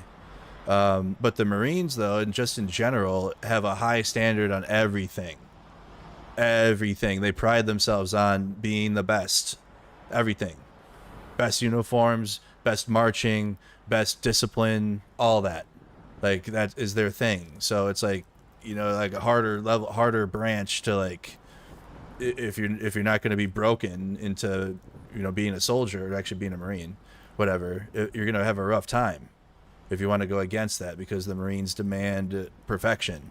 My grandpa's was a drill instructor in the Marine Corps, so I joined the Army, but he's Marine. He's still like that. He's still like that to this day, and he's, you know, he's 87. He's still Marine through and through. So to see the Marines out here detaining civilians and like I don't want to say like lower, it's almost like you're like lowering your standard, lowering yourselves. The Marines are not for that, and I'm against it in general. Like if you're like a civilian, like I'm not trying to say there's a situation in which I'd like the military to, I don't want any military detaining anything. I'm just making a point about the Marines specifically, and like that should be a eye-opener for like, you have the Marine Corps doing this. Even the National Guard, like there was a guy, I'm trying to find the clip while I'm out smoking quick. National Guard E7, and someone asked him like, did you envision yourself being out here when you joined the National Guard to do shit like this? The guy was like, not at all. Not at all. I don't support the military in engaging with protests at all, period. I'm making a point to any Marines that might be watching that maybe will support that, because I don't know why you would. You're lowering your prestige. The prestige of the Marine Corps is being hurt by this action, and it hurts me as a soldier watching the Marines get lowered in their actions like that. Okay, be right back. What time is it? Oh, I'll put the time up in a second. Let me get all that figured out in a second. We're going for a smoke break. I gotta stretch.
This news makes me want another one. I can put a sign up too. I got the sounds on. You guys will hear it. I have it on too in my ear.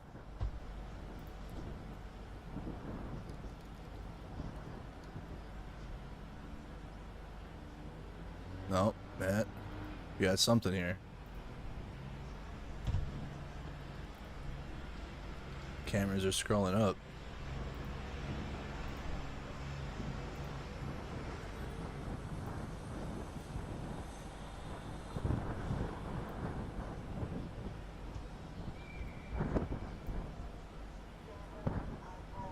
You're gonna actually have a safety meeting sign. I think you might have a new wave. Maybe. It wasn't the same air raid. I didn't hear the air raid alarm go off.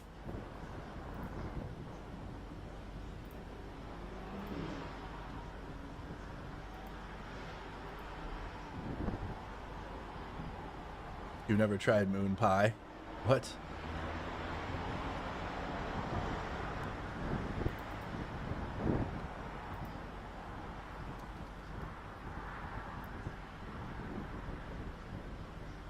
Turn that off. Nothing in the last 38 minutes, so if there was another wave, they would have posted. So IDF would have posted.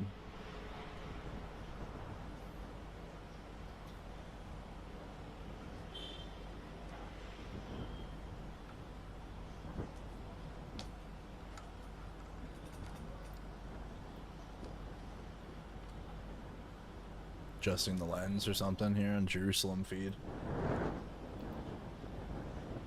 What's Jerusalem cam doing?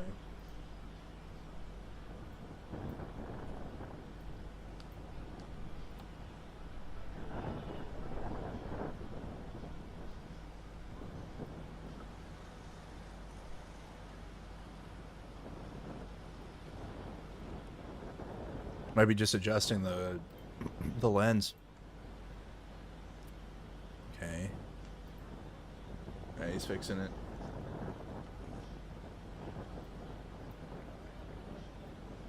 What's it like that?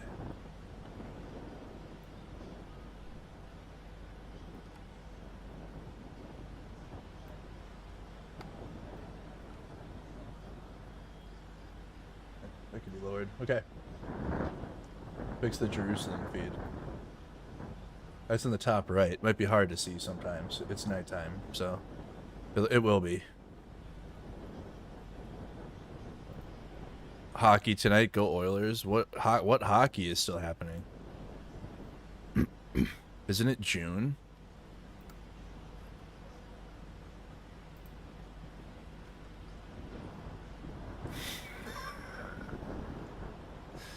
This is so funny. I was outside. I'm gonna go back. I'm gonna have another one because I need another one to get through this news. The Sarah Stock. Guess who I just voted for? Oh no, who's gonna tell her?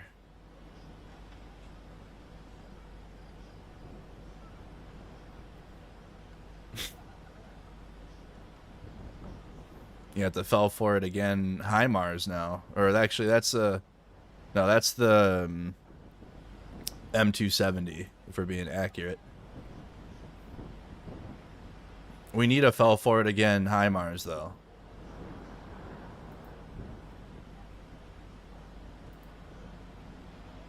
Who's not from Minnesota? I am from Minnesota. I'm not a hockey fan, though. I couldn't do it, so I never became a fan. I'm fans of sports I can play. Hockey hurt my shins. It wasn't fun. I try to go on skates on the ice, and like the sound makes me uncomfortable of like the ice, and then my shins hurt. Hockey's the best.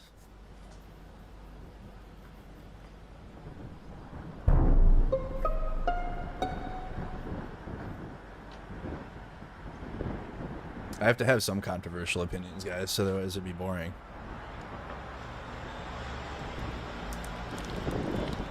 If we're not talking about NFL football, I really don't care. That's the sport that's the sport for me. Okay. Football. American football. For college football too. That's even more entertaining. Sometimes more. If it's a good matchup. Here it comes. They're coming again. Live. Yep. Another wave here. NHL video games are fun for sure. They used to be, at least. Yep. Alright, we got it. We're live with it, guys. It's live feed.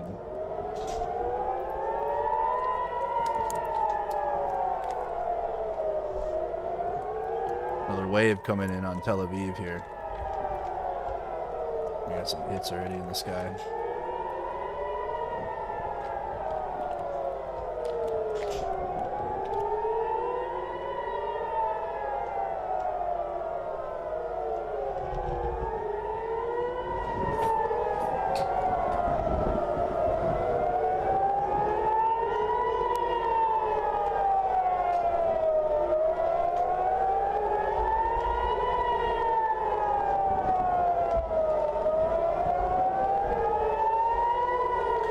Another wave on Tel Aviv coming in. Oh, Jerusalem feed. Look at that. Holy shit. What the fuck? That's the Jerusalem feed here. Let's go. We're going full screen with that one. We'll go full screen with the Jerusalem feed. We'll go to Tel Aviv small.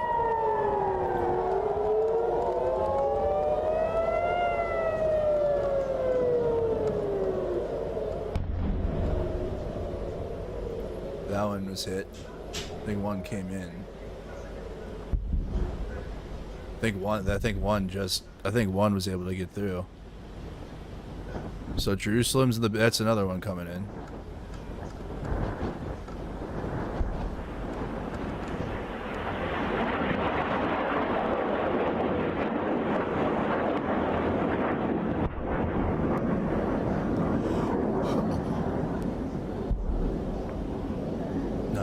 There might have been intercepted. You still got the Iron Dome going off.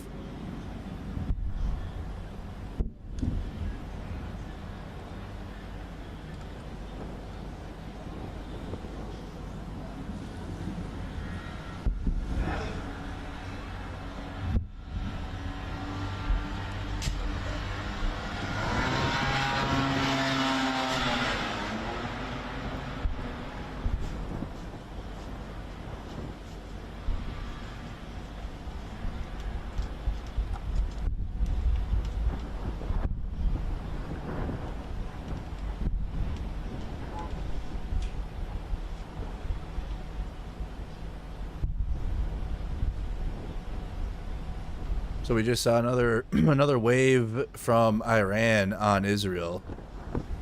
You saw a lot there. A lot in the Jerusalem feed. I might keep this one full screen. Let me swap these two out quick here. We're able to see a little more here in Jerusalem.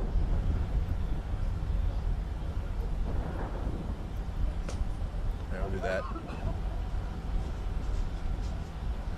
You got a flood alert on your phone? Yep. You just saw it.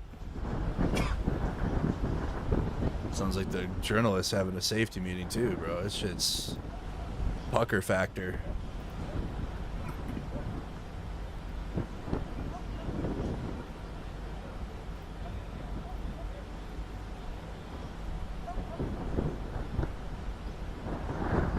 Another one. For the second time in less than an hour, families across Israel are running for shelter as sirens are due to... Okay.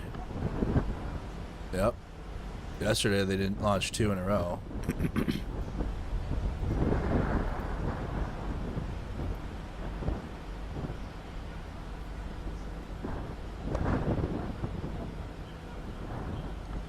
Turn the microphone up. My microphone? Am I not loud enough?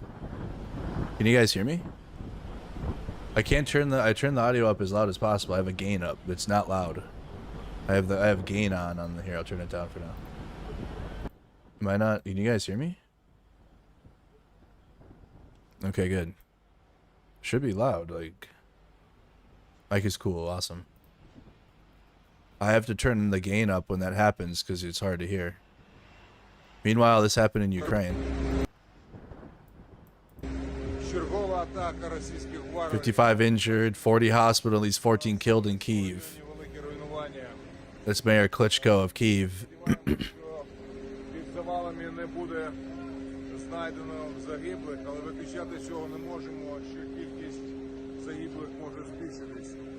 Зараз працівники ДСНС працюють для того, щоб максимально швидко розібрати завали, штаби розгорнути, надаємо допомогу всім постраждалим, всім, хто звертається, прохання розгорнути штаби в кожному із районів нашого міста, там, де є надзвичайні ситуації. Звертайтесь в штаби, ви зможете отримати всю необхідну інформацію, допомогу. So that is a result of Russia's attacks on Kyiv last night as well. While you're watching Iran fire back at Israel for their attacks in Tehran from Operation Rising Lion. That is happening in Ukraine, and Russia continues to attack Ukraine. Okay, we'll keep the feed up on Jerusalem here. Keep the feeds up again. Yeah, that was 2 attacks in less than an hour right now. We're tracking here in Israel.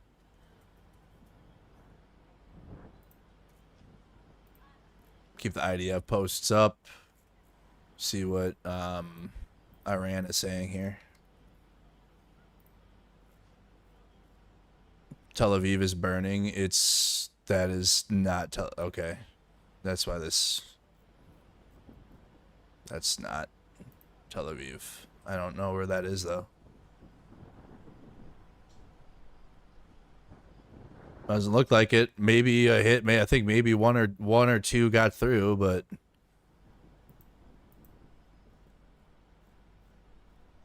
this is cooked.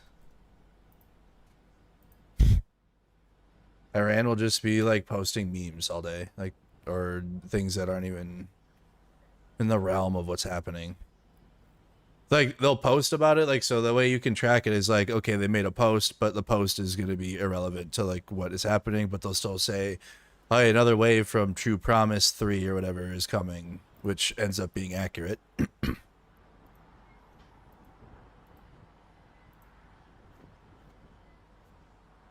But you'll have like a giant AI F-35 or something attached to, hey, True Promise 3 Wave 6 is coming.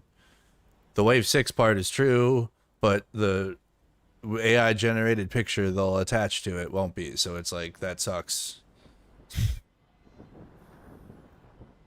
Information is going to be rough. So again, I continue to say these live feeds that you have from AP and others are probably the best way still. Were you guys able to hear the... You guys have Tel Aviv alerts turned on or something? Many of the chat was like, you guys heard about the air raid before it was happening on the feed. So where were you guys getting that from?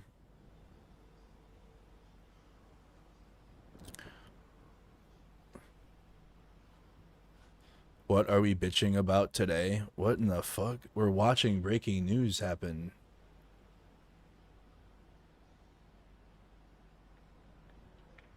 If you don't like breaking news, just say that. AP, yes. But there were people that knew that the attack was coming before it had just happened in the chat. I saw your comments. So you guys following like a alert for your phone? Faytux? Thank you, Borg fella. Good to see you. Thank you. What is that? That's some good audio now. Finally have 2 years audio.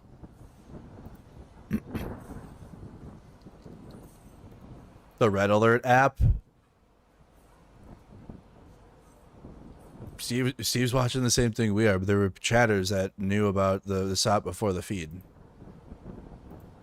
Okay, the Red Alert app.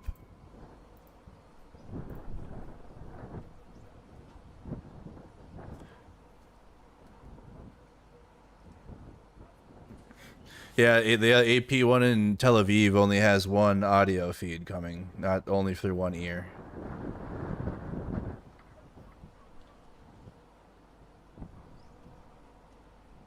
Oh, I'm sorry. Let me put the feedback up. Jana with the 5 gifteds coming in hot. Thank you so much. Red alert. Yeah, actually, this will be like the air raid alert apps I have for Ukraine too. There, now I'll be able to know before the feed. Another wave incoming.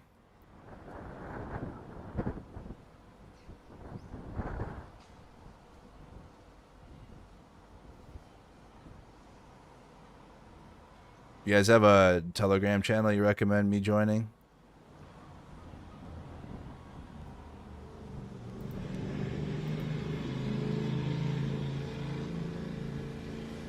What's your opinion on why they won't let cameras into Haifa to control the narrative?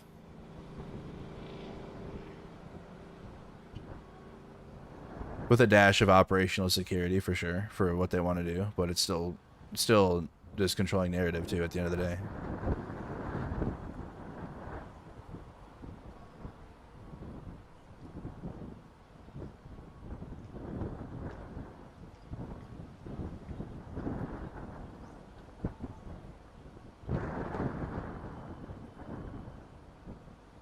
$128. I gotta get the, hold on. I gotta get this back up first. Let's see, gotta get the time back. I miss our world clock. Actually, wrong one. Wrong thing.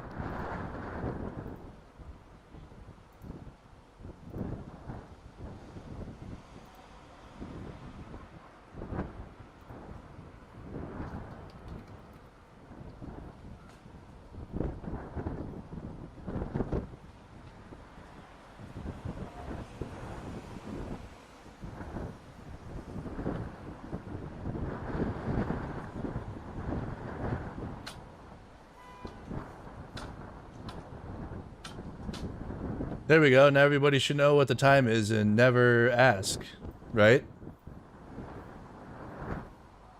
There. How about that? There you go. There you go. Now we know what time it is. Rocket attack and okay, so now I can track myself.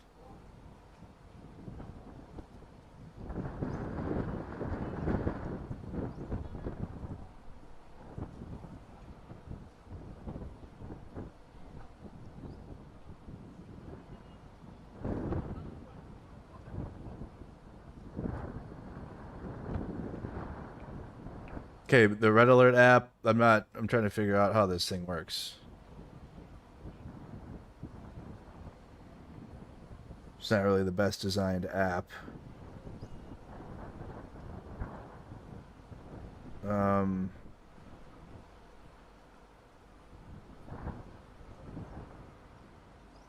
Yeah, I don't know about this. I don't know if this app is not good. Is there a better one?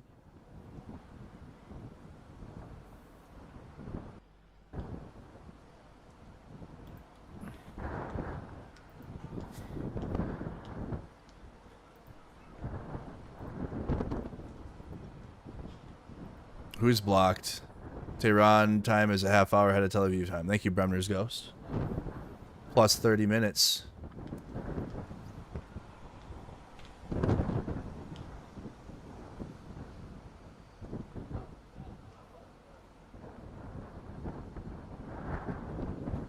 Oh, the Zophar Red Alert app. That one.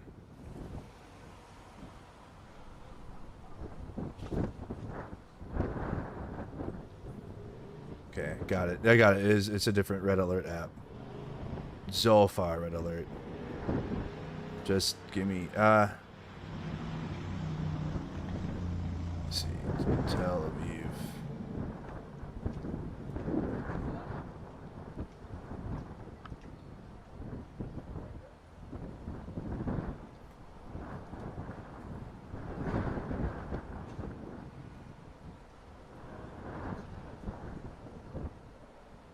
Okay, where's the map?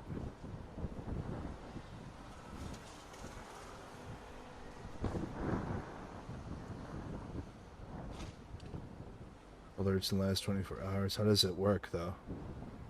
How do you know like you're gonna, when does like a new one come in?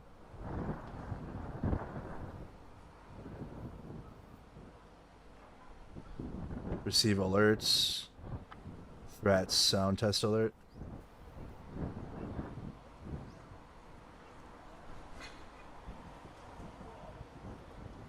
Yeah, we'll bypass the silent mode. Alright. Okay, that's the alarm sound now. Okay, I'm locked in. I'm locked in now. So now I'll get it before we see it on the feed. Alright. We're tapped in. I'm in the mainframe. Now I know. Do we agree with Charlie? I don't agree with Charlie. There's so many other people I can agree with besides not even looking to Charlie Kirk. How about this? I looked to Charlie Kirk for 0 things ever in life, and neither should you. It's because you're gonna might temporarily agree with some of those people on this issue. You should that doesn't mean you then go look to them for other takes.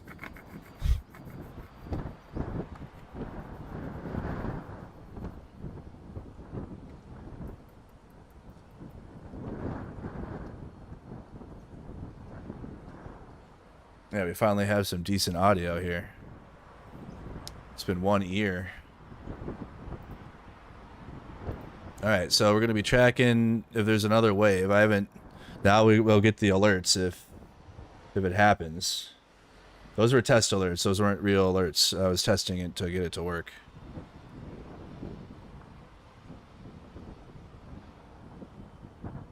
That way I can hear it over my headphones. Actually, is there a Red Alert website? Or the Zofar Red Alert, or is it just an app?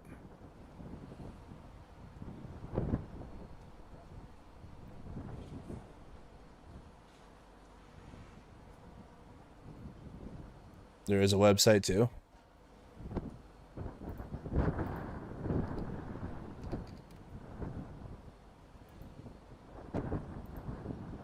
Oh.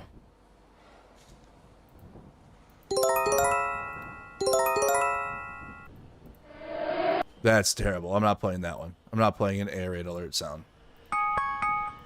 Okay, we can do that. But is there a way to control the volume with that? It's really loud. Like, extra loud.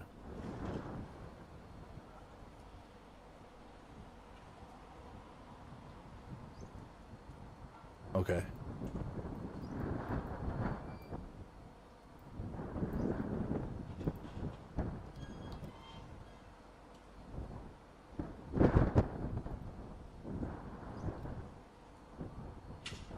How does this Tel Aviv? Oh, we gotta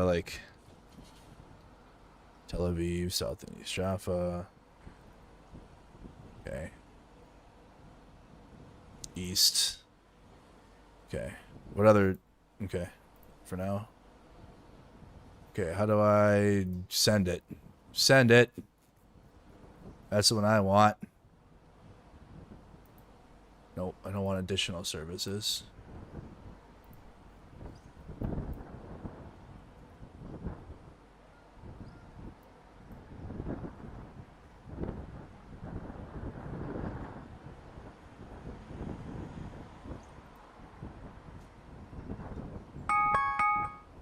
Okay, that one's fine. That one's tolerable. It will alert me now. Okay. How can I see? I can't see it on this. It's not popping up on the map, though. I can pull it up on my phone.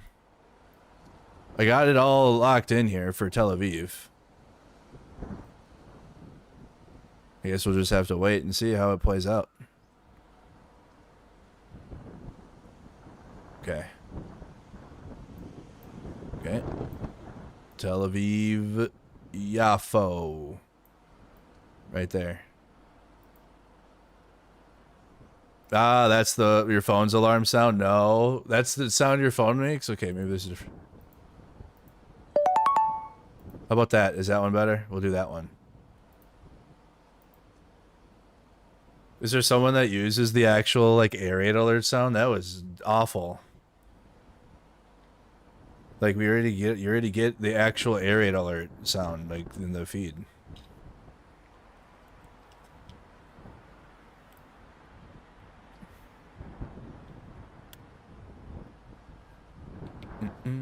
So we'll get a sound alert if one's coming then, but I don't know how to work the map itself.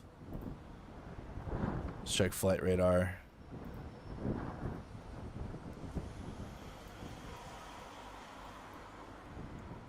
Nothing over.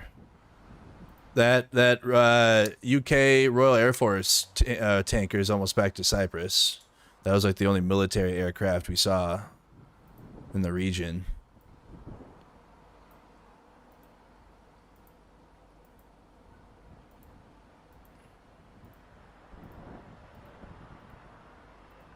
Yep.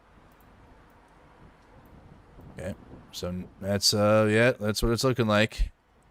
Around Iran, Iraq, Syria, Jordan, Kuwait, Lebanon, and Israel. But I think flights are still going into Beirut. Yeah, flights are still going into Beirut. Keep that up there. Christy Nome Hospital. What's the latest with Christy Nome? Just in the hospital. Okay. Let's go to Newswire. Odds of U.S. military action against Iran are nearly 70%. Those are some odds. Anything from Mango Mussolini? Damn it. We're limited on how many truths we can look at. There's only so much truth you can handle because you can't handle the truth.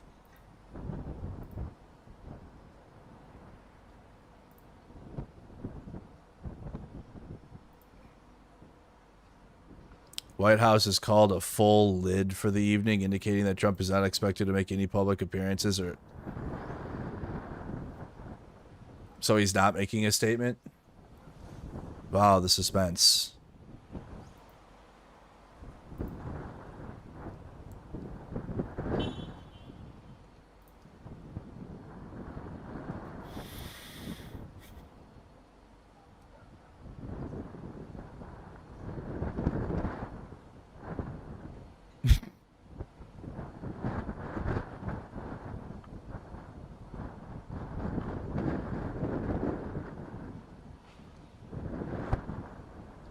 So there won't be a post.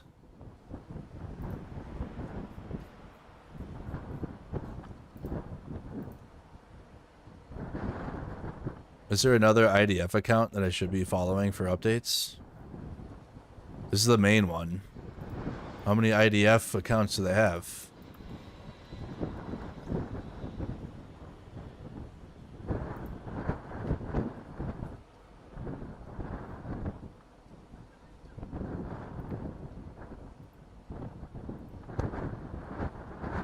Area 18 of Tehran. Oh, so this is where you find out their attacks are going.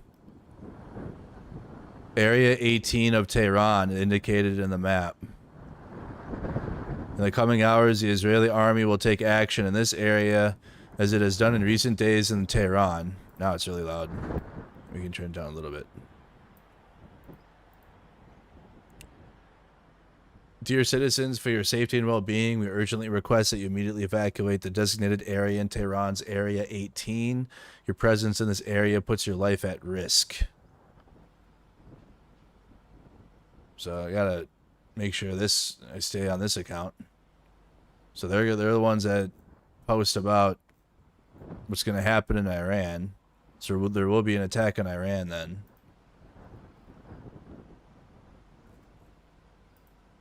Okay.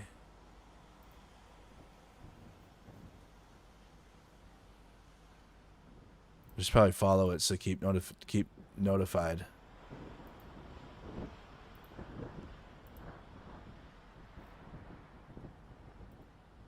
We also did get information about if the National Guard can stay, and like they haven't made a decision on a ruling. It's a lot of words. But at the end, you just get to the end and court adjourned, no timeline on a ruling. So the National Guard will stay for now until there's a ruling.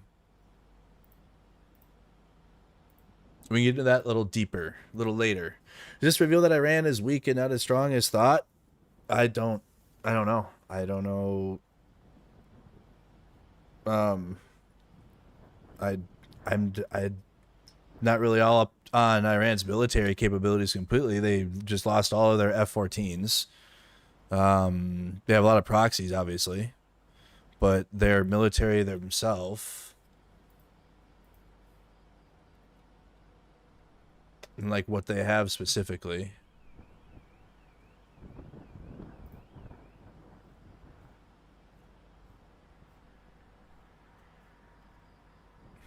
We've only ever seen really like fighting Iran's proxies. We haven't seen like fighting Iran itself yet. And that might happen here. We've been fighting like their terror proxy groups they have, like Hezbollah or others. Haven't seen Iran's military itself get engaged, so it's different. Iran's strength meant nothing. This proves Russia can't protect them anymore.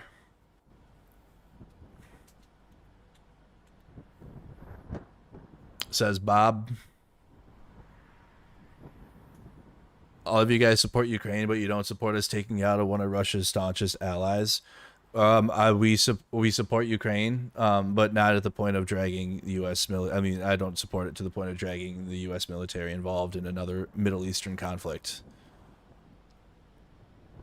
If we wanted to actually seriously support Ukraine, you would have put like peacekeepers in the west of Ukraine and Western forces there in Ukraine. I'm not all about dragging the U.S. into another Middle Eastern war and then like some through backwards big brain, dumb shit to say, oh, this will help Ukraine too. Like, but we're dragging the U.S. in which all of the attention will be focused on the U.S. and a war in the Middle East. And then it'll be even less Ukraine support. Way less. When you mean boots on the ground or air as well? It'll be air for sure right away.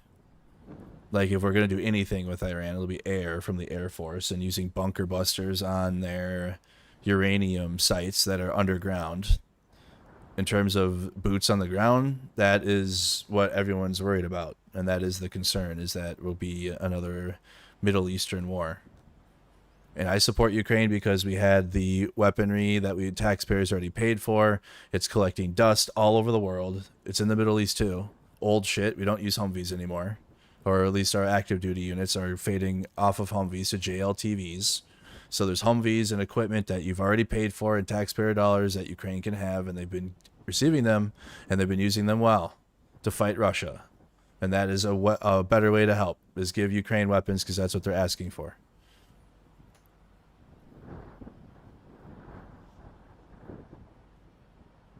Israel has no problem handling all of their own Middle Eastern issues. It's when they try to drag the U.S. into it. I'm not with that.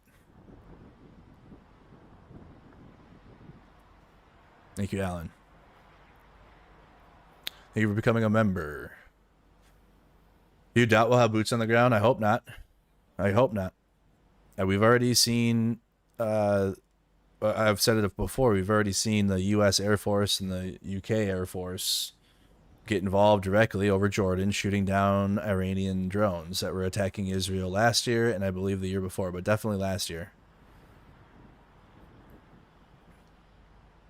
Not to mention the Navy in the Mediterranean with our best and greatest super carrier. Latest and greatest.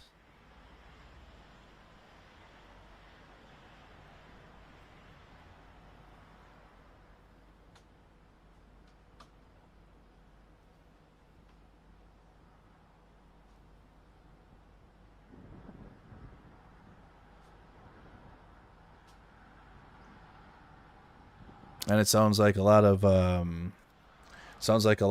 copy paste Iraq war propaganda about weapons of mass destruction and nuclear capabilities in minutes. And okay, but I've been saying the same thing for the past 30 years. That they're minutes away from nukes. Iran's minutes away from nukes. Weeks, days, whatever, years, however you want to put it. Congrats. Wait, we reached 80K? Did we really reach 80,000?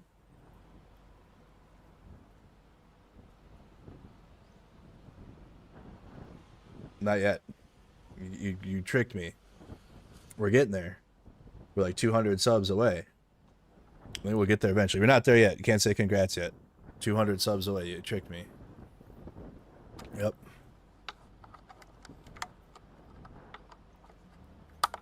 We'll get there soon.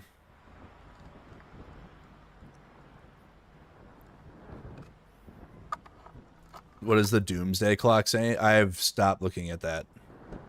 Is there... Yep.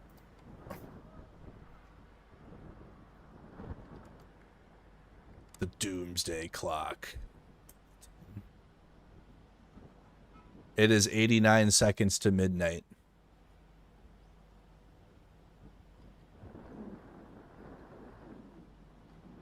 I'm not there yet. So if that means something to you, I don't know what that means, but it might mean something to somebody. Okay? 89 seconds. Yeah. Only at 89, it's fine. Okay. I don't know. People look to that, and it's a thing.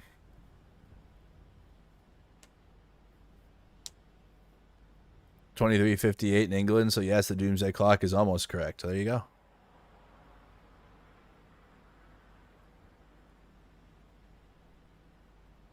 It is actually 90 seconds to midnight in the UK. Perfect then.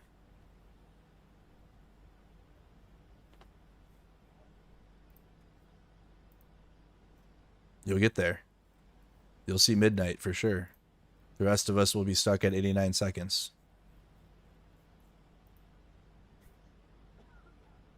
Safety meeting. Hitting the vape. I'm kidding. I don't know what's happening, but could be.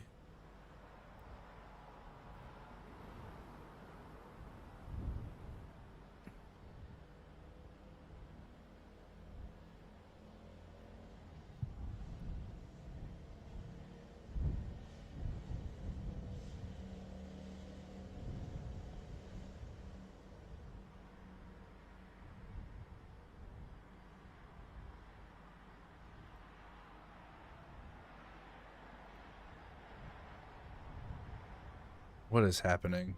It's so hard. So I don't read things out loud until I. Wacht begeer. Okay.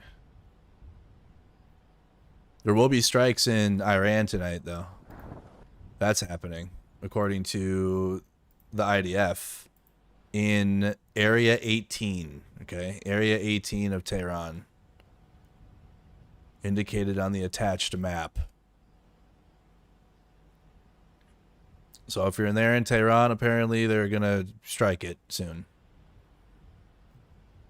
I got to keep this tweet up here. Okay, regular IDF Farsi. Yep. Jeez.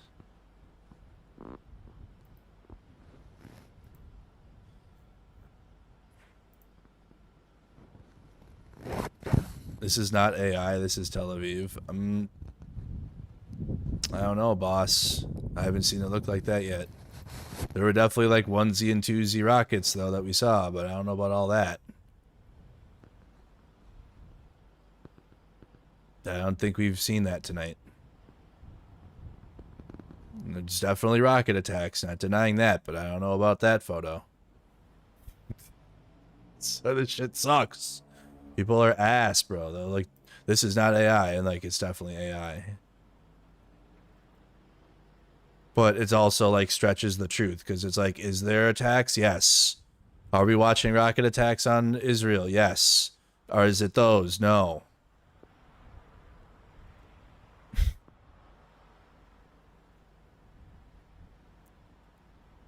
Like that? What the fuck is that, bro? Get the fuck out of here, dude. What the hell is that? If you think that's real, you are already too far gone, and like you need to. I don't know what you need to do. Go play more video games. And if you don't play video games, you need to learn how and do it, because that way that actually will help you understand what is absolute bullshit. Because I've played video games my whole life, and I can I can see still some of the new Google, that shit is wild though. That shit's kind of scary. That's getting tough. The new I don't know if what it's, the videos that you can do, whatever it's called, Google's AI. That stuff is a little weird and scary, uncanny. But a lot of this stuff though is like, you can tell it's fake. And I can tell because I play a shitload of ray traced video games and like hyper real video games that look pretty good, but they're not there. It's not real. Not everyone has a discerning eye. I tell you, I think it's the video games that I play help. Otherwise it might be hard. I engage with the virtual world.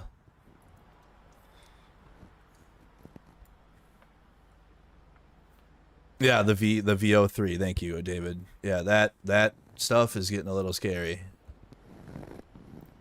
for how good it looks. But there's still like some tells, but it's definitely improved in the last 3 years. AI is definitely improved with images and video. Used to be like they had like 6 fingers or like 2, like there was something that was off about the photo every time, and it was easy to tell or something. But it is getting difficult. What's that?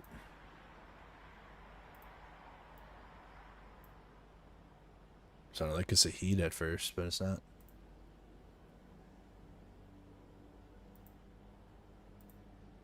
Getting hungry again here.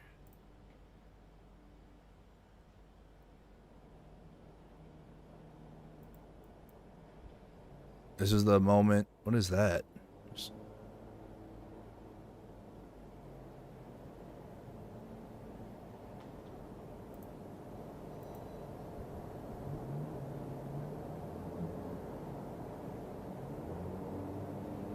Show Iran camera. Do they have one up? I haven't seen a camera from Tehran yet.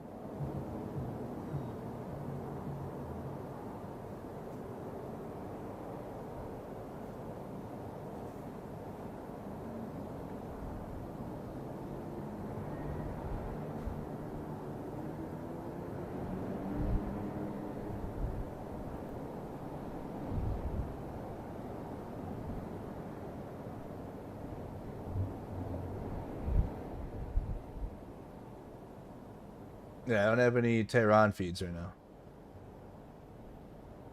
That isn't garbage.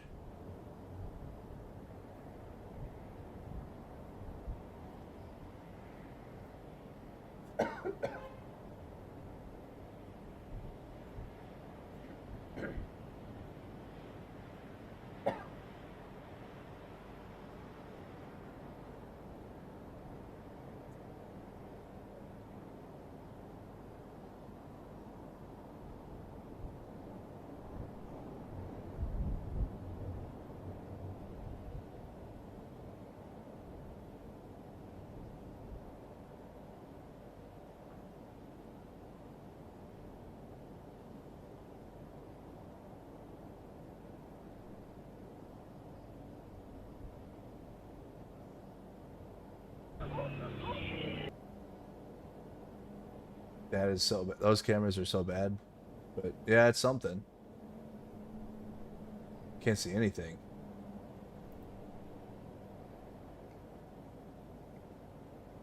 Yeah, that's a feed though. Those are cameras. I guess I can put it up, but that is tough. There's the Iran cameras we do have. That's tough to see there though. Keep that in the background in case we get a wave of attack.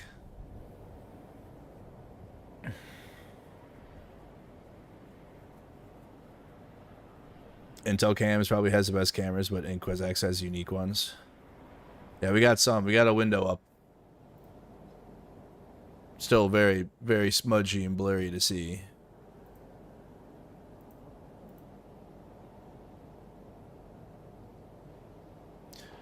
I was just about to play that clip. They lied. They said there were weapons of mass destruction. There were none, and they knew there were none. There were no weapons of mass destruction. Obviously, the war in Iraq was a big, fat mistake, all right?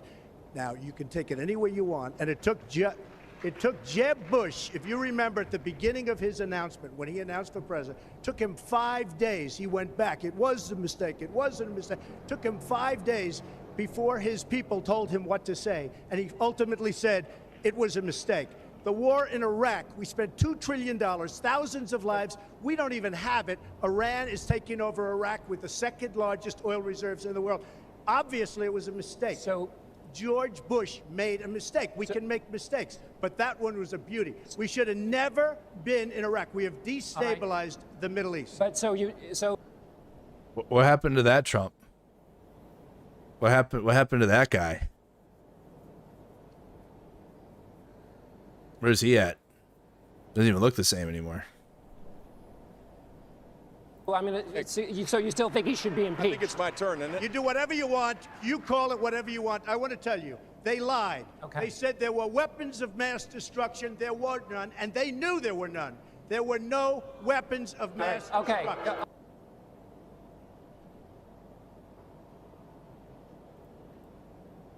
Where's he at? 2015-16 Trump.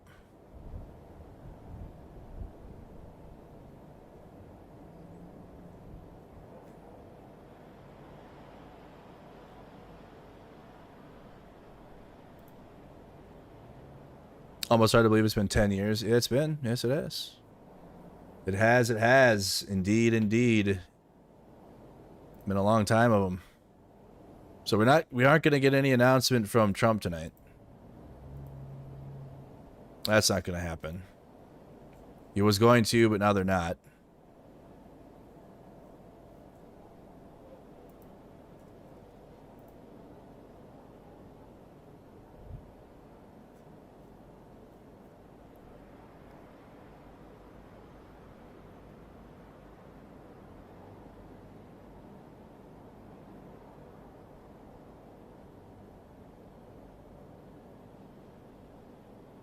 For my gaming audience, man, I don't know. I think we should just play like Broken Arrow tonight, and just because that way I can leave the. If I lock into the mill sim tonight, I'm gonna feel bad because they like it's a.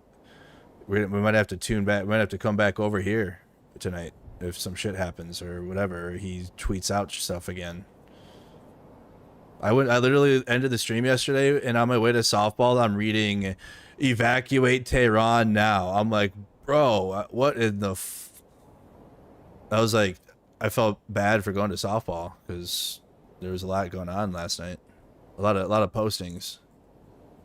But I don't know if we're going to be able to... I know if you watch my gaming stream, Milsim guys, I don't want to commit to that, and then I'd feel bad for letting them down coming over here because it's... Did you get early access to... What's that? Yeah, I have been playing it.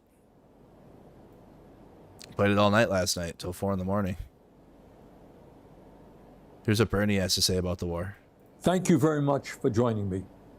In the year 2025, one might have hoped that the global community would be working together to address the existential threat of climate change, working to prevent future pandemics, working to address the massive levels of income and wealth inequality that exist, working to improve the standard of living of struggling people all over the world. But tragically, that is not where we are today, quite the contrary. Instead of addressing the major crises that we face, the world is now looking at the terrible war in Ukraine, started by Putin, which has taken hundreds of thousands of lives over the last 3 years. We are looking at the horrific war in Gaza, where, as we speak, thousands of Palestinian children are facing starvation due to Israel's inhumane and illegal war policies. And now we face a dangerous and escalating war in Iran, which was begun in violation of international law by the extremist Netanyahu government. And the main point that I want to make today is that it is absolutely imperative that the United States not be dragged into this war. Let me say a word about how this war began. On Thursday, Netanyahu launched an illegal and unilateral surprise attack on Iran, bombing targets across the country and killing hundreds of people. Iran has responded with attacks of its own, which have killed dozens of people in Israel. Whatever you may think of the corrupt and authoritarian Iranian regime, Israel's attack clearly violated international law and the United Nations Charter. While every country has the right to defend itself, they do not have the right to launch so-called preemptive wars of this kind. But let's remember who Netanyahu is. He is a war criminal under indictment by the International Criminal Court for starving innocent people and killing civilians in Gaza. At this very moment in Gaza, Israel continues to prevent the UN from delivering humanitarian aid. And just today in Gaza, Israeli tanks fired into a crowd desperately trying to collect food, killing at least 59 people. So it should come as little surprise that Netanyahu ignored international law to start this war with Iran. But Netanyahu's decision to strike also directly contravened the express wishes of the United States, which was seeking a diplomatic resolution to the long-standing tensions around Iran's nuclear program. In recent months, the United States has held 5 rounds of negotiations with Iran to resolve these long-standing concerns. Let me repeat. In recent months, the United States has held 5 rounds of negotiations with Iran to resolve these long-standing concerns. A 6th round of talks was planned for Sunday, but Netanyahu chose instead to start this war. So let's be clear. Israel's attack was specifically designed to sabotage American diplomatic efforts. In fact, in its first round of strikes, Israel assassinated the man overseeing Iran's nuclear negotiating team. And let's also remember that U.S. intelligence has never indicated that Iran has made the decision to build a nuclear weapon. Just a few months ago, Trump's own Director of National Intelligence, Tulsi Gabbard, testified to Congress that, quote, the intelligence community continues to assess that Iran is not building a nuclear weapon, end of quote. But Netanyahu chose to attack, crippling diplomatic efforts and risking a full-blown regional war. He is now openly talking about regime change in Iran and threatening to kill the political leadership of that country without any thought to the chaos that might ensue. Let's also not forget that the current Islamic regime in Iran is itself the product of a Western-backed coup in 1953 that overthrew the democratically elected government of Iran and replaced it with a corrupt autocrat. Ooh, what's that? The critical question now is whether the United States... I'm not up to date on that history. 1953? I gotta look up 50s Iran history now. ...into Netanyahu's war. In my view, that would be a disaster. The United States must not be involved with another Netanyahu war, not militarily or financially. The United States Constitution is crystal clear. There can be no offensive use of military force against Iran or any other country without an explicit authorization from Congress. No such authorization exists, and any U.S. involvement would therefore be illegal. The United States has already provided hundreds of billions of dollars to Israel over the last many decades. Last year alone, U.S. taxpayers provided more than $22 billion in military aid to Israel. Meanwhile, while providing massive aid to Israel, we have Americans sleeping out on the street, unable to afford health care or other basic necessities. Enough is enough. President Trump ran as a supposed peace candidate. In his inaugural address, he said, and I quote, "My proudest legacy will be that of a peacemaker and unifier. That's what I want to be, a peacemaker and a unifier," end quote. Very fine words. Trump should remember them today. Supporting Netanyahu's war against Iran would be a catastrophic mistake. Instead of going to war, Trump must work with the international community to rein in Netanyahu and urgently push for a diplomatic solution. Netanyahu's illegal attack. Oh, what the heck? What the hell? What the hell? Elon app has already provided hundreds of billions of dollars to Israel over the last many decades. Last year alone, U.S. taxpayers provided more than $22 billion in military aid to Israel. Meanwhile, while providing massive aid to Israel, we have Americans sleeping out on the street, a catastrophic mistake. Okay, here you go. Instead of going to war, Trump must work with the international community to rein in Netanyahu and urgently push for a diplomatic solution. Netanyahu's illegal attack. Why can't I see? I want to see the rest of what he said. Netanyahu's illegal attack. What in the hell? Why? I want to hear the end of what he says. Supporting Netanyahu's war against Iran would be a catastrophic mistake. Instead of going to war, Trump must work with the international community to rein in Netanyahu and urgently push for a diplomatic solution. Netanyahu's illegal attack has made the world a more dangerous place. The United States must not be a part of this war. Okay. Thank you very much. Okay, that was the end of it. Sorry. I don't know what the hell. I don't know why it was buffering at the end there a couple times. That was Bernie's statement. Governor Tim Walz tweet, I signed the final bills Melissa Hortman shepherded through the most nearly divided legislature in the country. All of them are bipartisan. We debated, we found common ground, we compromised. That's how democracy should function. So Tim Walz signing some Minnesota bills into law. White House is called a lid. We won't be hearing from Trump or the rest of the day. United States is on edge for a possible war with Iran, and he calls a lid at 6 p.m. Literally. I agree with Harry again. We need a post about that. About the lid. The lid. The lid. The lid.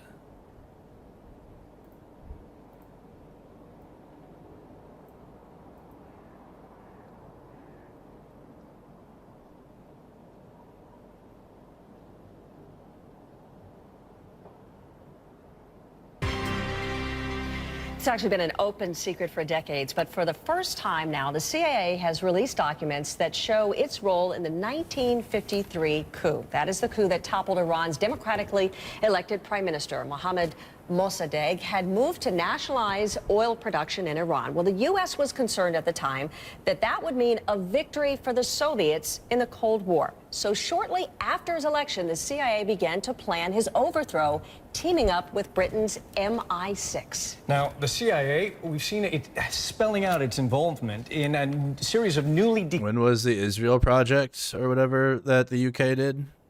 Classified documents. These are the actual What year was that? What year was Israel established? In the 50s.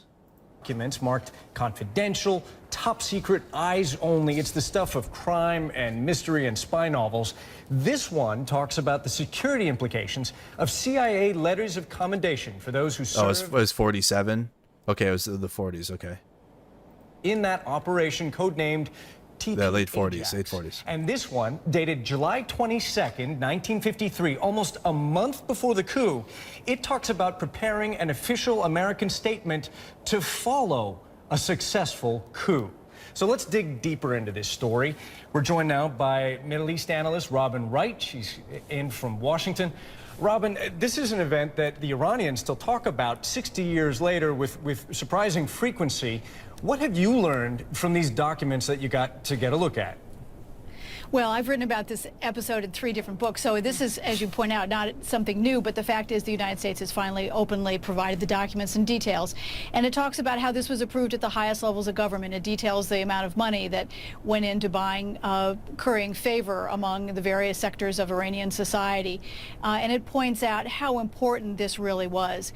Little did the CIA understand that this would have extraordinary repercussions 25 Yeah, they never think ahead, do they? 5 years later.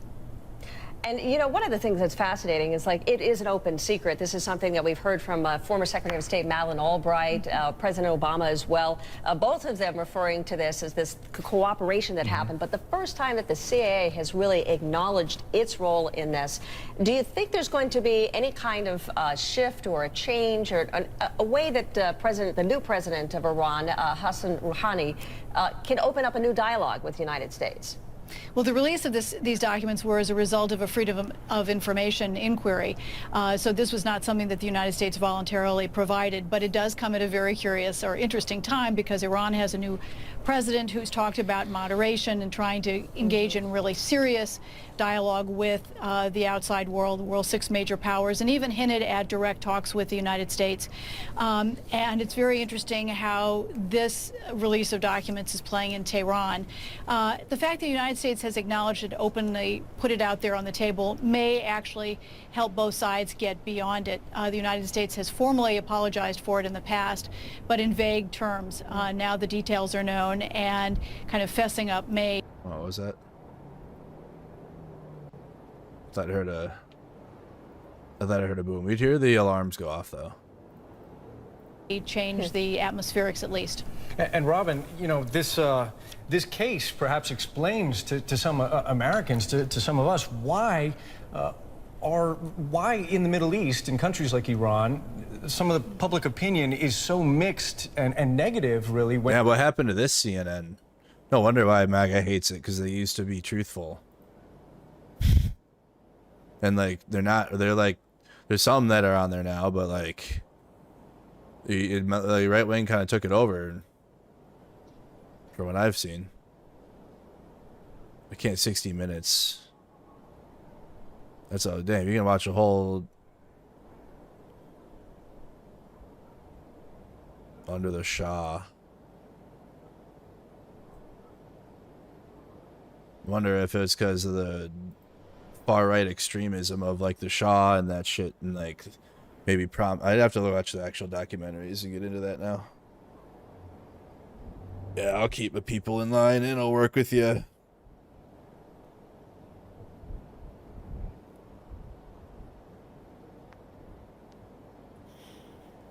We're not even talking about Trump right now. What do you mean F off with your TDS? What are you talking about? We're talking about 1950s. Trump wasn't president in the 50s, okay? Holy. My bad. All right, I'll start talking about Trump again. I'm sorry.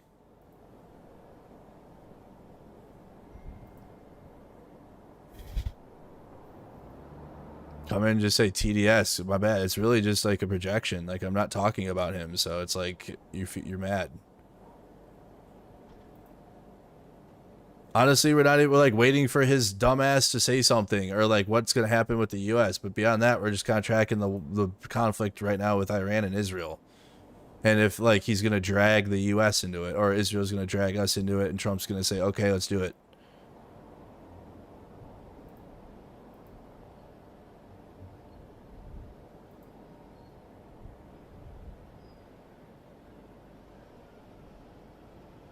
What does this mean? The Air Force has now launched a wave of attacks in Tehran. Okay. So maybe a wave of attacks in Tehran coming? With the F-35, with the Lion.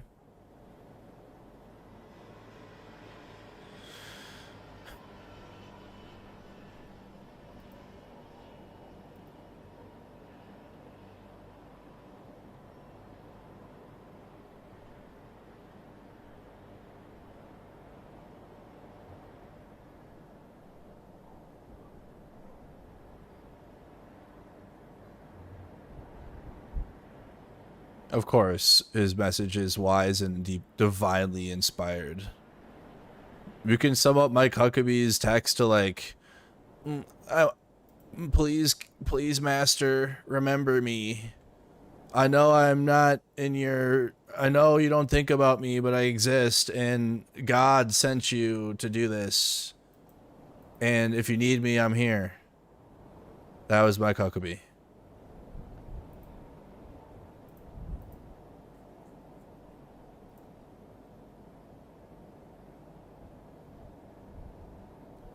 That's old. Why are we getting old tweets? W. Kojima.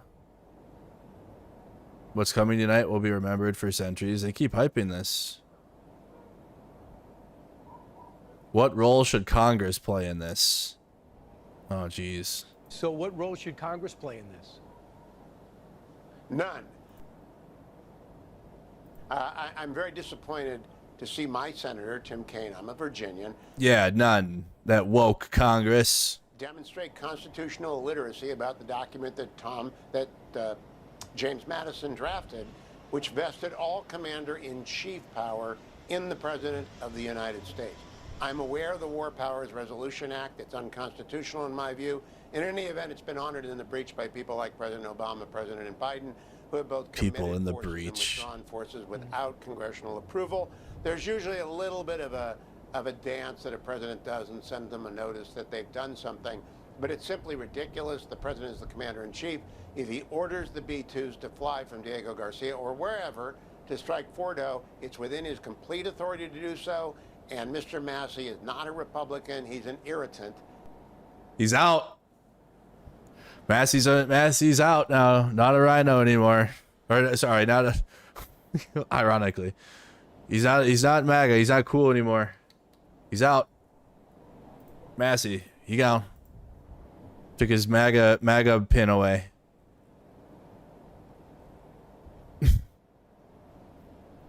Get him out of there. And he should not be held up as representing anyone in the Republican Party. I doubt you'll find one Republican other than him who denies the president's power to do this if he chooses to do so. Good luck. You'll see. You actually might get some Democrats back. You're gonna lose some MAGA though.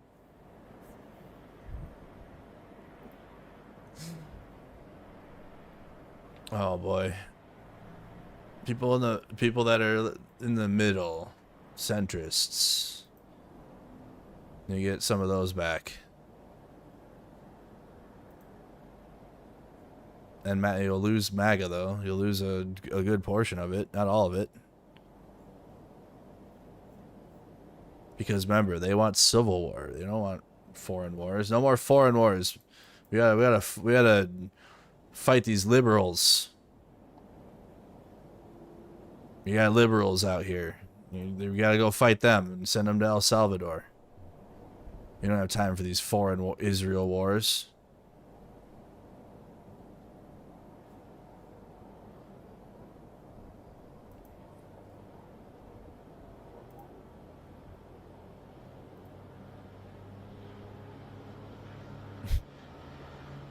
New round of Israeli airstrikes in Iran's capital. I'm not seeing that in the feed, though. We already had the feed up. So you can't see anything in these. Good box feed, though, of like if something happens like in the vicinity of what you're looking at. But you can't even see the... Apparently that's Tehran from OSINT Technical.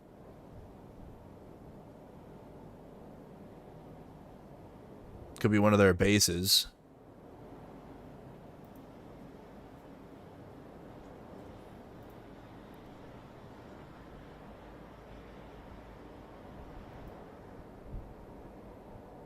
U.S. intelligence officials believe Israeli strikes may have delayed Iran's nuclear program by only a few months. It's imminent still. Imminent. Nuclear imminence.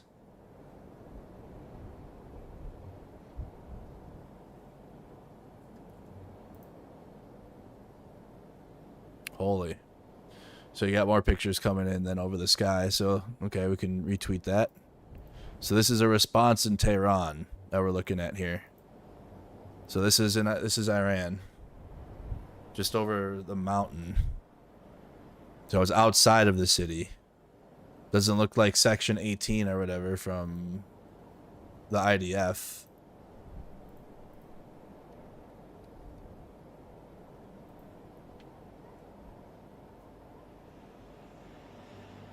Yeah, that's our Section 18 evac zone tweet. Okay, so that's images coming in from Iran as responses. You said it looks like a volcano.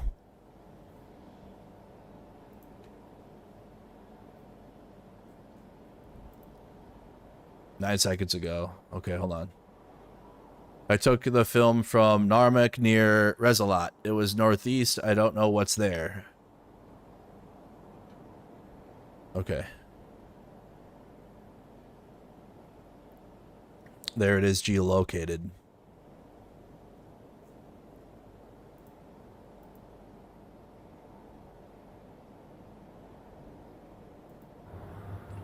Okay, so this is in Iran. Okay, response from Israel. Another view.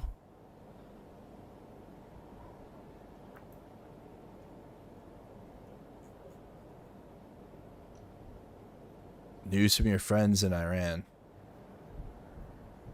3 minutes ago. Okay, actually then let's follow this one. This looks like Iran information. They're posting videos. So another video from the strike in Tehran, apparently, allegedly. The sources that I followed for Ukraine stuff, for information, are posting it.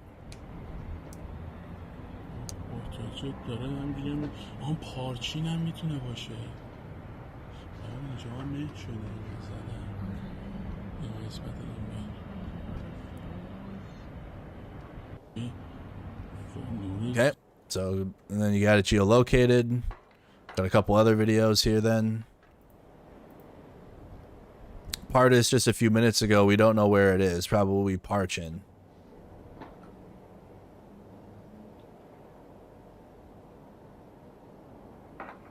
APS alive. We're watching it. We have it's up.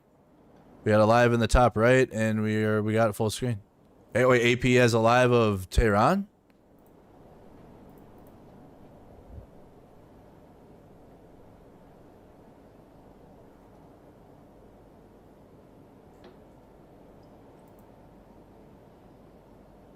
No, they have Jerusalem and Tel Aviv. We have a live up. There's look in the top right.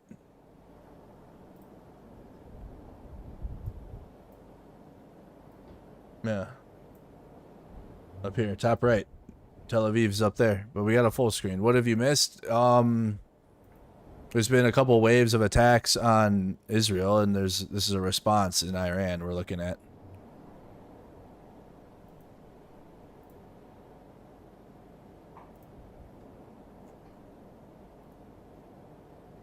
Okay, a couple other videos we've seen. We just looked at it.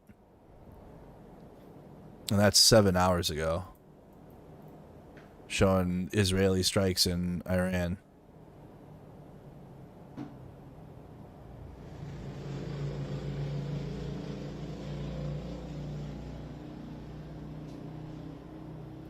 Okay. Actually, I'll keep this account up then because they're posting video and geolocations.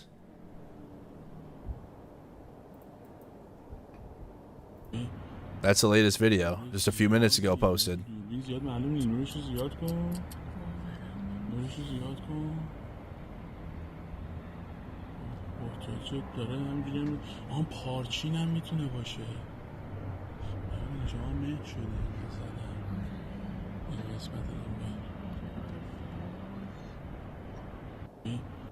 Okay, so that's where we're at with it. And then we got Jerusalem live, and then Tel Aviv. We can put Tel Aviv on the big screen now. Swap it out. We were seeing the second round of strikes were much more vivid on the Jerusalem feed.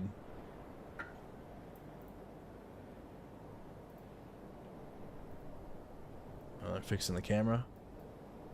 Nope, we're good. All right, Jerusalem's in the top right box. Tel Aviv on the main screen now. It is live. It's 2:36 in the morning. So we got back and forth right now. You got geolocated OSINT postings of responses from Israel into Tehran. And then we've seen live 2 waves of missile attacks on Tel Aviv during the stream so far. The White House has put a lid on it, finally. But they put a lid on it until, I don't know, until tomorrow maybe. But they're not saying anything for the rest of the night. They any-hooed and went to bed. So I don't think we're gonna, let's see, I don't know if Trump, do you think Trump will be the type to say, yeah, we're putting a lid on it, but then he'll truth some bullshit tonight. He'll cook up some mean truths.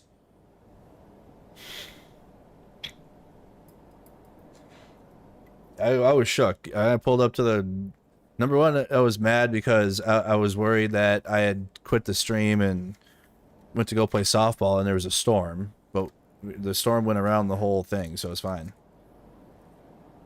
And then when he said evacuate Tehran immediately, I'm like, bro, what in the heck is going on?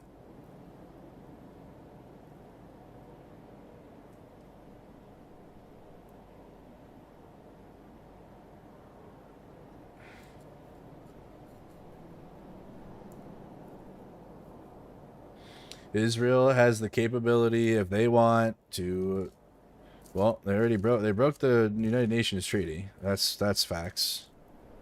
But they will attack and strike whoever the fuck they want, and dragging us into it is the minimum amount of people will support that. Majority, actually, you know, there might probably be a majority around. I don't care. As long as I don't want to see the U.S. troops involved, or our U.S. involved. That's probably a bigger take. But for me, I don't. It's just Israel's widening their war in Gaza because Netanyahu and the Likud and Zionists, they have imperialist goals, and they want to make a greater Israel, or just take more land.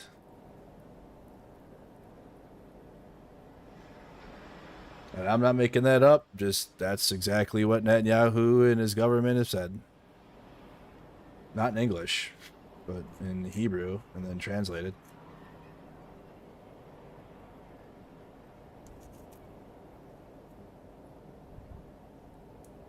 What happened to Street Jesus in LA? I'm not sure. LA protests kind of died down for now.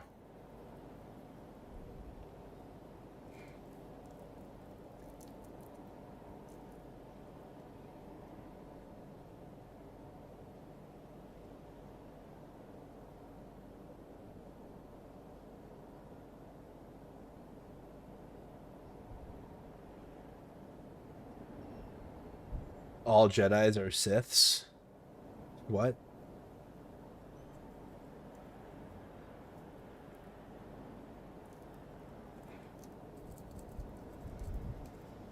Darth's brother. Guys, we're also live on Facebook and Twitch. Just take a moment and hit the like button if you haven't. Like the stream, share the stream, follow if you haven't. Just take a minute and do that. It helps a lot. We're almost to 80,000 on YouTube. Looking at the chat poll, do you support the U.S. entering a war against Iran? We got 80% that say no, 20% say yes. 2,100 votes. I think that's probably about accurate. If you had to poll all the U.S. too, there would definitely be a crowd that does.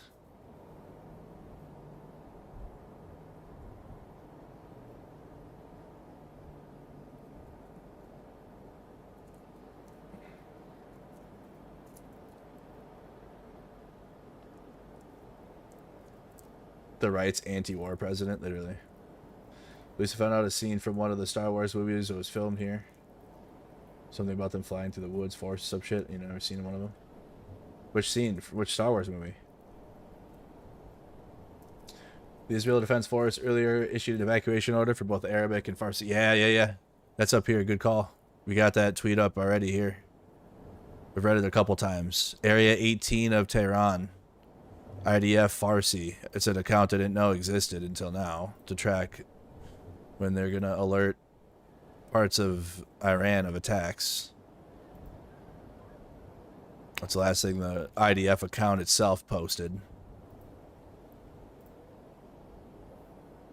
Yeah, again, they issued an urgent warning to employees of all individuals located in Area 18 of Tehran.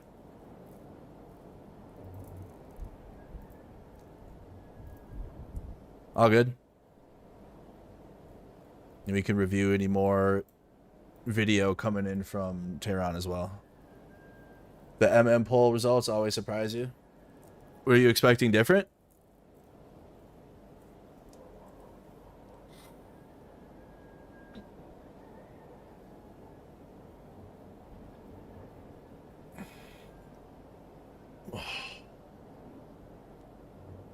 All right, safety meeting.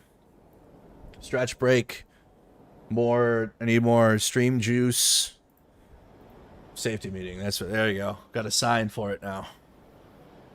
I know where I'm at. Everything else is live though. You still got a live look, and we'll hear if there's any air raids going off or anything. So it's all there. So much information on the screen for you now. All right, don't go anywhere.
Almost done.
All right.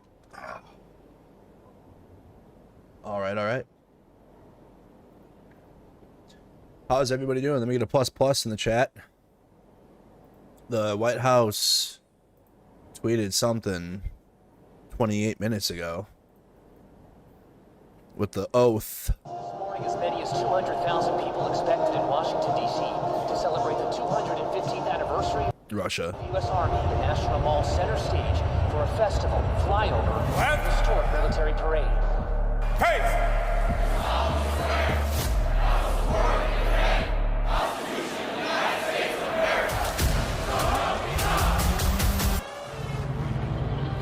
Thanks for their extraordinary service and devotion 250 years later.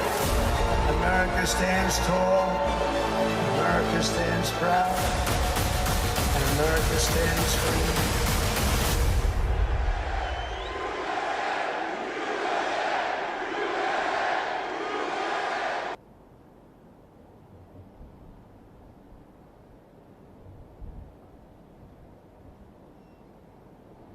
That was from the White House. White House video. Oops. I hear myself.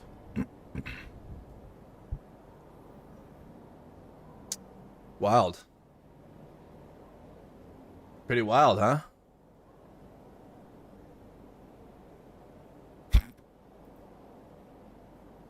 The actual parade was terrible. Terrible. The live feeds up of, oh. Let me put this down here. I'm going to be cycling through some of the other news going on, if there is. I'm not going to stay up live all night just staring at the skyline, guys. We'll have this all day to cover it again tomorrow. Especially since the White House has put a lid on it for the first time. Wish they could put a lid on it. President Trump's so he's truth a couple times. Yeah, we're not saying anything, but Trump old truth still. I did say he would. 95% approval rating among Republicans on President Trump's handling of foreign policy and national security.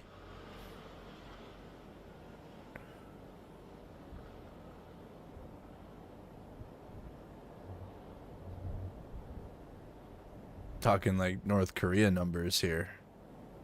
95% approval rating among Republicans on President Trump's handling of policy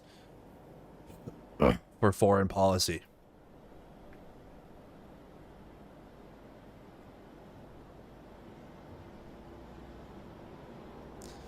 One big beautiful benefit for everyone from the Washington Examiner.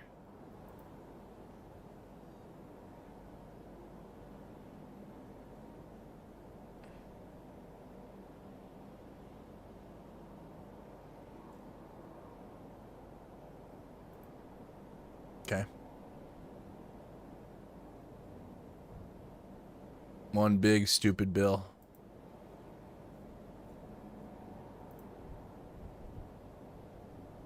Trump's face spotted in Tehran flames.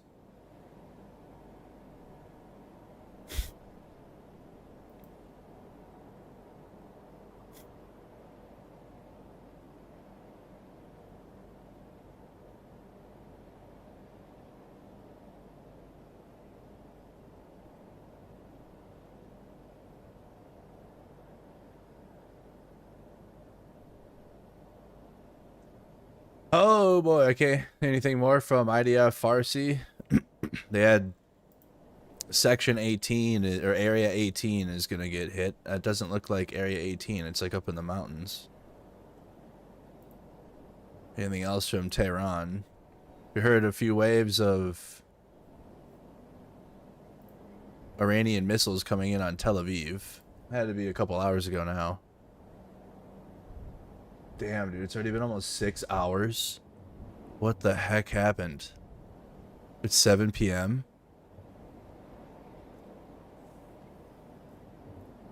What the heck? Days are just going by now. A whole day will go by. It'll feel like an hour for me. 90 minutes of Israel's attack so far. Israel's airstrike with fighter jets and drones on Tehran started at 1:50 and is still ongoing as of now at 3:10. Remember, Tehran is 30 minutes ahead of Tel Aviv. In the past few days, we haven't had an attack on this duration continuously. It seems tonight the heaviest Israeli attacks have taken place, hitting every ammunition depot and warehouse around Tehran. From the Bidganeh complex in Malard to the Parchin ammunition factory in the east and the ammunition warehouse of the Jan Bargari barracks in southern Tehran near the Ray refinery, and the ammunition depot behind the mountains of Sorke Hesar. Okay, so that's some of the places Israel has hit within Iran tonight. In their responses, it's like their response to it's like back and forth now at this point. Israel started this with Operation Rising Lion by striking Iran, and Iran's responded, and then Israel responds, and then Iran responds. So within the context of today, this is Israel's response to the waves of strikes on Tel Aviv, but also Israel early this morning, struck various uranium, what they say where Iran is developing their nuclear materials, various locations within Iran, as we read within the study of war. Let me see if we got a new report on that quick.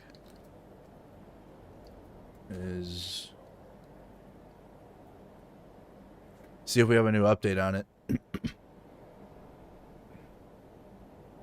Reread the morning edition from today. No. So they do an update in the morning. Oh, they did an evening report last night. We don't have one yet, though. Here you go. That's all the sites that were hit overnight into early this morning.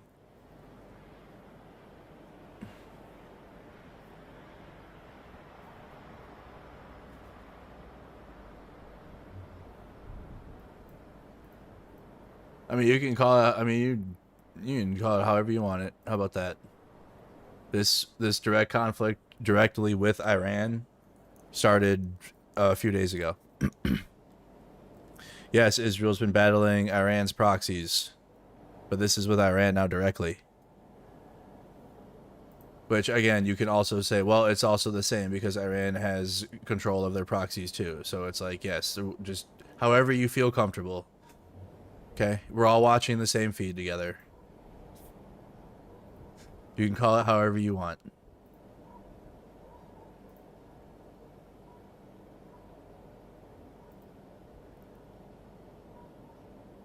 The IRGC Fatah missile sent a message of Iran's power to Tel Aviv's warmongering ally. Iran. Announcement number 10 of the Islamic Revolutionary Guard Corps. The 11th wave of the proud Operation Sadek Promise 3 using first-generation Fatah missiles. The beginning of the end of the legendary defense of the Zionist army and confusion and self-destruction of the Zionist villains.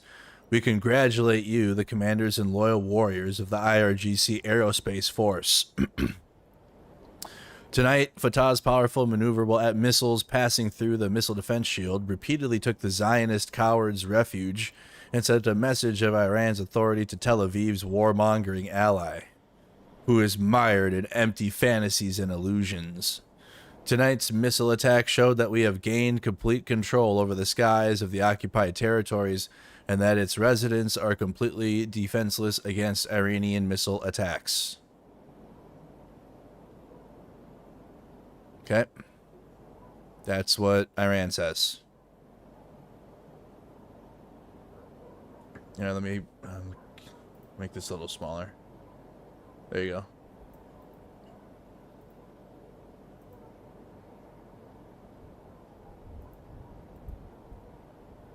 Any new statements from the IDF?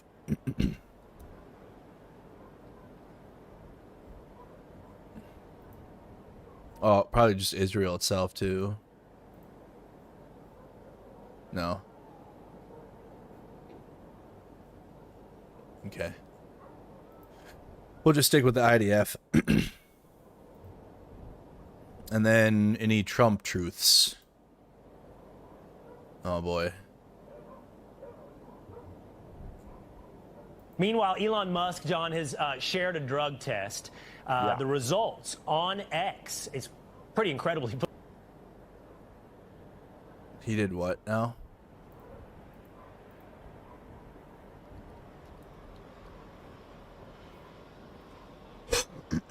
What did he do? I forgot about him. Elon's yesterday's news. You forgot about him. It was a really nice, it was enjoyable that I forgot about him for a while. He put his, where?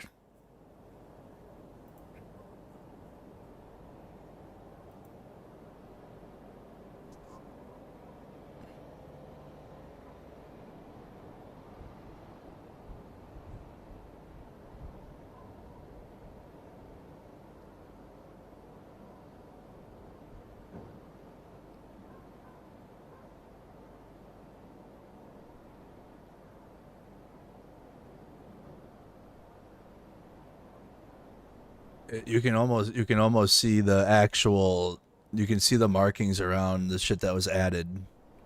It's darker.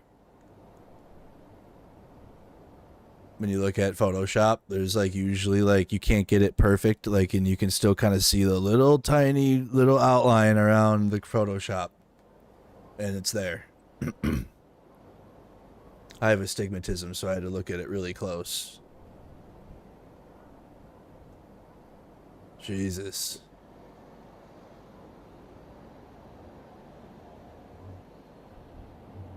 Someone that isn't on drugs to try to prove that they're not wouldn't post their fucking drug test on. That's...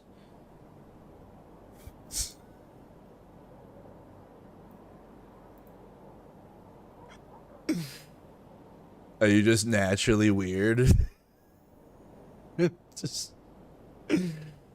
Just naturally a crackhead?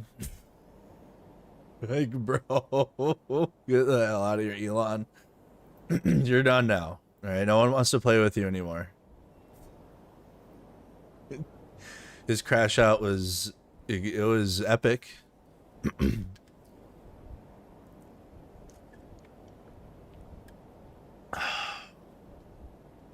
That was great.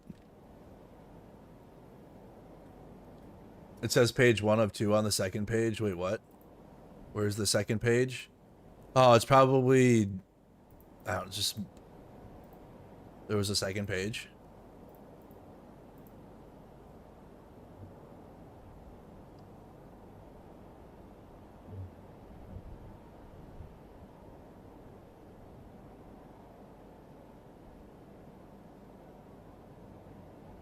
Yeah, there's... I don't know where the second one is. He only posted page 1 of this nonsense. Guys, look, I'm not on drugs. Oh, there go our food color. General Mills has announced it will remove all artificial colors from its U.S. product line. Artificial dyes gone.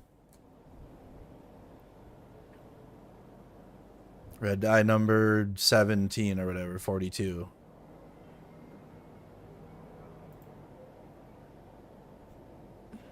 Boy.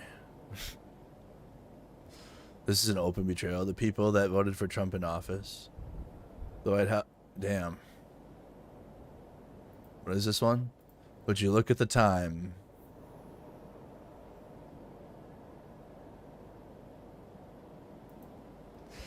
They're getting better and better. The endless wars must end. Damn. Is that ketchup smudge on his tweet?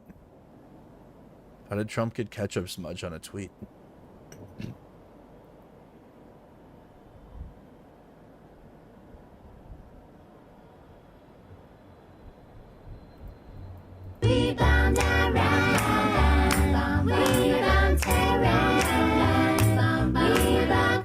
Why is he wearing a Trump shirt?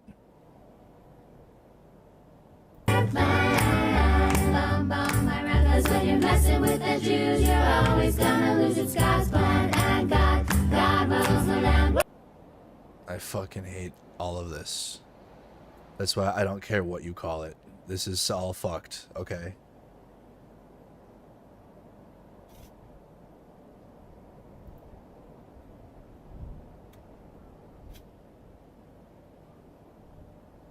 What the hell was even that?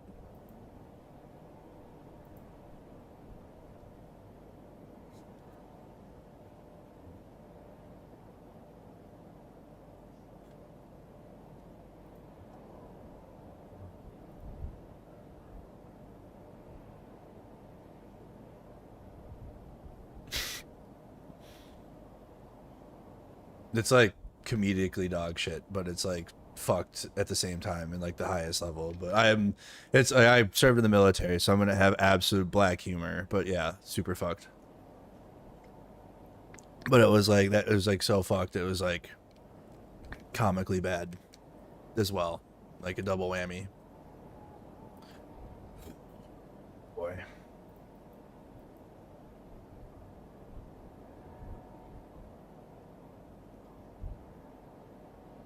Meanwhile, in Ukraine, that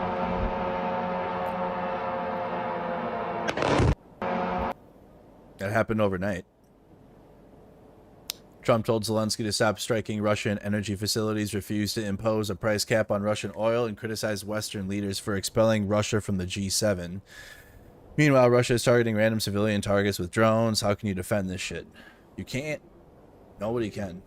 Except for the pro-Russians and people that are confused and believe gray zone.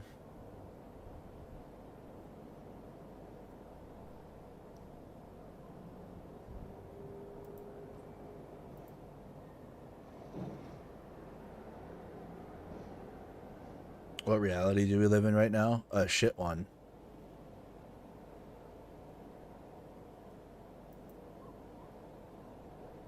Jasmine Crockett on the ICE agents out here manhandling elected officials yet again. They arrested New York City Comptroller Brad Lander for asking if they had a warrant, which is his constitutional right. This administration is out of control. They're using federal agents to rough up public servants like it's a damn police state. But sure, tell us more about law and order. We're tracking that story today too a little bit. Little side mission story. Well, that's what we'll call them when we're doing breaking news all day, because I can't just sit at this and just sit here. I can't just sit and stare at this unless there's like something happening, actually. So we're going to be doing this, but we're also going to be covering other things while we do that. It'll be great. We'll learn how to multitask. So we learned that today.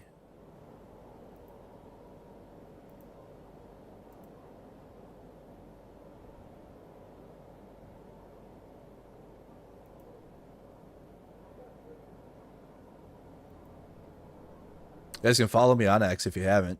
There's my X, if you're on there still. Let's see what Amy Klobuchar, what did she say? Senator Smith, oh, she's speaking about Melissa Hortman and it's just been a big week of a lot between the political assassination and then obviously the Israel-Iran war, and if we're going to get involved in the protests, it's just been a lot. Mr. President, Melissa and Mark Hortman were the best of us. I have to shout breaking news? Why? What does that do? Does that mean viewers come back if I say that? There is no... What if there's nothing happening? I'm not going to scare you. I am shattered to have lost them, but eternally grateful to have known them. I want to end by sharing a message from their beloved kids, Sophie and Colin. They wrote this just last night. This tragedy must become a moment for us to come together. Hold your loved ones a little closer, love your neighbors, treat each other with kindness and respect. The best way to honor our parents' memory, they said, is to do something, whether big or small, to make our community just a little better we're doing for games. someone else.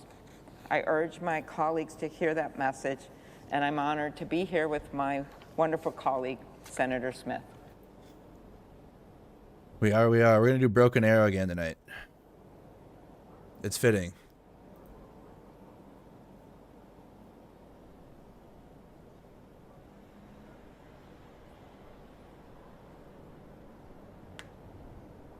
Governor Kathy Hochul,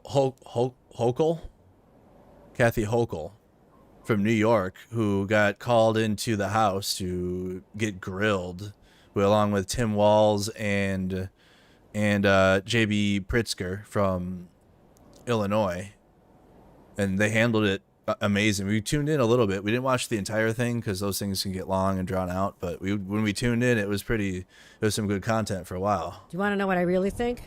Yeah. It's bullshit. Hell yeah.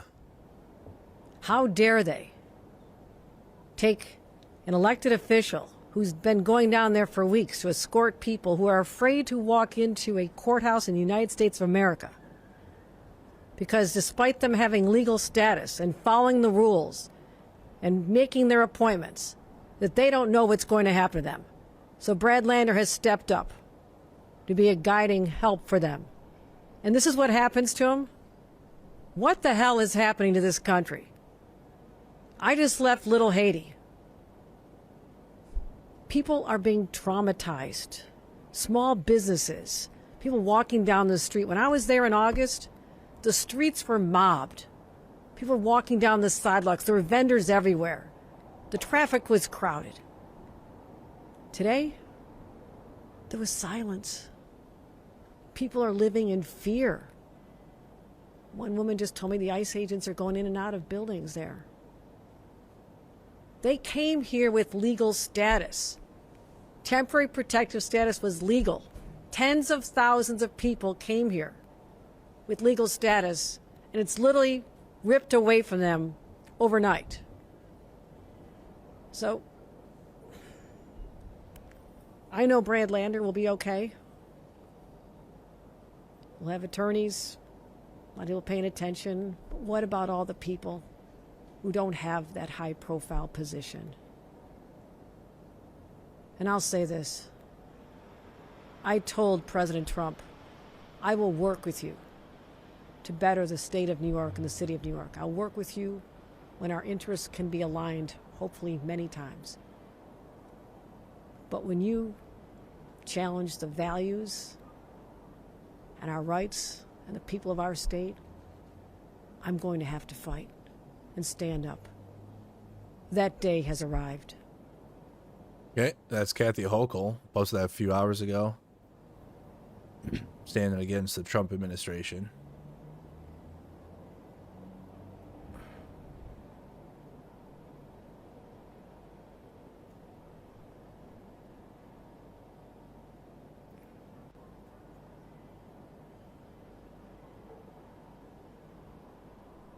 That's ridiculous. 95% approval.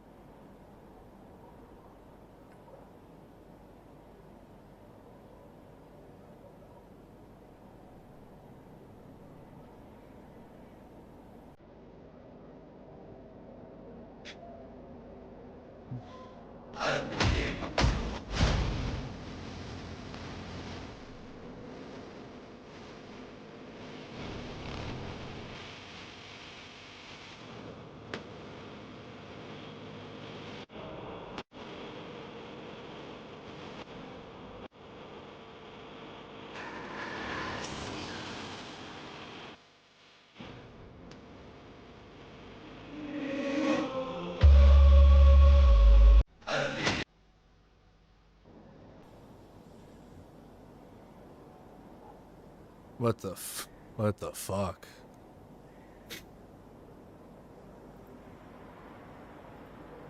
Shit's crazy. Oh boy. That's the camouflage police, Delta Force operator, Border Patrol agents, Tier 1 Ranger, Marine Force Recon.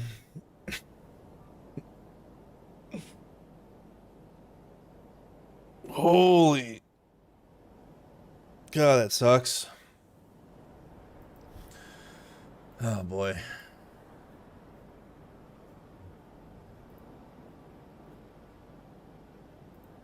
Jeez, dude.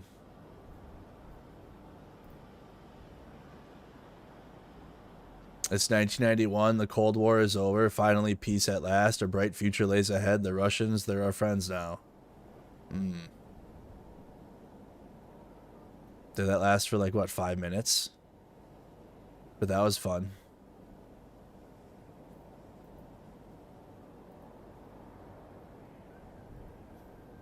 They weren't, though.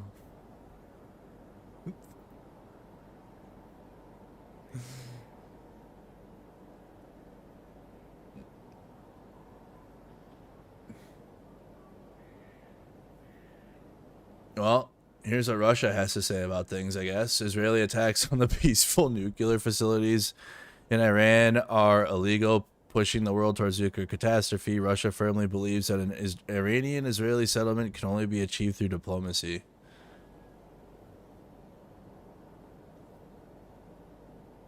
Yeah, okay. Yeah, okay, Russia.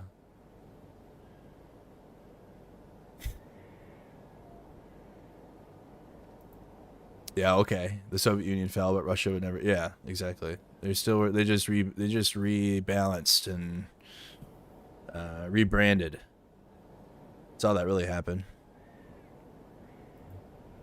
There was some optimism, though. There was some optimism that Russia, you know, after they would become westernized and be a part of the world, but meanwhile,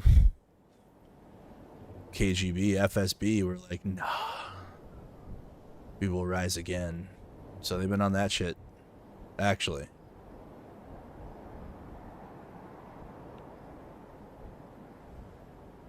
I looked into the eyes and saw Putin's soul. What did Bush say? I looked into the soul of the man, and I saw purity, or whatever the fucking dumb shit Bush said. Putin was like, "Oh God, oh, this is gonna be easier than I thought."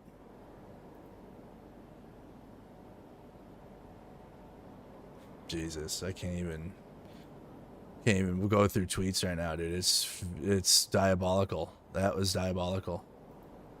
That was a diabolical tweet. If I would have kept scrolling just a little bit further there. Jesus.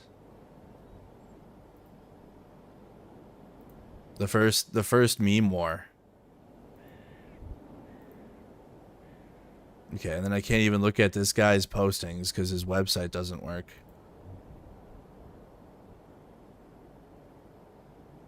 You were never fooled, not for 1 second. Steadfast, huh?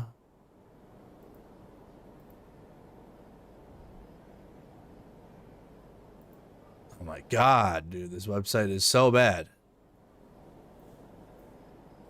Just want to see the truth. How am I supposed to see the truth if the website doesn't work?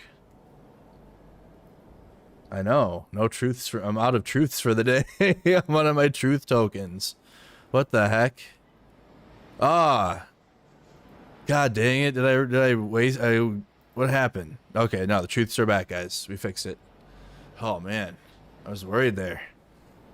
Ah. I was so concerned we were not going to get any more truth today. 4 minutes ago. So when they say that they're going to button up, that didn't mean Trump. Okay, so Trump still can post.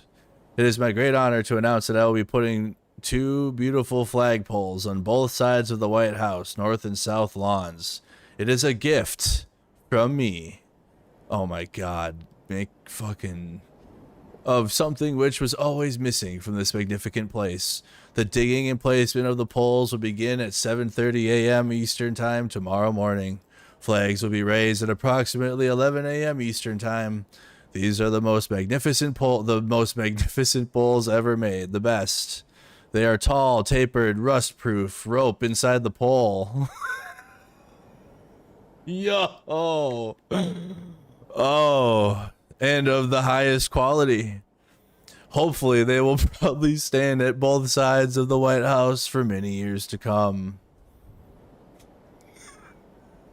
What the guys, it's time. We're done. We're done for the day. That's enough. We're 6 hours in. That's enough. I don't know how Steve does it, honestly. Like I can do it with the protests and if there's actually shit happening. I don't know.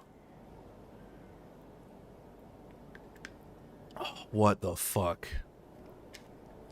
You got rope in the pole. All tapered. Man, dude, Trump would be a good drape designer. And Trump would knock it out of the park if, like, he didn't choose fascism and, like, stayed in, like, you know, Hollywood, realty shit. Probably could sell you a dude. Probably can sell you a house. Tell you what.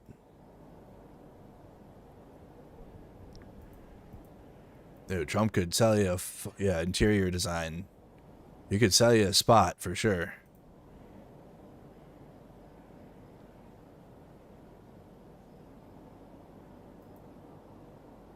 Nice. G7 with no United States, but Ukraine's there. Ukraine has replaced the US at the G7. Breaking news. No, I'm kidding. That's not true. We're just looking at the photo.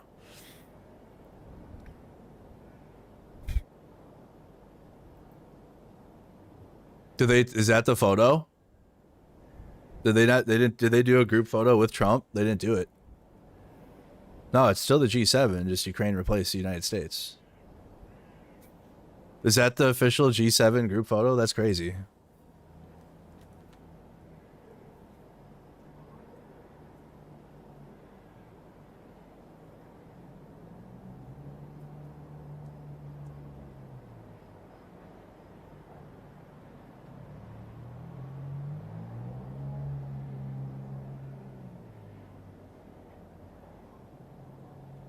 That's funny. Don't worry, Trump will use a marker to draw himself in. Yeah. Oh.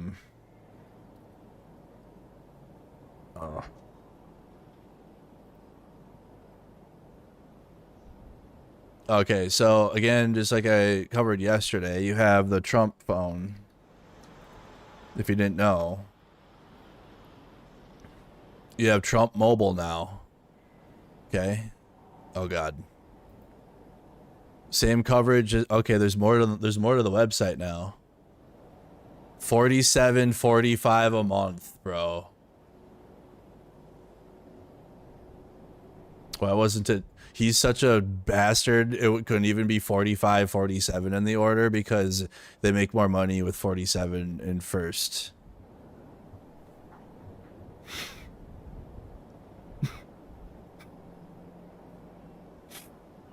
Could have been $45.47 a month, but gonna charge more. Holy, who's this guy?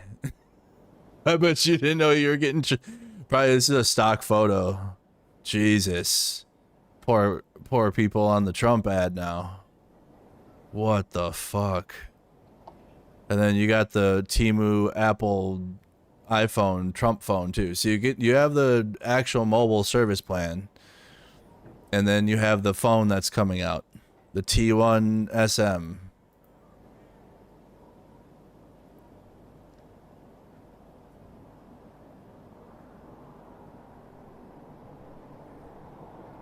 Are you mad? Why are you? Andrew condemned the Summer of Love 2020 riots. That number one. Only MAGA called it the Summer of Love 2020 riots. That is something you called it. I condemn the riots, but afterwards I was pretty open and honest about the protest part. So, and if you tuned out after the riots, I guess that's your fault because I stayed with it for the next year and a half. And we're still here now. Nope, I disappeared and I'm back and I haven't done anything. You're typing from a Trump phone. We're gonna call these Trump bots. They're tapping in from their Trump phone.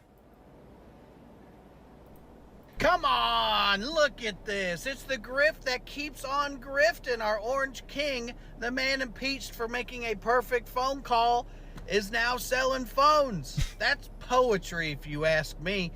And for those of you worried about 5G giving you cancer or turning you gay or turning your cancer gay, never Turning your cancer gay. from a source who I cannot name and didn't make up at all, that these phones don't have G's, they have K's.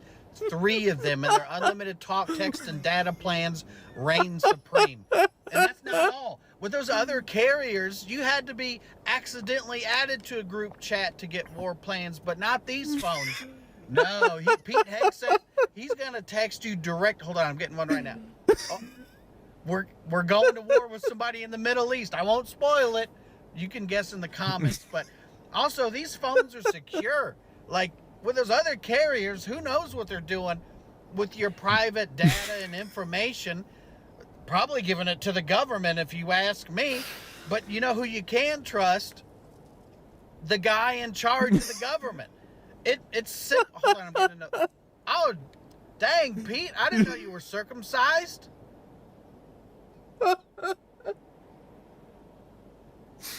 Oh my God.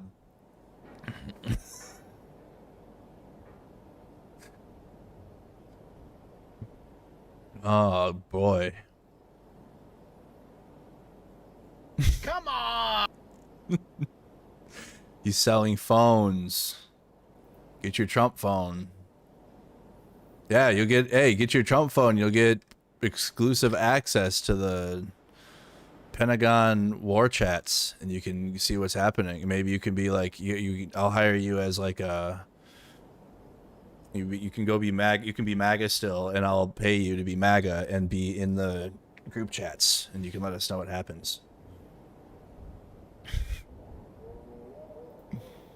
I'll be making more money, but I'll give you a little bit. You know what I mean? I'll toss you some. We'll get all the inside information. We could become like the Adam Schefter of like the government. My insiders in the...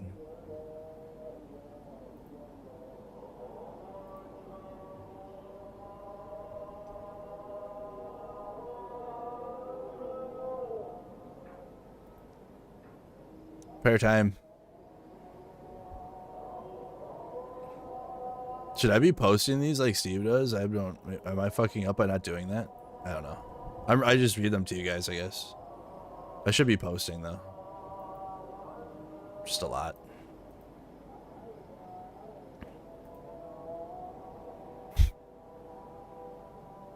Big news from the White House tonight. I mean, we read it. I mean, I guess I should be. Yeah, it's ridiculous. That's the news tonight.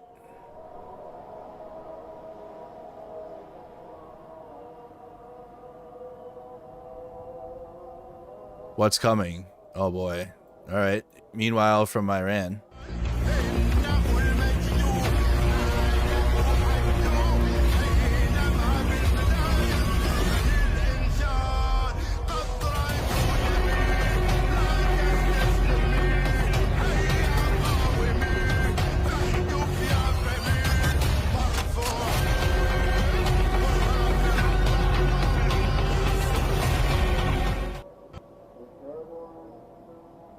What a tunnel system.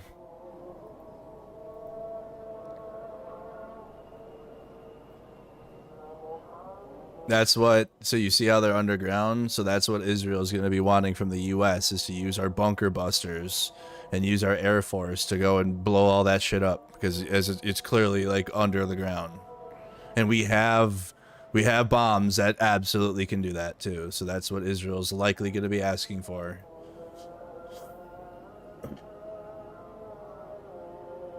If like we're like the most serious analysis on like what's gonna happen. I don't think ground forces will happen. That will literally be the end of everything for Trump. It'll be so over.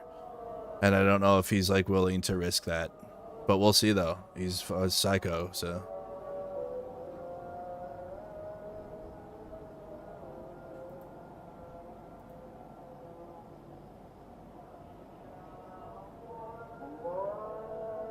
Your daily dose of Andrew Tate on this shit. Major strikes now in the Iranian capital of Tehran. This was 6 hours ago. I don't know if we have... Oh shit. What was that account I had now? Now I lost it.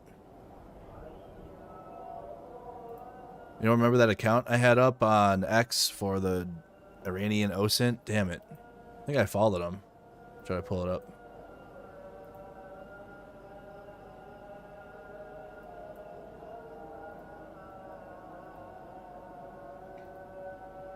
No, you don't. On this app, you don't have a choice. Like, you're fed that.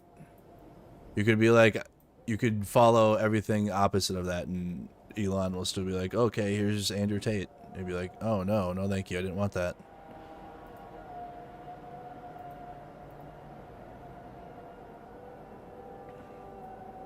I actually didn't want to see that.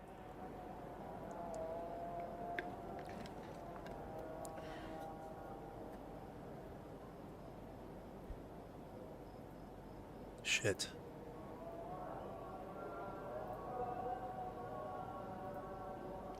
Found it. There we go.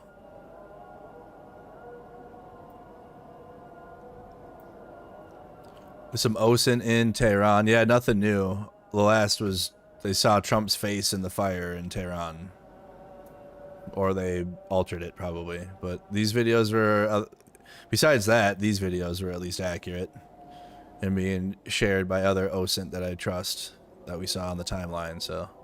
These videos are accurate. Maybe they did see Trump's face in there.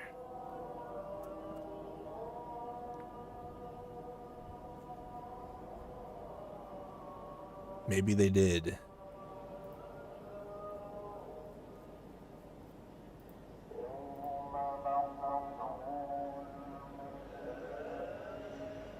Storm chasers are on a different level.